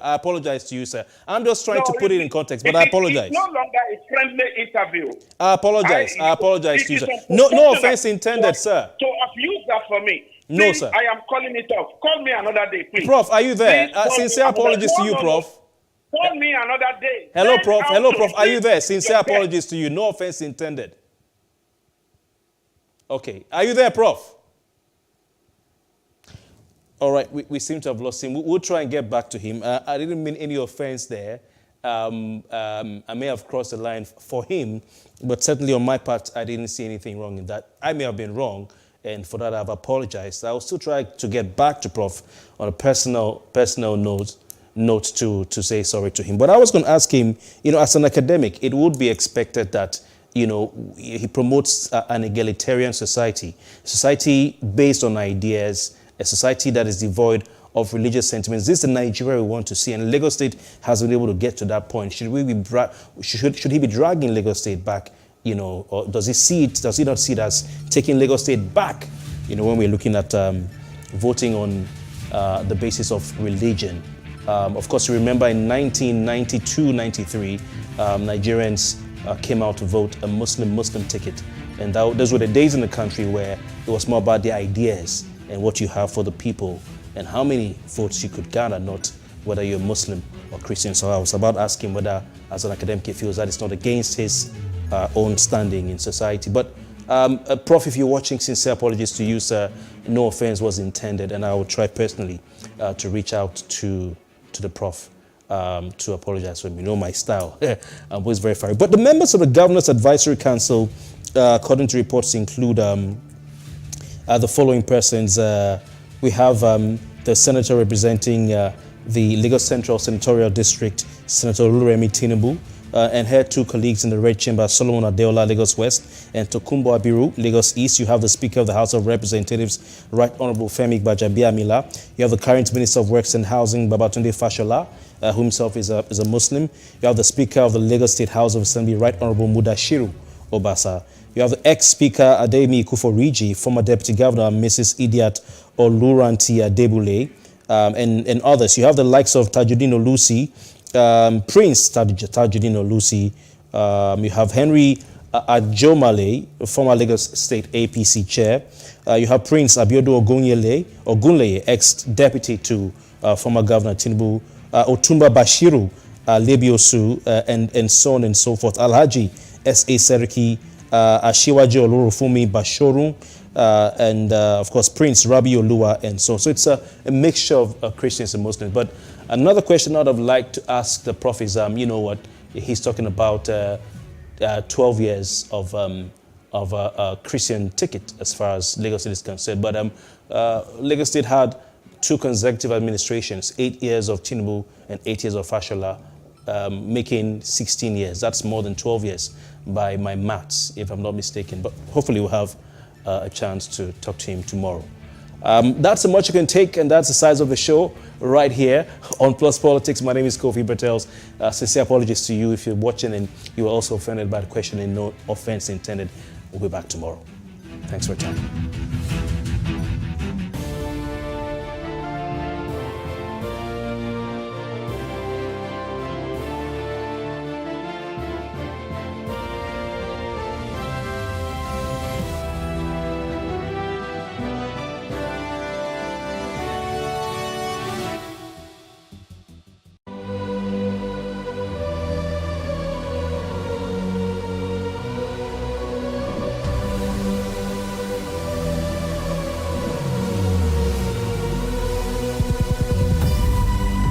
What we do not understand, we will stigmatize.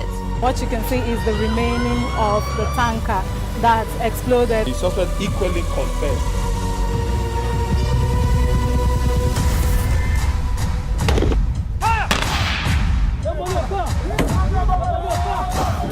A 500 naira they collect them. If you no talk, then go beat you. Now 2,500 when they pay.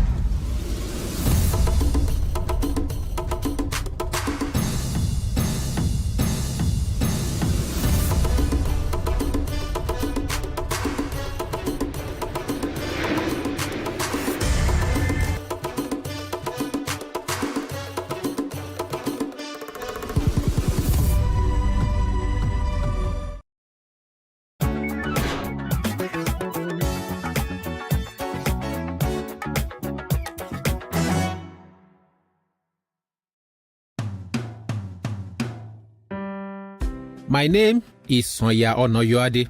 I reminisce my good old days with an uncommon nostalgia. For me, my days of yore were lived fully from humble beginning. Born in Bere and raised in Inolende, Ibadan, the commonality of our abode made it possible for everybody to know everybody else.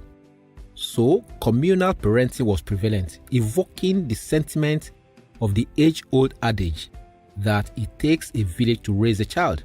So, bad behaviors could be punished by communal stakeholders other than the parents, such as neighbors, aunts, uncles, and sisters, all taking responsibility for the life and welfare of the children in the community.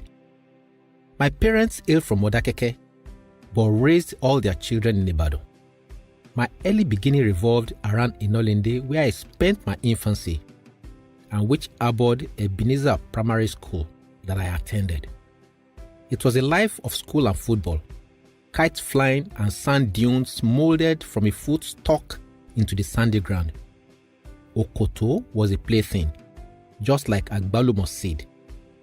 My primary school lay parallel to Igboagala, Gala, which housed the iconic colonial-era Bowers Tower, a high-rise rotunda with spiral tiers set on a hill and which played host to visitors and tourists and could be seen from every nook of the ancient city. A saying dedicated to this tower against those not conversant with the complexity of the city is Ibadolomo or Molayipo, meaning that you only know Ibadan but not the Bowers Tower, which locals called Layipo due to its rotunda nature and because you have to climb up its zenith in a spiral stairs. Inolende was communal, by every sense of it.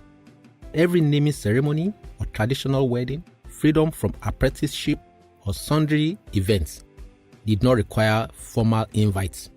Such events were for the community and children were expected to attend, huddled together in a choreographed manner around large bowls of rice as a couple of gazing sheep and bleating goats waited in the wing to pounce on leftovers.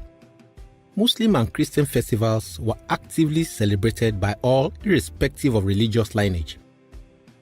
Ramadan was a time we looked forward to as children of Christian faith because we would wake up to eat Sahari, and some evenings were filled with itinerant musicians who played were, a Fuji genre with Islamic lyrical underpinnings.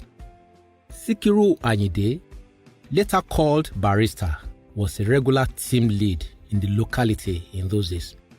Will I forget the good old days of Egungun festivals when we followed Ololu or Alakpanshopa or Atikpako, all dreaded masquerades from Inolinde to Bere and Makbo, sucking in their superlative acrobatic displays and guttural incantations. Young folks, especially those from humble background like me, found the serendipity of Ibadan around the 70s and the 80s. Odo Dandaru, a stream on the fringe of Mokola, was our swimming bay, and the elevator of Kingsway in Dugbe was our playground. Except for Cocoa House and a couple of high-rise buildings, the skyline was not dotted with skyscrapers, yet the serenity of Ibadan was profound, and the security unimpeachable. Family values were strong in my good old days. During school holidays, we would follow our father to his farm in Idiya, a village settlement in the outskirts of Ibadan. Farms were not an attractive sector to kidnappers or armed robbers then. It was fun in the farm, making small fires to roast corn or yam or rabbit caught by midnight traps. In the twilights of the day, while going back to the village from the farm or sitting around the fireplace in the village hut, Father would regale us with stories of life, wisdom nuggets and politics of yore. It was in one such sitting I knew the plant called Akintola Taku, so named because of the political crisis of the 60s. At other times, we followed Mother to Dugbe Market, where she traded in stockfish. I went to Ibadan Polytechnic, Ogun State Polytechnic, and the University of Ibadan. And in my trajectory, educational value was in the quality. Handphones and other modern gadgets of pleasure were few, so there were less distractions. There was nobility of character among students and lecturers. Cultism, sex for marks, student prostitution, and absenteeism were only hush words, unlike now that those vices are threatening the survival of the academia. Our children need to know how we roll back in the days and begin to invent a more quality life. They deserve better today and brighter future, so that they can also have their own good old days in the fullness of time. I believe we need collective efforts to ensure that we make the difference in the lives of our youth now for a better tomorrow. That is why I am joining Sir Shemore Badijo in this patriotic drive. How about you? Won't you rather join us? Thank you.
Increase the reach of your events or business services.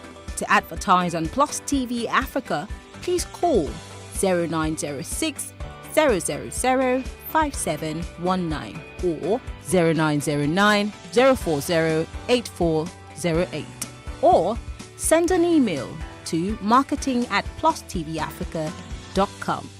Plus TV Africa. Big stories live here.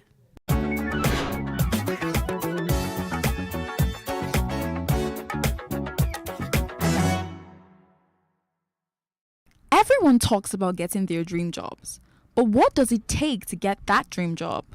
In a religious society like Nigeria, some people resort to prayer, but did you know that sometimes the only reason you're not getting the job isn't because you don't have the credentials? Many times about how well you can defend your credentials through your presentation and communication skills during the interview. According to the National Bureau of Statistics, the rate of unemployment in Nigeria rose to 33.3% in December 2020 from a 27.1% in 3 months. Interview phobia is a major issue that contributes to unemployment in the country. Some individuals are employable but don't know how to express themselves properly, present their resumes, and network effectively. An expert spoke to us about interview phobia and how it has increased the rate of unemployment within the country. Okay, so I mentioned I struggled. I went to Lagos State University, Public University. Nobody taught you any of these things. And so I thought that if I come to the interview space, I would do well because I know I'm good enough. But coming in, it was difficult. I got plenty of rejections. And I made up my mind that if you can get past this thing, you would help other people who are also like you. And so sitting down in that space, I also see people like me and I feel for them. According to Student Graduate Report, more than 50% of graduates in Nigeria disclose that communication skill is the least skill their academic education prepared them with. Like we have a compulsory NYSC every year.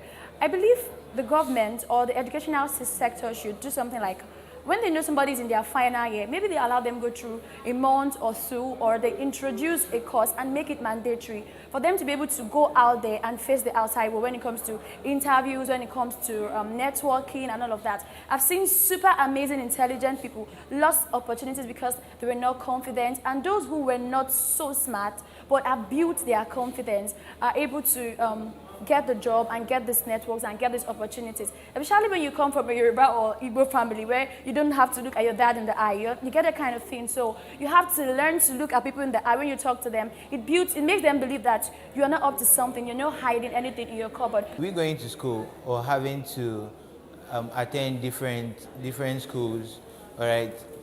They just teach us, we only have syllabus on what they've been doing so far in past years, and there's no trend of bringing in new things. So the next time you complain about not getting a job, think about how well your CV is prepared. Assess your communication skills during the interview and think about how well you presented yourself.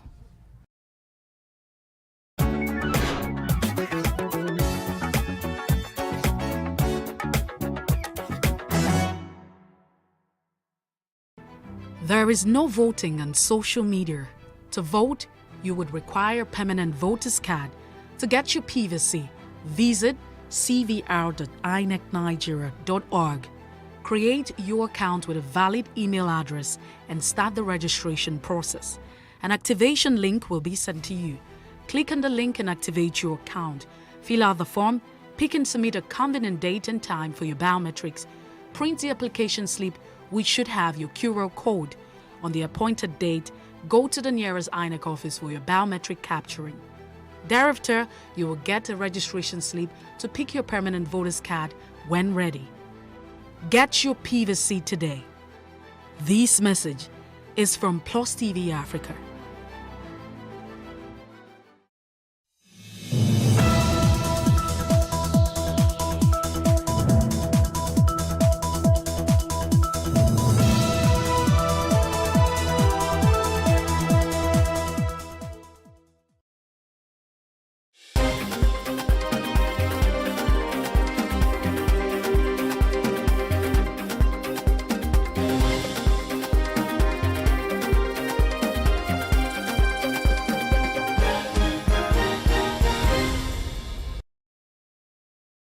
Good evening. I am Jacinta Obiuku. This is the news update.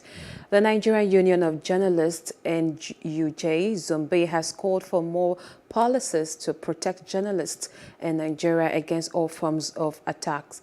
Vice President of the zone, Ronke Shamo, who made the call in Ado-Ekiti to mark this year's World Press Freedom Day, noted that this year's celebration tagged Journalism Under Digital Siege was very relevant and timely.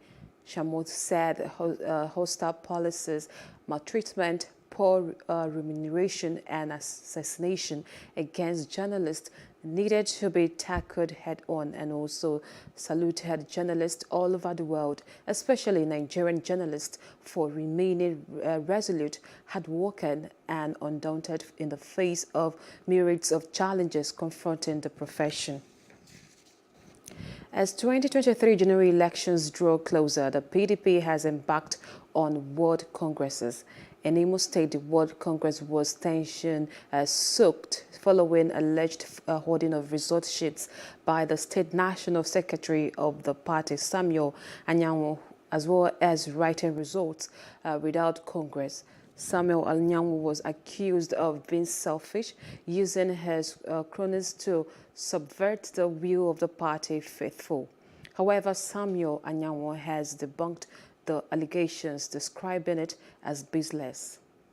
First of all, what brought all of us here is the robbery, criminal act of stealing Congress results and an attempt to steal. It was to steal the entire Congress result of the 27 LUGA. By the time they were caught, 2 LUGA, which is Idaho North and Idaho South, have been stolen. And this thing started from Abuja, and it has the imprint of the National Secretary of the party, Samuel Anyanwu. And it was designed at hijacking the entire 27 LUGA results. And then the people even came with a Congress ad hoc result already written and given to them from Abuja by the National Secretary. It's so painful that PDP, all of us labored so hard to rebuild, that is on the path of total victory, is at the verge of being destroyed because of the ambition of one man. Actually, one Ikenga, Ugo Chinyere, alleged that the National Secretary masterminded the seizure or diversion of the electoral materials during the Congress yesterday. Actually, this allegation is quite laughable. And Senator Samuel Nnemeka Anyanwu is the National Secretary of PDP.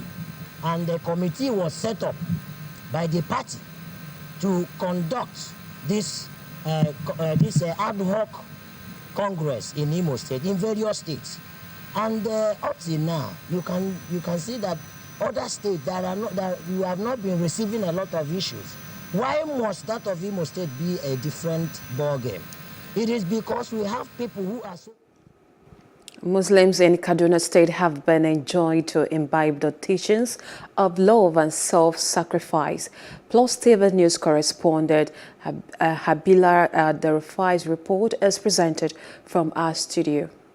Speaking after the Eid prayers in Kubal local government area of Kaduna State, the chief of Dusin Y, Malam Idris Al-Hassan, says Nigerians must be fair and resolute in the discharge of their responsibilities of maintaining peace, unity, and development in the state and the country as a whole.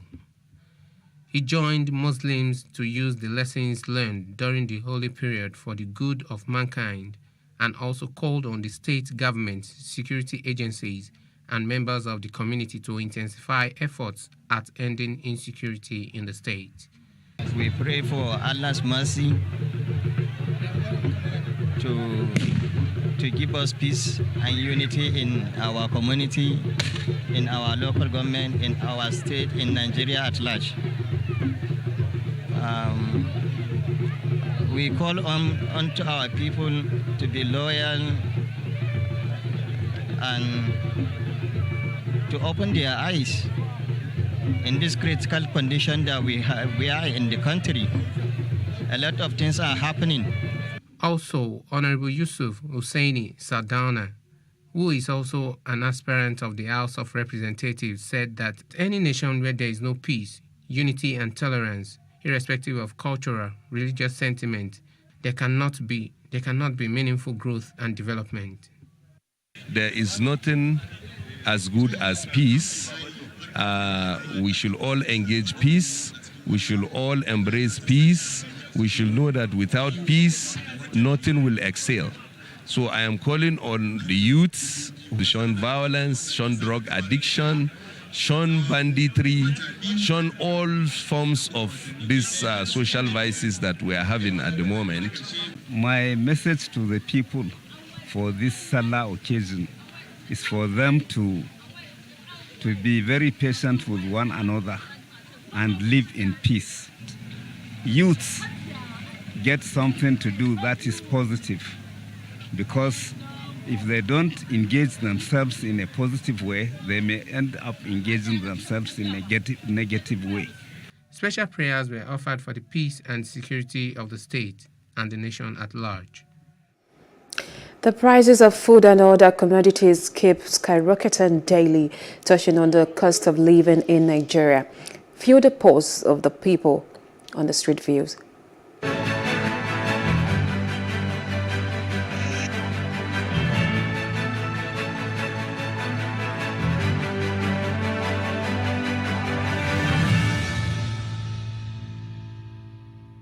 You expect seriously, we can't even explain, because in my place of work, the place I would normally pay 500, go and come back. That was 2014, 2015. Now I pay 1,200. We just have to keep on going with it now. We just hope it gets better.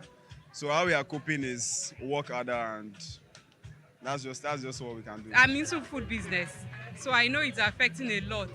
Particularly trying to get customers. When you give them prices of stuffs that we do, they complain that it's too expensive.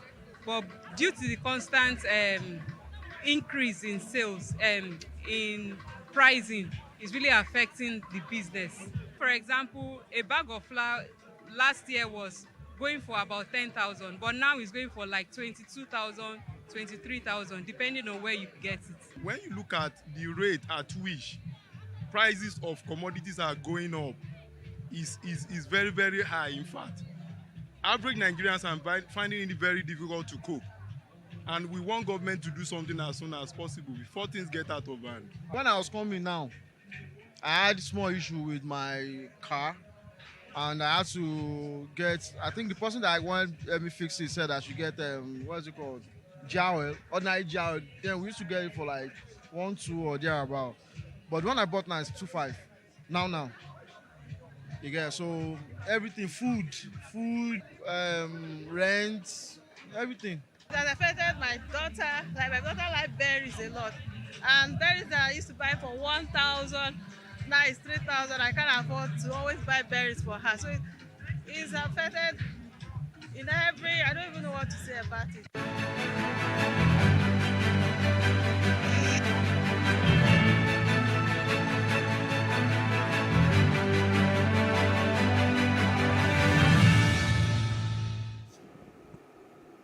Other parts of Africa, Ethiopian police used tear gas and briefly clashed with young Muslims in the capital on Monday during prayer to mark the end of Ramadan. The Ethiopian capital saw scenes of panic on Monday. Police fired tear gas at Muslim protesters on the fringes of prayers marking the end of Ramadan. The incident occurred outside the Addis Ababa International Stadium, and the Addis police called it a riot caused by a few individuals. An official said a policeman unintentionally fired tear gas at the crowd when some faithful started to chant slogans and throw stones. The Addis police issued a statement saying property had been damaged before order was restored. Outside Africa now, a 14-year-old boy was killed and a 17-year-old girl was wounded in a missile strike in the southern port of Odessa. Video uploaded to social media on Monday showed firefighters spraying water onto a fire in the destroyed building. The caption alongside the video read, "Rescuers eliminate the consequences of a missile strike in Odessa." Zelensky said the missile hit a dormitory. How did those children in the dormitory threaten the Russian state? Zelensky said in his nightly video address. The strike also hit a church, blowing the roof off. And in business news, the MO states got 138.8 World Bank facility. More than 30 state governments received $138.5 million grant from the World Bank for meeting the requirement for debt-related disbursement-linked indicators. The state government received the performance-based grants in 2018 and 2019. The DMO utilized a combination of tools and approaches to support the state government in achieving the minimum requirements for the DLIs it supports. The tools and approaches are guidelines, template and tools, physical or virtual workshops, and just-in-time advisory. And entertainment news, Hillary Clinton attended the Glitzy Met Gala for the first time in 20 years on Monday. Clinton said she was attending to celebrate the fashion and spirit of America.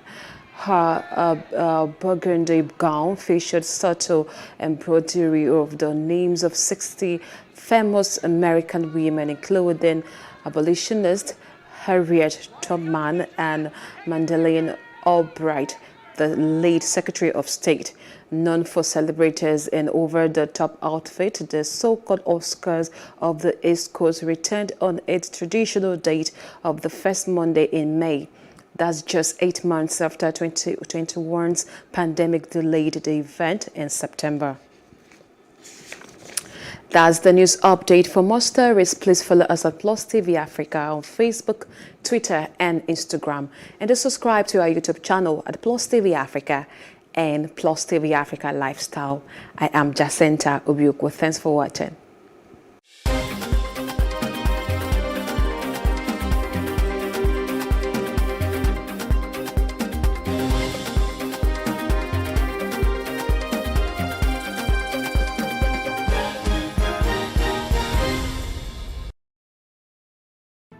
There is no voting on social media. To vote, you would require a permanent voter's card. To get your PVC, visit cvr.inecnigeria.org. Create your account with a valid email address and start the registration process. An activation link will be sent to you. Click on the link and activate your account. Fill out the form, pick and submit a convenient date and time for your biometrics. Print the application slip, which should have your QR code. On the appointed date, go to the nearest INEC office for your biometric capturing. Thereafter, you will get a registration slip to pick your permanent voter's card when ready. Get your PVC today. This message is from Plus TV Africa. How can we have peace without justice? Plus Politics. It's not just another political conversation, it's about keeping you in the know. The relevant interviews, asking the tough questions to those that matter. Get the answers you need. Does it mean that the people who were injured, people who were shot at, those who were involved in that stampede are not going to get justice? It is unfortunate, it is sad that we have a government of deaf and dumb. Analysis from top experts. The last election was not really an election. We feel that Obasanjo has a very special place in his heart for hating Ijaw people. I think it really boils down to two things. One, trust and accountability. Plus Politics, every weeknight at 7 p.m. on Plus TV Africa.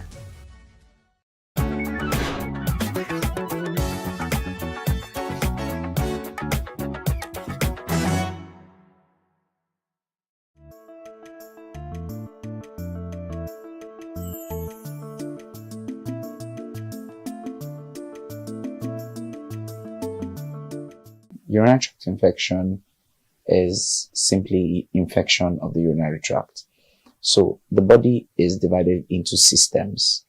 And of course, you have, just like you have the digestive system, neurologic system, you have the urinary tract or urinary system, which is made up of the kidneys, the ureter, the bladder, and the urethra. Okay, these four parts form the urinary system. Any infection in any part of the system is what we simply call the urinary tract infection.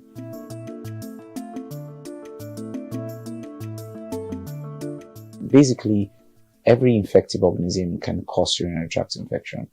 The most common ones are your bacteria, your fungi, and viruses. You have virus infections that can cause urinary tract infection. You have fungi that can cause, especially in immunocompromised individuals. For an example, people on high levels of suppressants, immunosuppressants, or high levels of chemotherapies, or patients who have come down with retroviral infections. Then, in very common cases, are bacterial infections that cause urinary tract infection, which are the common ones that we see. So you have things like Streptococcus, you have things like H. influenza, you have things like E. coli. In worst cases, you have Klebsiella, and of course, all of these bacteria can actually cause urinary tract infection. When they affect the different levels of the body, they have their different symptoms. So some of them get as far as the kidneys, cause things like pyelonephritis, and it further goes down to damaging symptoms. Okay, so it can be caused by bacteria, fungi, viruses are the commonest one. Protozoas can also cause it, and sometimes worms infections. 5 major steps actually preventing urinary tract infections. Number 1 is maintaining a good hygiene. Hygiene has been seen to be implicated in urinary tract infections, and if you are not very careful with, especially with the underwears, you can recurrently cause urinary tract infection. And then, of course, with the areas of sanitation, the restrooms are very implicative. And even in, partners, sexual partners, sometimes you may need to be very cautious. Okay, so basically hygiene.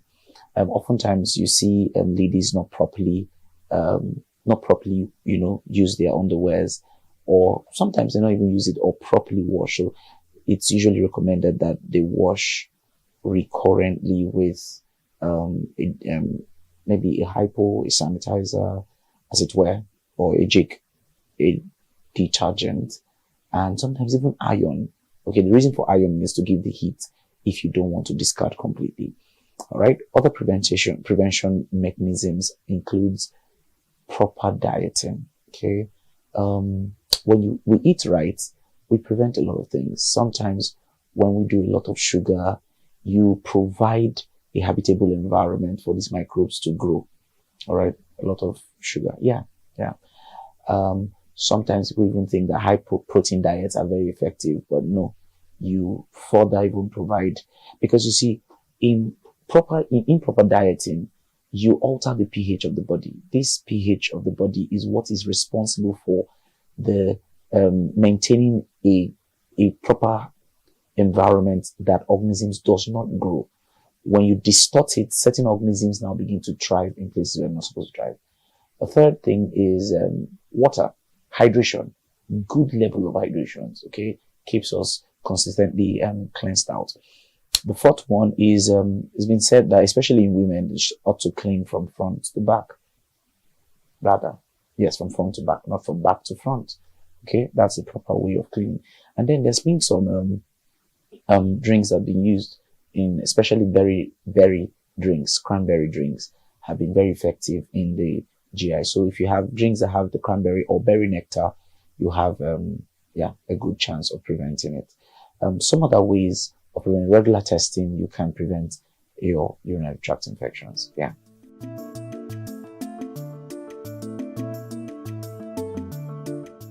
The symptoms of urinary tract infections includes a recurrent urge to want to use the restroom. You have that recurrent, and sometimes it could be very little amount of urine that could come out. You could have burning sensation in the process of urinating. You could have, itchiness. You could have cloudy urine. Sometimes discolored urine that could either be red or dark coke colored and all that. And then one other thing, pain, especially lower abdominal pain. One of the classical symptoms, lower abdominal pain. For men, you could see, of course, some burning sensations on trying to urinate. Usually not so much. And they could also have discharge, but that happens more with sexually transmitted infections. Now, the point about improper treatment, especially in females, is that it's responsible for high levels of infertility when it's not properly treated. The bad part of urinary tract infection is that it takes a quiet stage and right there in the body, and many people walk away, especially guys, especially men. They feel that they're good, and so it takes a quiet stage, and then over time, it's the cause of, or they become transmitters. Then the women eventually are the ones who come down with the symptoms, but they or never come down with the symptoms at all, and then life is good.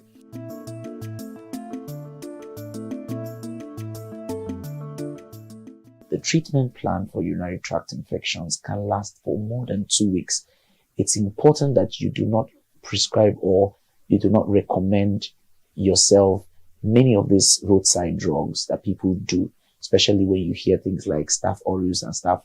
No, none of that is just very unacceptable. In the treatment of urinary tract infections, you get tested first and you get drugs that are sensitive to these infections. Now, for some reasons, when adequate doses of these drugs are not taken, especially to completion, like I said to you, many times the treatment could last for as much as 2 weeks because of the level for where they are. The urinary tract infection is one of the lowest parts of the body, all right? So you have to do that long.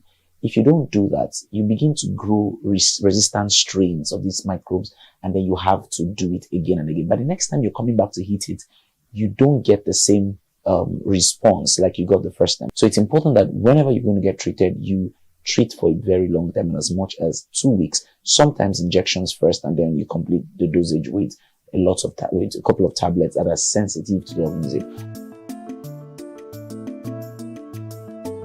Whenever there is recurrence of urinary tract infection, it's important that you pay attention to hygiene.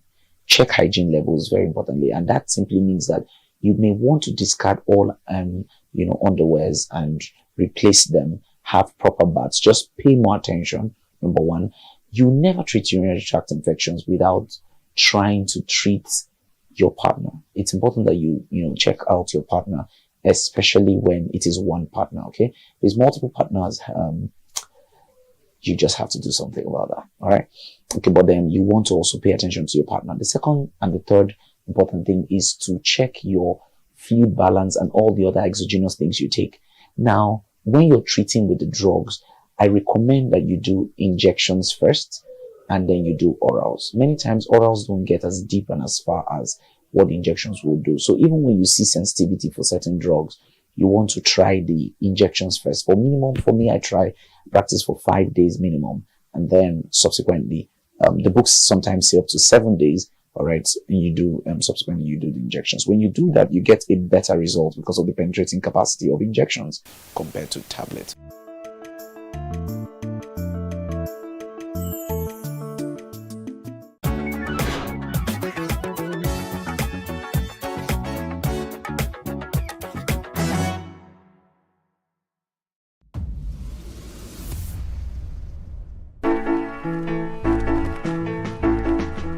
Nelly Uzonna Edith Uchendu was born in 1950 in Imuchu, in Aguata local government area of Anambra State, eastern Nigeria. She was a Nigerian singer, composer, and actress. Nelly started singing at an early age. She later joined Professor Sunny Oti's music group, under where her talent flourished. Her music career shot to limelight in 1976 when Homzy Sound released her debut LP composition, Love Wantinti.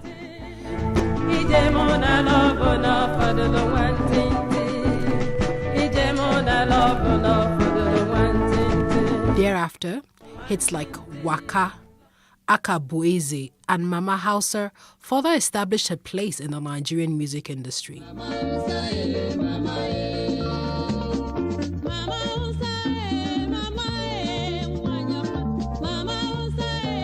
She traversed genres, including Igbo highlife, pop, and gospel music. She died on 12th of April 2005 in a hospital in Enugu State, Nigeria, after a reported cancer-related illness. She was aged 55.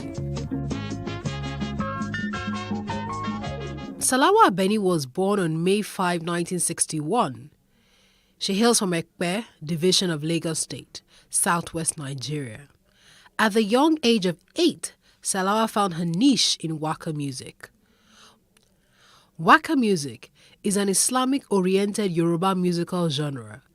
It was popularized by Alaja Batile Alake, in whose worthy steps Salawa Beni dutifully followed. She was crowned Queen of Waka music by the Alafin of Oyo, Oba Lamidi Adeyemi, in 1992.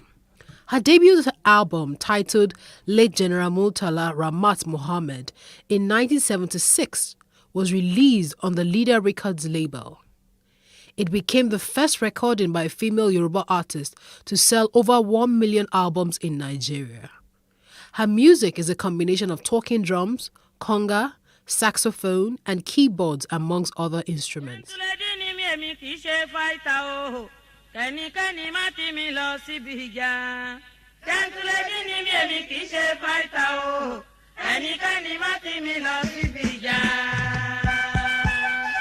She has performed in and outside the country and has released up to 12 albums during her music career.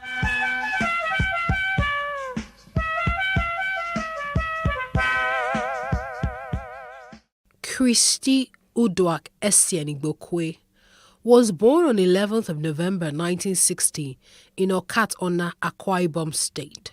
She was a celebrated Nigerian musician and actress. Christy was 12 years old when her mother died. Her mother's friend in Aba, Abia State, took her in.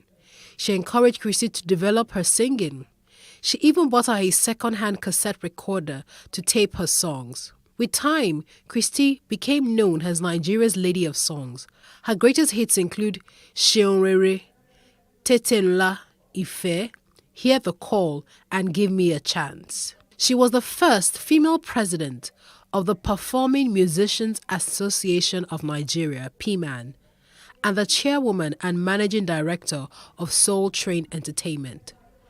She was fluent in many Nigerian languages, including Igbo, Ibibio, Efik, Hausa, Yoruba, and English. This made it easy for her to cross tribal limitations by singing in any language she desired.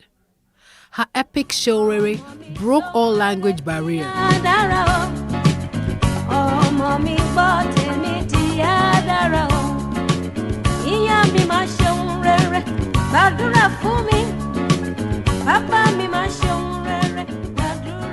Whilst Akwa Ibom's Min is regarded as the unofficial anthem of Akwa Ibom State, such was her impact across the country that whatever language she used, her message evoked emotion and reflection.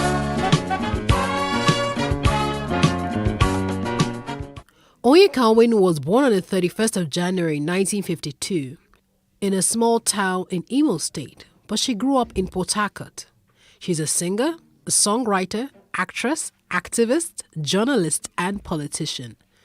The Nigerian press nicknamed her the Elegant Stallion. She released her debut album, From the Love of You, in 1981 while working with the Nigerian Television Authority. The album featured an orchestral cover of Johnny's Nash Hold Me Tight. Her second album, Endless Life, was produced by Sonny Okosun. Both were released on the EMI Records. One love set you free. One love keep us together. Living in a world, it's a struggle, just staying alive. One love. Originally a secular artist, Onwenu made the transition to gospel music in the 90s, and most of her songs are self-penned. She describes her music as African pop. This consists of highlife, Afrobeat, blues, jazz, Igbo spiritual, and even juju, a typical Yoruba beat. She continues to write and sing about issues like health, HIV, peace, mutual coexistence, respect for human rights, the plight of children, as well as pride in oneself. You and I will be as one.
Welcome to this edition of Timeless Conversations. My guests today are two young men who are lighting the path, charting the way for the next generation of Nigerians who, in a short while, will be fully in charge of running our society. To my left is Joshua Alabi. You're welcome, Joshua. And then to my right, even though both of them are sitting in front of me, is Aniefio Ian. You're welcome too.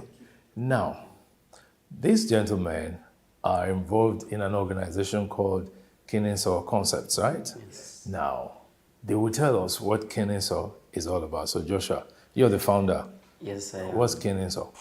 Kenensaw means what are you saying, or what is he saying? Okay. And for us, it's about what we want to say as young people.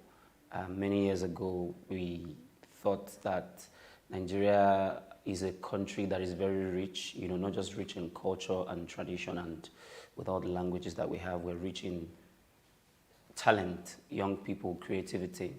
So above all the news around Nigeria about how young people are into all sorts, as young people within this same generation, how do we change this narrative?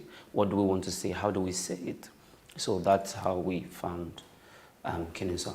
Kenensaw, what's the platform that you're using to propagate these ideas? So our platform is basically the creative industry, film and theater, and that we have done from what I would say successfully, and we are still pushing more.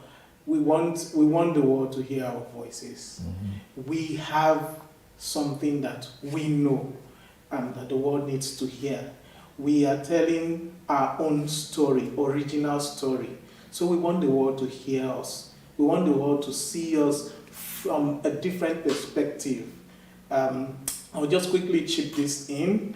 We did a project called Imagination TV, and it was all about how do we see each other? So when you call Nigeria, how are we seen outside? Some people think Africa is a country. Some people don't even know Nigeria exists. So we are always out there telling these stories. Okay. So now, Joshua, why did you guys choose that platform, the platform of theater, of film, of acting and all that? Why? So I would like to say theater. Firstly, Kenensaw is more of a theater organization. We do quite a lot with documentaries and all of that. Still, when you watch all our works, it's still from theater. And why did we choose theater? Because theater is where the live action is. There is no cut. It has a power of its own. It provokes you, the audience, into doing something. Someone is in front of you, acting in a very intense way. You need that feedback. That person needs to feed on you while you're feeding on the person at the same time. The synergy that it creates. So that's why we chose the platform of theater and film and documentaries. All right. So both of you have backgrounds in theater arts. Yes. So you're classmates or something? Okay. So, yes, we're classmates, and I like to tell the story how we started Kenensaw. Kenensaw now. In 2010, thereabout, I was in Unilag, Creative Arts Department. I came to study theater. And I had tried this years before then. I was in UI Theater Department. I left there, went to LASU Theater Department. It didn't work out until I got to Unilag. And we were about 150 in my class. That's a large class. Large class. Few months or about a year later, I realized that every other person, all 149 people, had come to Unilag to study something else. Either to study law or philosophy or mass comm or something else. Only one. Original theater arts student.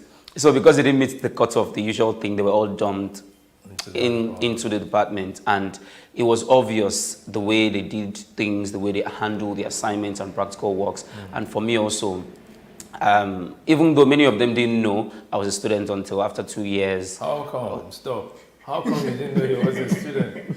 Okay, so Joshua is that one person that you look for in class. So for me, I didn't know he was even a student. You thought he was probably I thought he was a graduate assistant? Yes, so someone that just come and work with lecturers and leave. Until like maybe when we were finishing like second semester in 100 level, and I'm like, okay. So I get to see him when all other people are rehearsing, and I get to see, and I'm like, oh, okay. He's one of us. So you're a student here. This gentleman that always comes with a big bag on his back. So you're a student actually. Yeah, so that's it. What was in that bag? Everything. My toothbrush, my clothes for the next few days, soap, food, books. Yes, Why just did anything. you live like that? Well, I didn't know. So I enjoyed carrying my bag. And because of the nature of my work, I would probably leave school to another film set, to another rehearsal. So I'll end what I need to do maybe around 11 p.m. or 12 a.m. midnight that same day. And I can't go back home, so I just have to crash somewhere around or that same place. So it was just really easy for me to get things done. And your parents didn't complain? I wasn't even living with my parents. I had left my parents since about age 13, 14, thereabout. Oh, really? So it was easy for you to just be yourself? Yes, it was. No qualms? No qualms at all. They also didn't know what was going on. I had left my dad's house because he didn't want me to study theater. He kicked against I wanted to hear that now. He didn't want me to study theater. You know, what did he want you to study? He wanted me to be an accountant. Oh. So he did all he could. But also, my passion for theater, my passion for telling stories, came from my mom. My mom then, even though a very devout Christian, but she was a choir mistress, a fashion designer. She played the instrument. So everything my mom did, I learned because we were also very close. And I still do. Wow. I make a lot of things. I can make soap. They laugh at me sometimes that what can't I do? I make so many things. I can do so I can make money from so many things. But then I would go with my mom to the village. She used to attend the different festivals, the Shango festival. Her father was a Shango worshipper and was the Olode. So he would pull tricks and magic, and I fell in love with the whole color, costume, music, dance, the gun shooting. Everything was just really interesting to me, and that was where the passion for telling stories, for acting, for performing. We will come back to you and your mom, because you just revealed something that's very, very interesting and key in the process of development of a person. Right now, and if you're in your case, his bag attracted you, or what? Yes. How easy was it for you guys to hit it off? Well, it was quite easy for us to hit it off because I saw someone with fire. I saw someone with passion. And for one, I was not one. I didn't come to study theater in the first place. What was your original interest? My original interest was law. I came to study law, and unfortunately, I always say fortunately, I fall short 2 cut-off marks. I think 3 off law. I was angry. I was pissed because at the time I could study any other course in the University of Lagos, even medicine, apart from law. So I said, I'm going to do JAMB again. I need to study law. And they said, come, this guy, no waste time, now high cut-off, go find something to study. Okay. So I went back, I said, okay, I'll do a change of course. And they convinced me that 1 year you can go back and study law if you don't like it. And I found myself there. And 1 year in? I'm 1 year in, you and were I'm fully like, in. okay, I don't think that this young man can be serious in court anyway. So, and when I saw him, he had this drive, he had this passion, like, he made me believe you can actually make a living out of being a theater practitioner. That's good. That was what I saw. I'm like, okay, you have the fire. You know what? Let me join you. Let me bond with you. Let's do this together. That was to burn or to bond. Yeah. All right, we'll take a break here now. When we come back, we'll resume our talk with these 2 gentlemen who are shining the light on a very glorious path, I believe.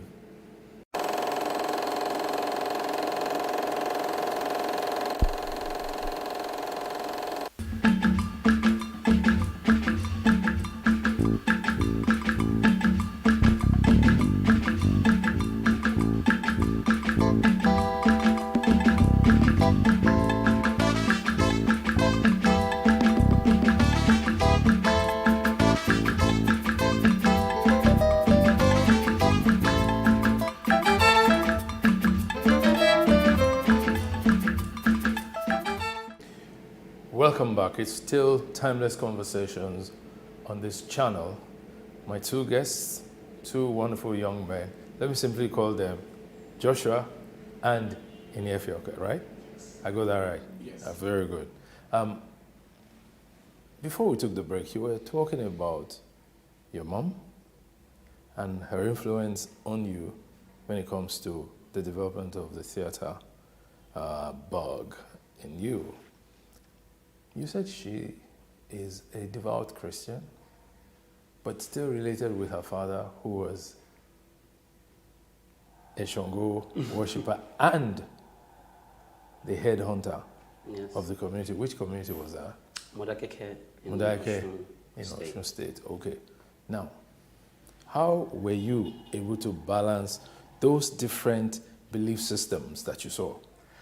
For me, it wasn't totally different. Firstly, I was in love. I was all out for the fun and the depth of it. The music in church, I would sing, I would play the harmonica, I would perform, act in drama, work and with people, with other young people.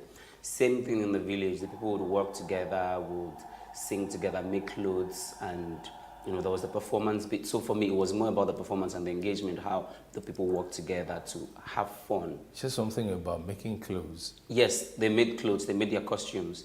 Okay. All the hunters and I remember I used to meet with some of the Unifas. Then they used to make their own clothes, tying the beads, dye some of them, and it was fun. It was entertaining. So it was like a hands-on thing for you. Yes, it was a hands-on thing for me, and I didn't totally understand the depth of there was some mystery to what the mystery, yes, and the depth of this is Christianity, it was the same thing. I only remember that then my dad used to kick against my mom taking me there because he saw how engrossed and yes, I was with this thing.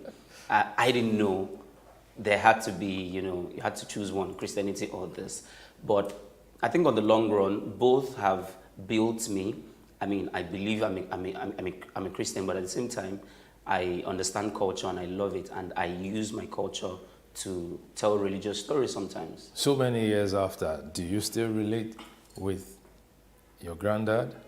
Yes, I mean, even though they are all late now. Yes. But yes, I really do. There's an aspect of them in everything that I do. That you do.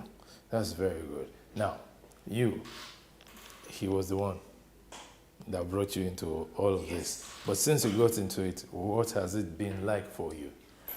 Since I got into it, for me, I tell people that I couldn't have made it as a lawyer. Wow. Yes, I tell people that because for me, this is an expression. It allows you to, what I would say, impersonate any character that you want to be. It gives you the freedom to express yourself. So we have the liberty to go on stage and look the politician in the eye and tell him that you're corrupt. And he can't do anything about it. Yes.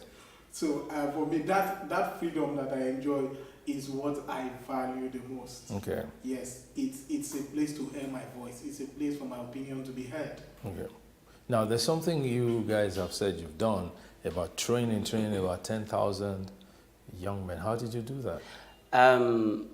Okay, so when we say we've trained actually over 10,000, but not just in Nigeria. I mean, I think if we were to count in Nigeria, maybe about 5,000 to 10,000 just alone. But we've worked in other countries. We've worked in several African countries, Rwanda, Cameroon, Zimbabwe, Angola, Egypt, and so much more. But in Nigeria, we have a festival called KIFT.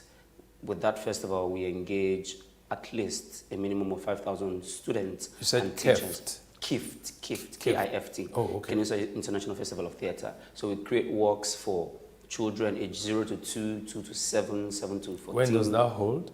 It holds every November. Oh, okay. November every year, and we bring in international facilitators, workshops. We engage the teachers with psychologists on how best to teach children and teenagers. So in the area of arts, we teach young people, we teach secondary school, primary school children, and then we also work with communities. We have series of trainings. There's also something called the lab. So there's Bariga Lab, Oregon Lab, Ikeja Lab, where we teach young people on hands-on skills, photography, animation, and different things. We also teach business of creativity. So it's quite a lot that we do. And we work with communities as well on our advocacy project, our Theatre for Development. We research a lot. We work with some of the NGOs, and it's quite a large community. Yeah, I was going to ask you about your Bariga experience. How did you, coming from your background, you know, and then ending up in Bariga? It was I mean, that's also part of how the second bit of how Kininsor was formed. I'd always been curious about, you know, asking questions and wanting to know things. So I found myself in Bariga. I like to, you know, express it that way. I had lived in Ogba and then to Alagbado. And even that area of Alagbado, my father built his house. It still felt like we were living in our own interesting space. We had everything. And then I went to Bariga, smelling, you know, kids. And then Bariga was very, you know, one of the most violent places in Lagos. You would go to the downtown, you would go to down Ilaje or Sosa. You'd find young people with guns and, you know, so on. It was terrible for me. I joined a theatre company there, and we were always in constant battle, constant confrontation with the street talks. The street, you know, with the streets, and then with the artists. We were the only people who could face them, who could, we had no guns, but we would take our performance to the street or to their base and then begin to dance and begin to say, do some poetry.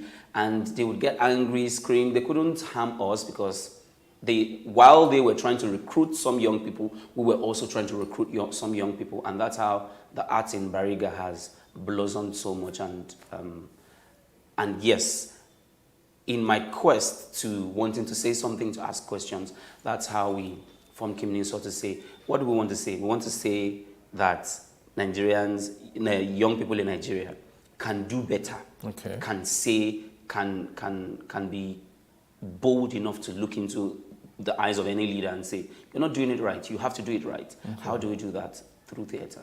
Now, the advocacy that grew out of that has led you to collaborate with a lot of NGOs and civil society organizations. There's a particular play that you guys did recently? Talk and Do.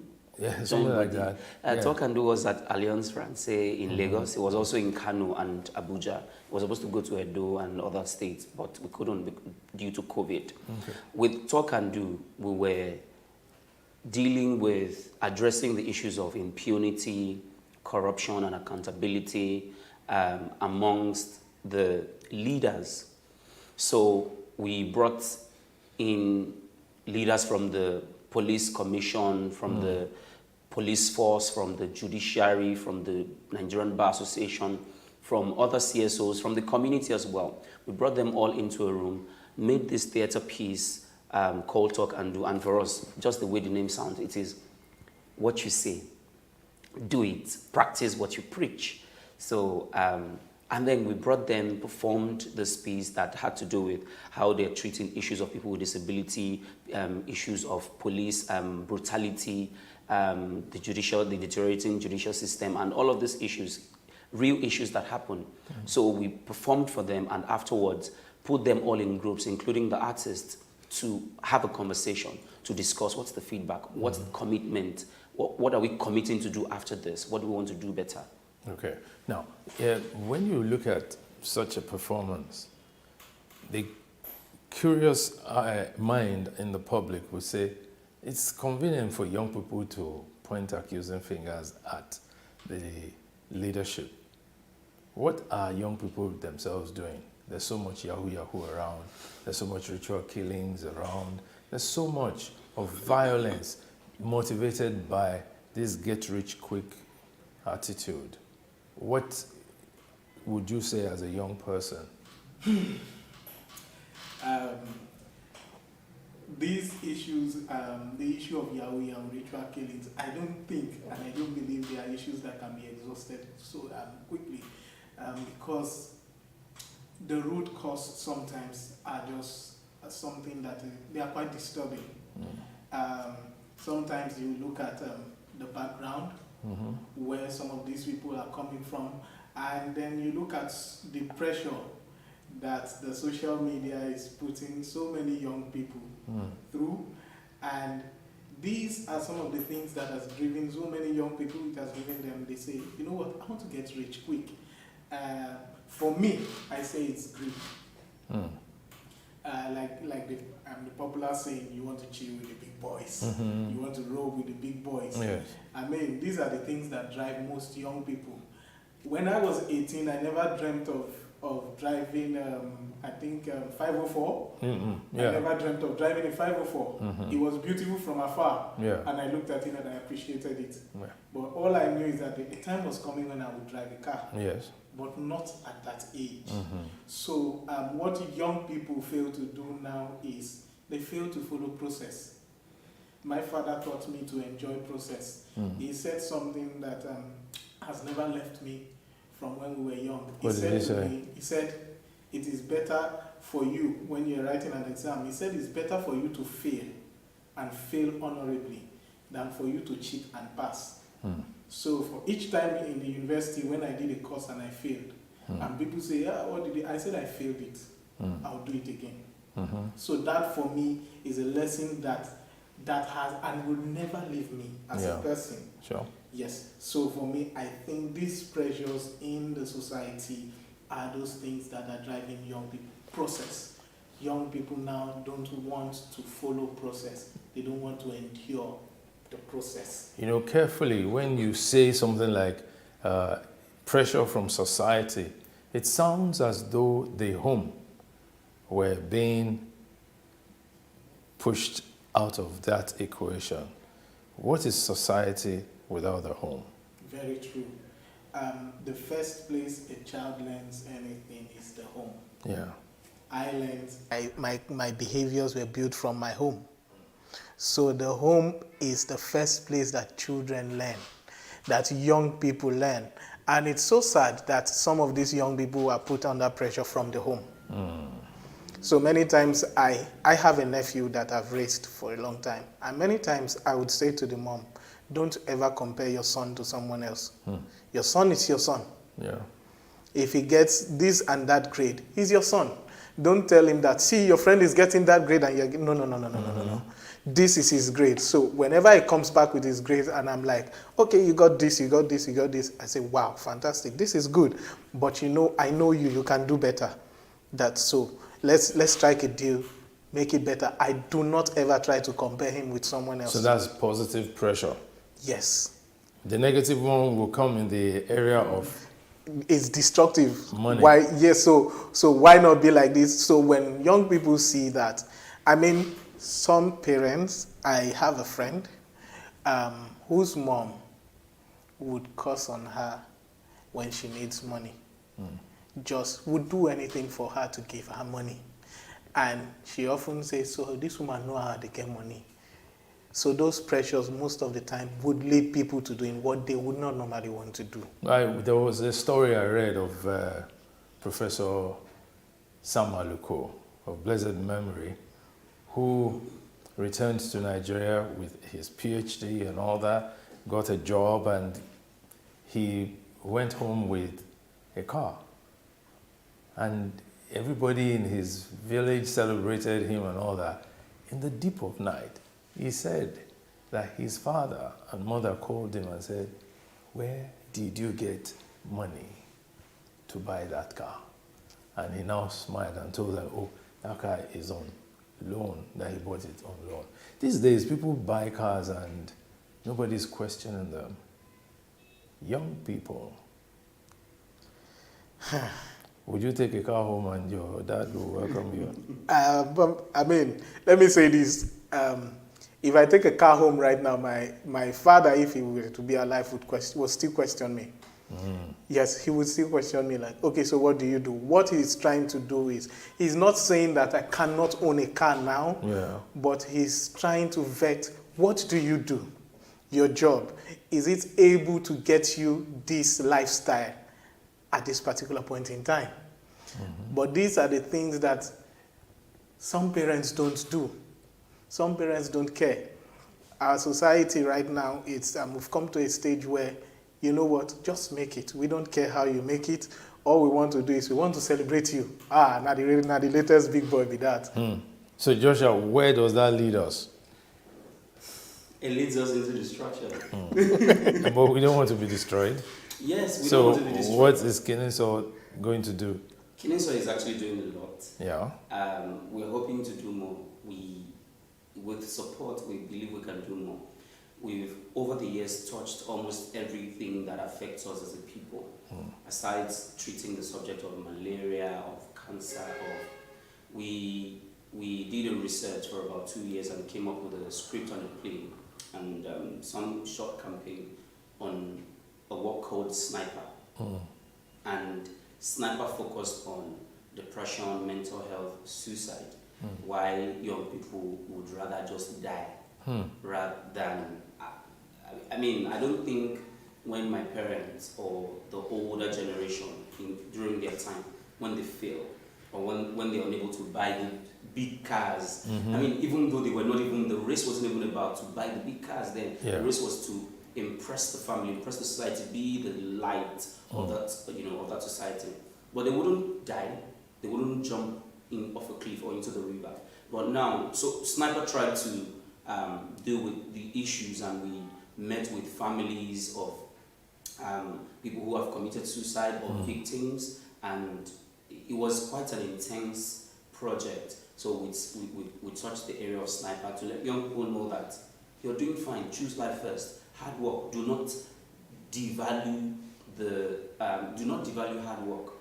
Take responsibility. You fail, you try again, you move on. So with Sniper, we've done that, and with Join Body, Join Body was Sorry and Join Body. We had a performance called Sorry before the election in 2019, and we had Join Body after the election. What Sorry did was, with Sorry, we went to different stops in Lagos. Stops? You mean bus stops? Bus stop, yes. Ilaje bus stop. Obalende, Yanoba. We kept going from place to place around Lagos to perform to young people, market women, young and old, to let them know that their vote is their power. Even though you think you're old, Nigeria cannot give you anything. For those coming, they still need you to vote. So for young and old, we really interacted with a lot of street boys, Agbero, under the bridge. We were able to convince some of them. It was quite impressive working with them. With Join Body as well, we also looked at the aftermath of the election. Why violence? Why is that the way? Why do we, in the name of political party, break apart? How can we come together to decide and say, this person we've elected into office, you must be accountable. We must, as we were saying earlier, we must have your phone number. We must know what you're doing. We must be able to monitor the work that you've promised to do for us as a people. No, the interesting thing is that on the one hand, society complains about young people feeling so entitled. On the other hand, the young people complain about the older generation, that they don't want to leave the scene. But can you say that the younger generation is prepared to take over? No, we're not. We're not prepared to take over, and it is still it is pronounced in our body language, our attitude. We have a friend called Effective. He's a radio presenter. Effective now is vying for the, I think, House of Rep office, and he's finding it difficult to even bring his own friends to understand his vision and to support him. And we keep saying politics is for the old people, it's a dirty game. it will keep being dirty until we get involved. But to answer the question, we're not ready. And why do I think we're not ready? I think we're not ready because what we consume does not reflect a generation that wants change. What we consume in terms of content, in terms of in terms of content, in terms of our social behavior, even the economic behavior, it does not reflect it. We still reflect Nigeria is not working for me. The government has done nothing for me. So I either japa or I stay here and make it reach anyhow. And with that attitude, we really cannot do anything. I totally agree with him. Young people, we are not ready. And the reason why I'm saying we are not ready is if we take a look at the lifestyle and we want to separate generations from one generation to another, now the values that our parents had as a generation is totally different from what we now see as values. So today, our lifestyle, we've all thrown away our values to social media. So the social media instructs most young people on what to do. And for me, I'm scared because I have little ones, younger ones, nephew, and I'm asking myself, is this what they are going to come up to see? We've seen 18 years, 17, 19, wanting to drive a car, wanting to use the kinds of phones. Well, he can drive. They can drive a car if they have access to the car. Yes, but they want to buy. They want to buy a house. So I had a friend. A sad story. We left the village together, came to Lagos. He went to school, studied electrical and electronic engineering, University of Lagos. And when he came in, he was fascinated by the lifestyle. He saw young boys driving tinted cars.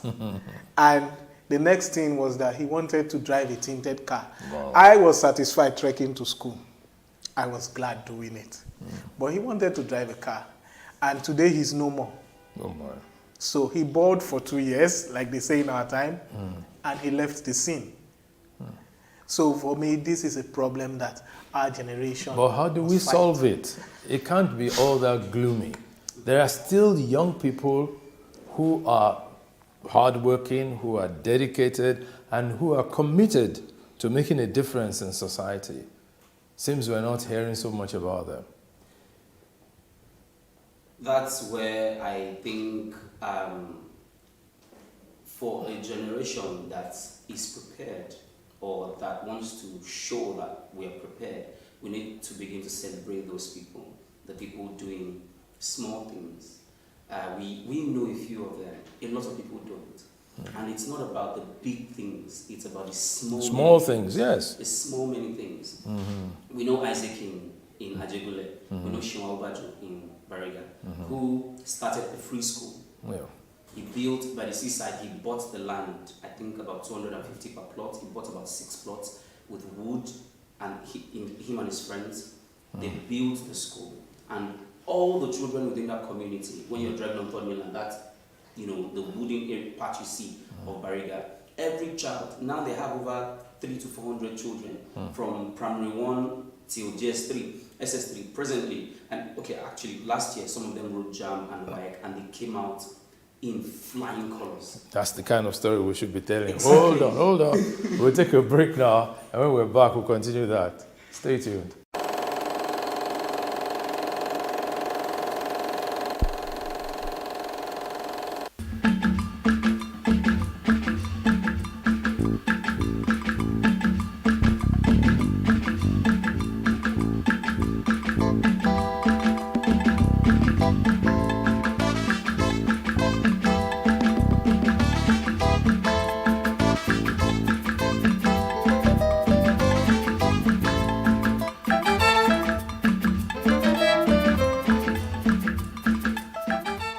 Welcome back to Timeless Conversations. Before the break, we were talking about celebrating the members of the younger generation who are making positive waves. And you were talking about the free school. That's one Mr. Awubajo. Yes, Okay. In Barega. The school has about 300 to 400 children, and Sean has had to regularly find a way to raise funds to pay the teachers and for the children to attend the school for free. And the government, the Lagos State government, has seen the good work they're doing, and they're looking at ways to help. There's also a Bolore initiative who builds Jealousy Art Center and teaching every young person that's interested within initiative painting, adire making for free.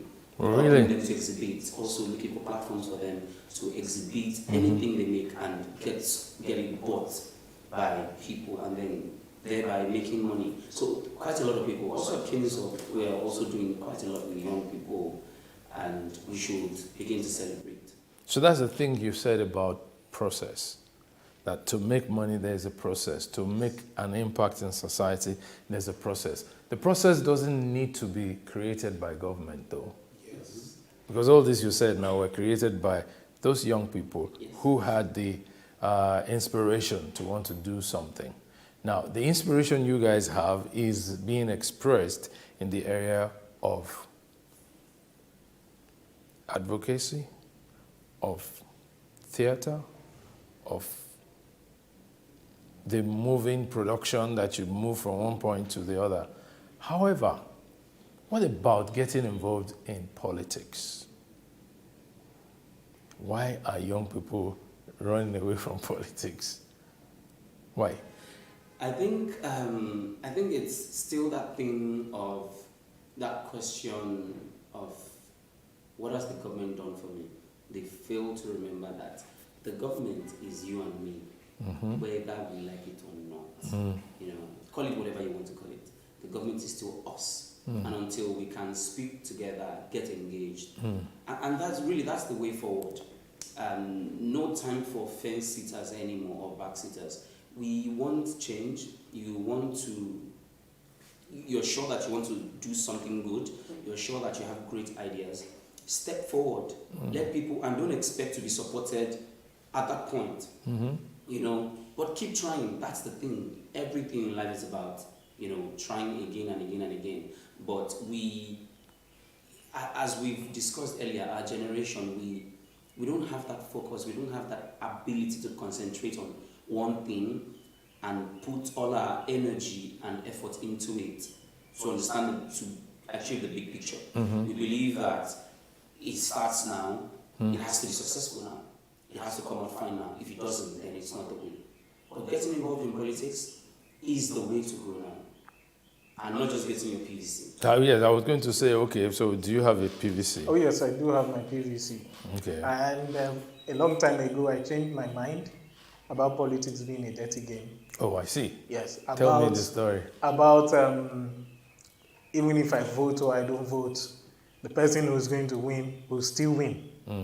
So I changed my mind a long time ago, and it took me to the point that I left my house.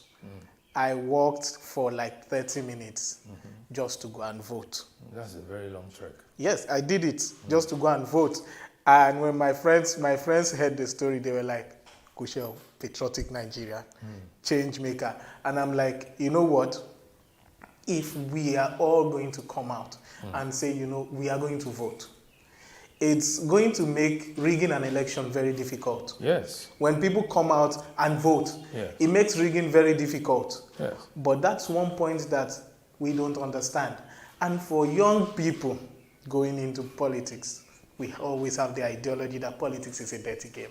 So if you don't want to play dirty, don't go into politics. And this has also been a mindset that has been spread around even Christians and Muslims. Yes. People that say, oh, we are Puritans. We don't want to soil our hands in a dirty game. And I'm so glad that right now we've realized that we have made a mistake. Yeah. If you want to change things, then you need to be in the gathering where decisions are made. Yes. So if we don't get into politics, how do we even want to change these things in the first place? How do we even want to choose our own leaders? Someone was saying, "Oh, thank God I didn't vote." I said, "Thank God me, I voted." I might vote and my candidate does not win, the person I voted for. Yeah. But I have one thing: I voted for someone. That is my point. That is what I want to take home. Yes, so now if we mobilize to get young people involved in politics, what should be the drive? For instance, the impact of social media was felt during the recent NSAS protests that took place majorly were firstly in Lagos, Abuja, and then spread to other cities or states in Nigeria. The mobilization was done majorly through and by social media. But the coordination of, okay, what to do beyond the protest failed.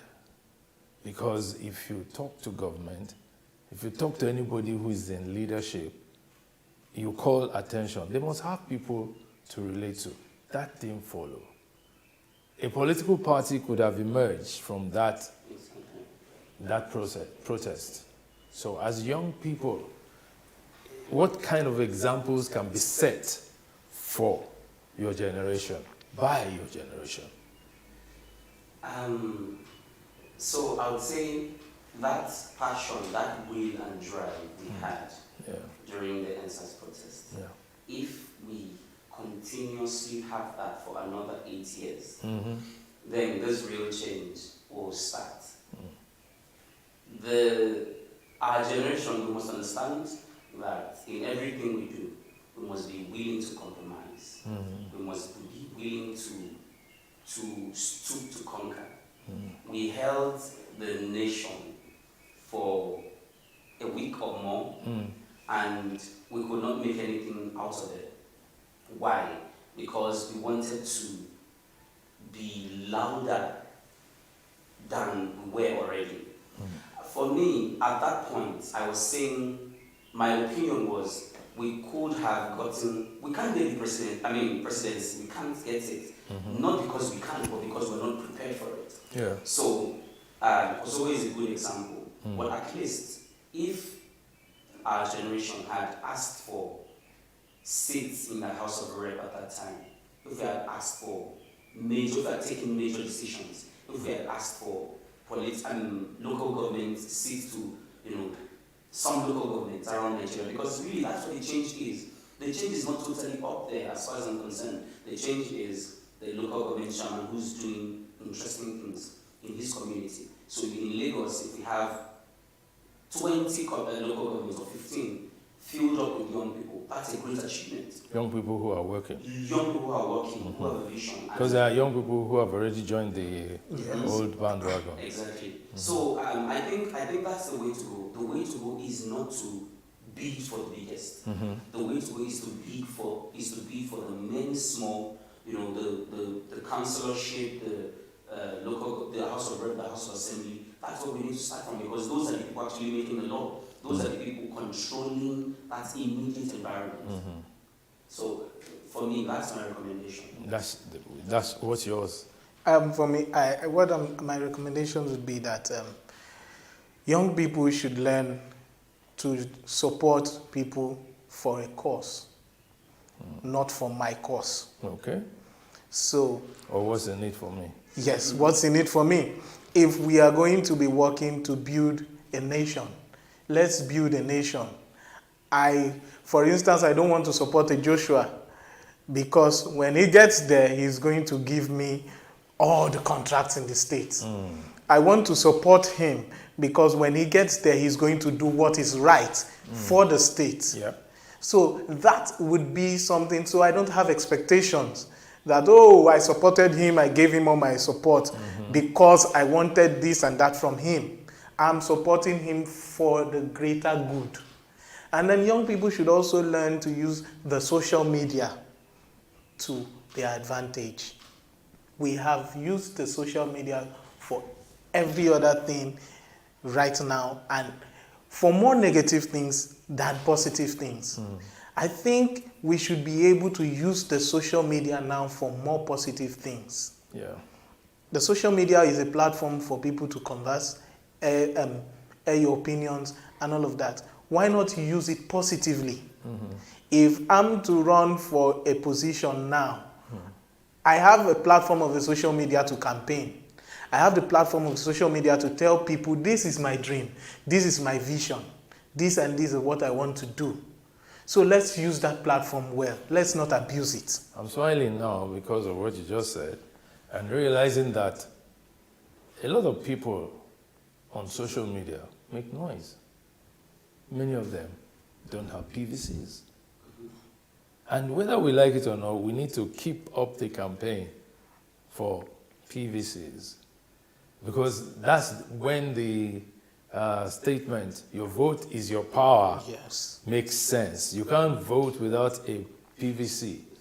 And many young people deliberately are not enrolling to have their PVCs. Is Kenny-Salt doing anything in that regard? Yes, we're doing quite a lot though.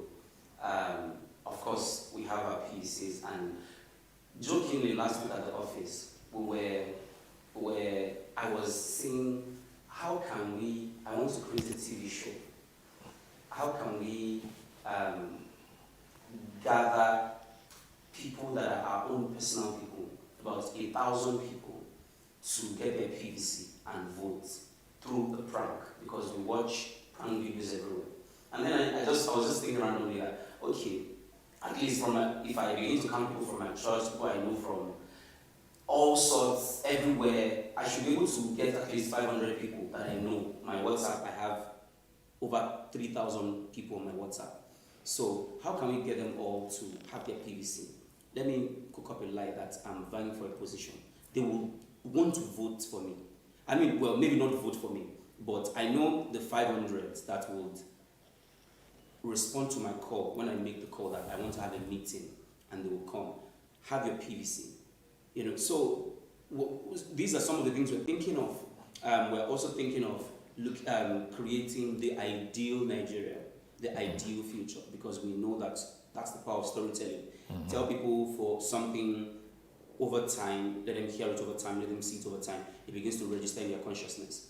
How can we create a campaign where we no longer show the sad Nigeria, the pain in Nigeria? How can we begin to show police as what they should be?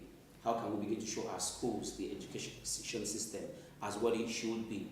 How can we show in pictures, in stories, how can we show justice being delivered on time? So these are some projects that we're thinking of that would help the young people to change the mindset, to change their perspective of things and take charge of the political space. Now, you said something about there being money in theater, in the dramatic arts and all that. How do you rate the coming of Netflix to the Nigerian space? How? The impact you think it's had or it's having and could even further have on the income? Okay, so I would say it's a good development. We should always expect change to come. And why I'm saying it's a good development is coming into this space, we now have the opportunity to meet these people one-on-one. And if I have a work that is good, I now have a platform. I can always run around and try to get them to see it. It might be difficult, but just the fact that they are there gives me that hope that, guys, you know what? Let's just keep doing this thing. One day, they are going to see it. So for me, it's a good development. And of course, it's good money. It's good money for the pocket. Are you planning anything towards being able to tap into the Netflix money?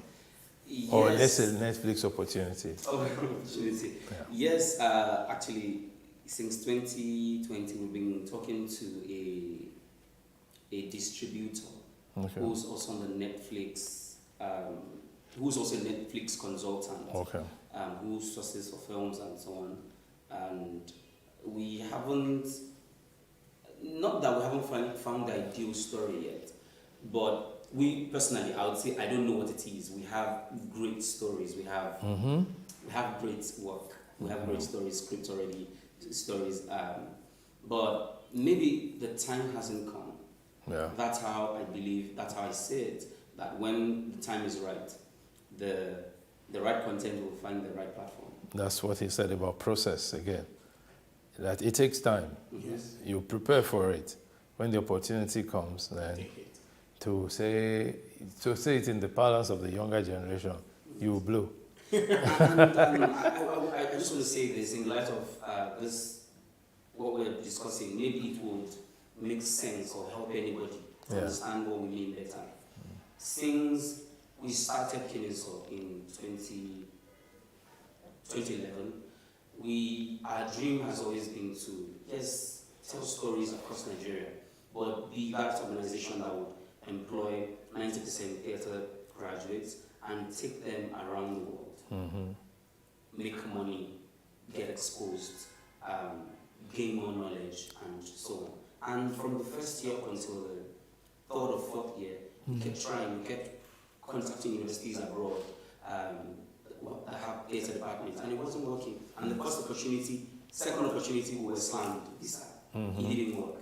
And after the second one, while planning for the third one, we told us, as we discussed, we said, this will be the last time. This will be the last time. And indeed it was the last time. And we moved it to the point where the embassies in Nigeria are the ones who then look for opportunities for us abroad to say, we found this, or we know these guys, we want you to come do something with them. So the process never fails. That's the power of process, right? And taking your time preparing, not giving up at all. Now, with the experience you've had now, you started some almost 11 years ago, and respectively between you, each one of you will be anything between 30-something and 40, right? In about 10, 15 years' time, you'll be about 50 or a little older. They'll start calling you old man. What do you see yourselves doing in the next 10, 15 years? I see myself still telling stories, but most importantly, teaching. Okay. I apologize for using this word. I hate the way the system of teaching and training in Nigeria. It's like a war zone. So that's why I train, that's why I facilitate workshops quite a lot, from team bonding to any other thing.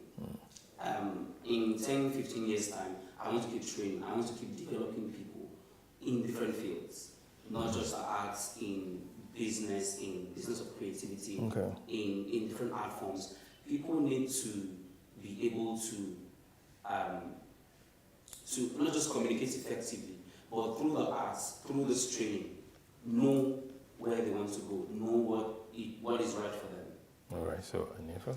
I'm not going too far from that. Yeah. And the reason why I would say teaching, training people is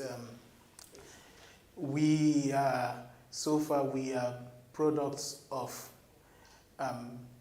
people that have gone ahead of us, even though we don't have the opportunity to really learn from as much people as we would love to.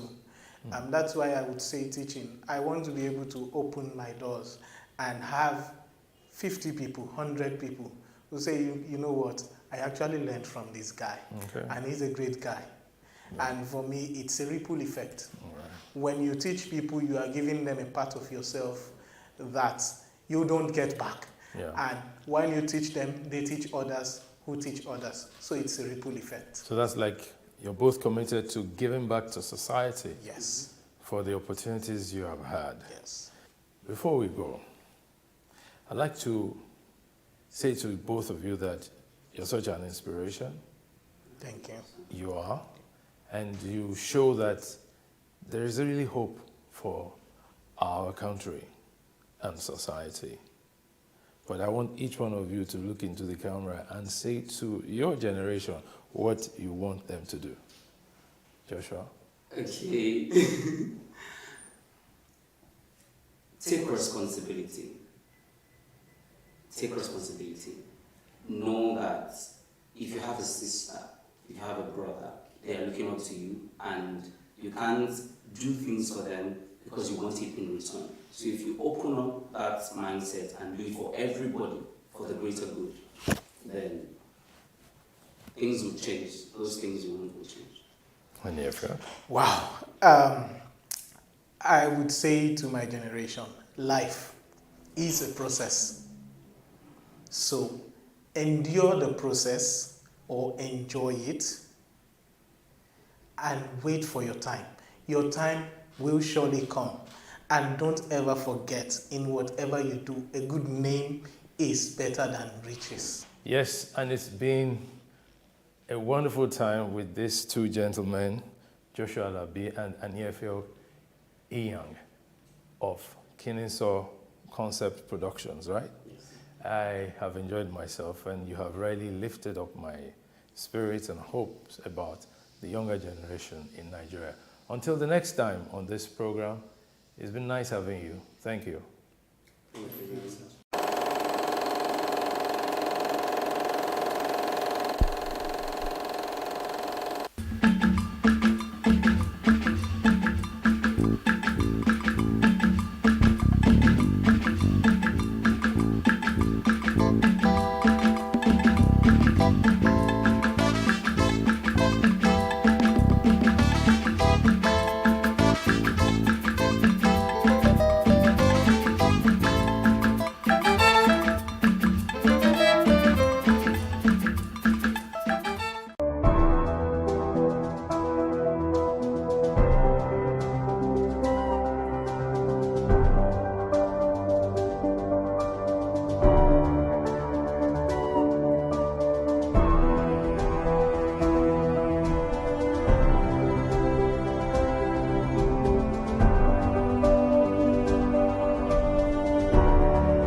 Hey, what's up, guys? You're welcome to another edition of Plus Event, and I remain your host, Ifeoluwa Oshukeye. Your absence isn't an excuse anymore, as Plus Events is all you need, as we bring you the glitz, the glamour, and loads of fun. Oh, definitely, right? No question. He's a living legend.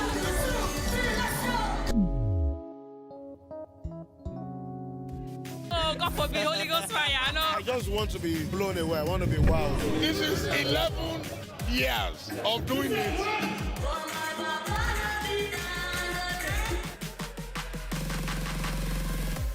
I'm surrounded by so much positivity. No, it's okay. Yo, what's up, my people? It's your boy Starboy Terry. You're watching Plus Event on Plus TV. Stay glued to Plus TV Africa every Saturday and Sunday, 4:30 p.m. West African time.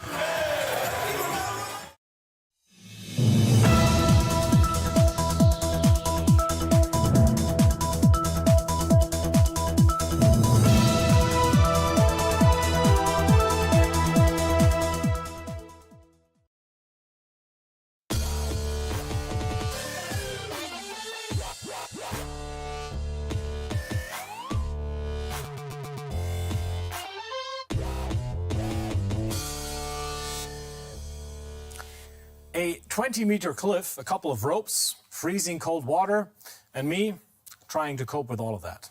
I did make it down in the end, but this outing with a couple of guys really had me testing my limits. And that's precisely our topic this week on Made, leaving the comfort zone. I'm Chris Colbert. Welcome. We don't want to be bogged down with details, do we? It is the result that counts. Well, sometimes it's the details that unveil an inconvenient truth. Take meat production.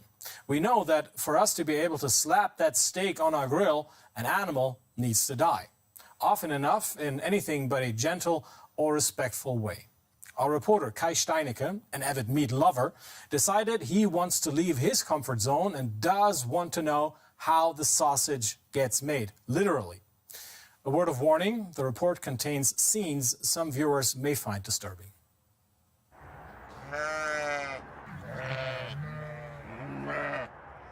Hello. Hello, hello. I am going to slaughter one of these animals. They belong to Wendelin Schmücke. He farms sheep the traditional way. His family has been doing this since 1750. His sheep are out to pasture for most of the year. But it's hard to find enough grazing land. In der Regel brauchen die Schafe The sheep nachher need einen about a Hektar Fläche, hectare, den die a bekommen. hectare a day, that is. Und dann brauchen die auch jeden Tag einen Hektar Fläche. A hectare every day. Ja, 10.000 Yes, a hectare for Quadratmeter, 700 die sheep. 700 Schafe. So this whole field is only enough for today. When they've had their fill, the flock will go home to the farm. I hope the ones that I'm gonna slaughter are going to be bigger.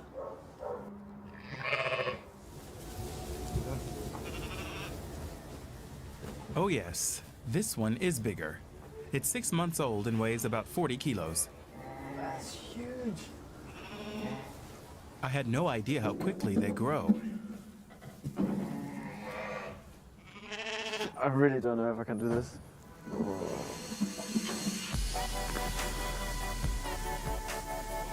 I'm grappling with the fact that we kill animals so we can eat meat, and that I'm going to kill this lamb. First, we have to take it to the slaughterhouse. Yeah, you really can feel the 40 kilograms. It's a 10-minute drive, nothing in comparison to the lengthy journeys to the slaughterhouse that livestock often face. Marco Kerr will be by my side throughout the process. He's been a butcher for more than 10 years, and he only slaughters what people bring him for their own consumption, like this lamb that I've bought. Das ist das Schlachthaus hier und hier wollen wir das gleich drin machen.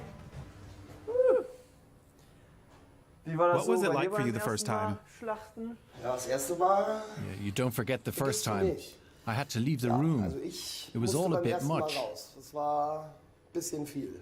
Gar nicht so das Not because of the blood, but the fact that an animal is dying. Und das wird dir erst bewusst, You don't really grasp that until you see it. And when it's done, you can't undo it. Aber But we'll manage. wir schaffen das schon. Wir schaffen das. Oh God. Marco shows me how to use a bolt gun. It destroys the sheep's brain, and it won't feel anything afterwards. Schon ein bisschen Gewicht und locker in der Hand halten. Hold it loosely and then press once. Einfach trauen. That was it. Oh! Ja. That's like a real gun. Ja.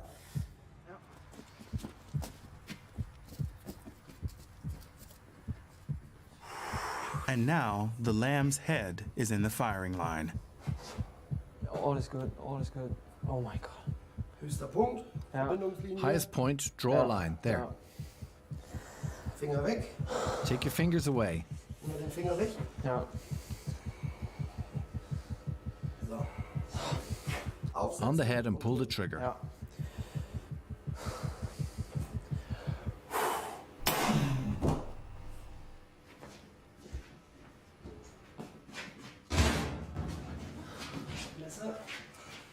Knife, slice it through, all the way. Durchstechen, richtig. Durch. And again. Muss man einmal. Oh Gott, Jesus.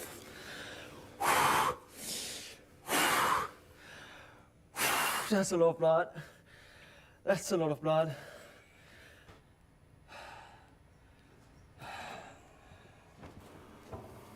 Das war's. That was it. It's over. Hat er's geschafft.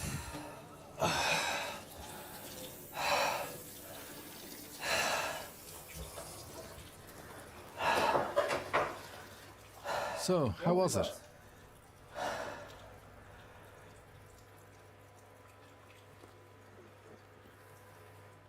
It's all happening so fast.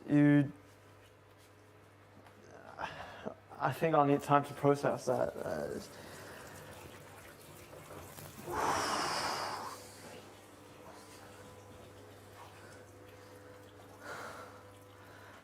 I've killed an animal.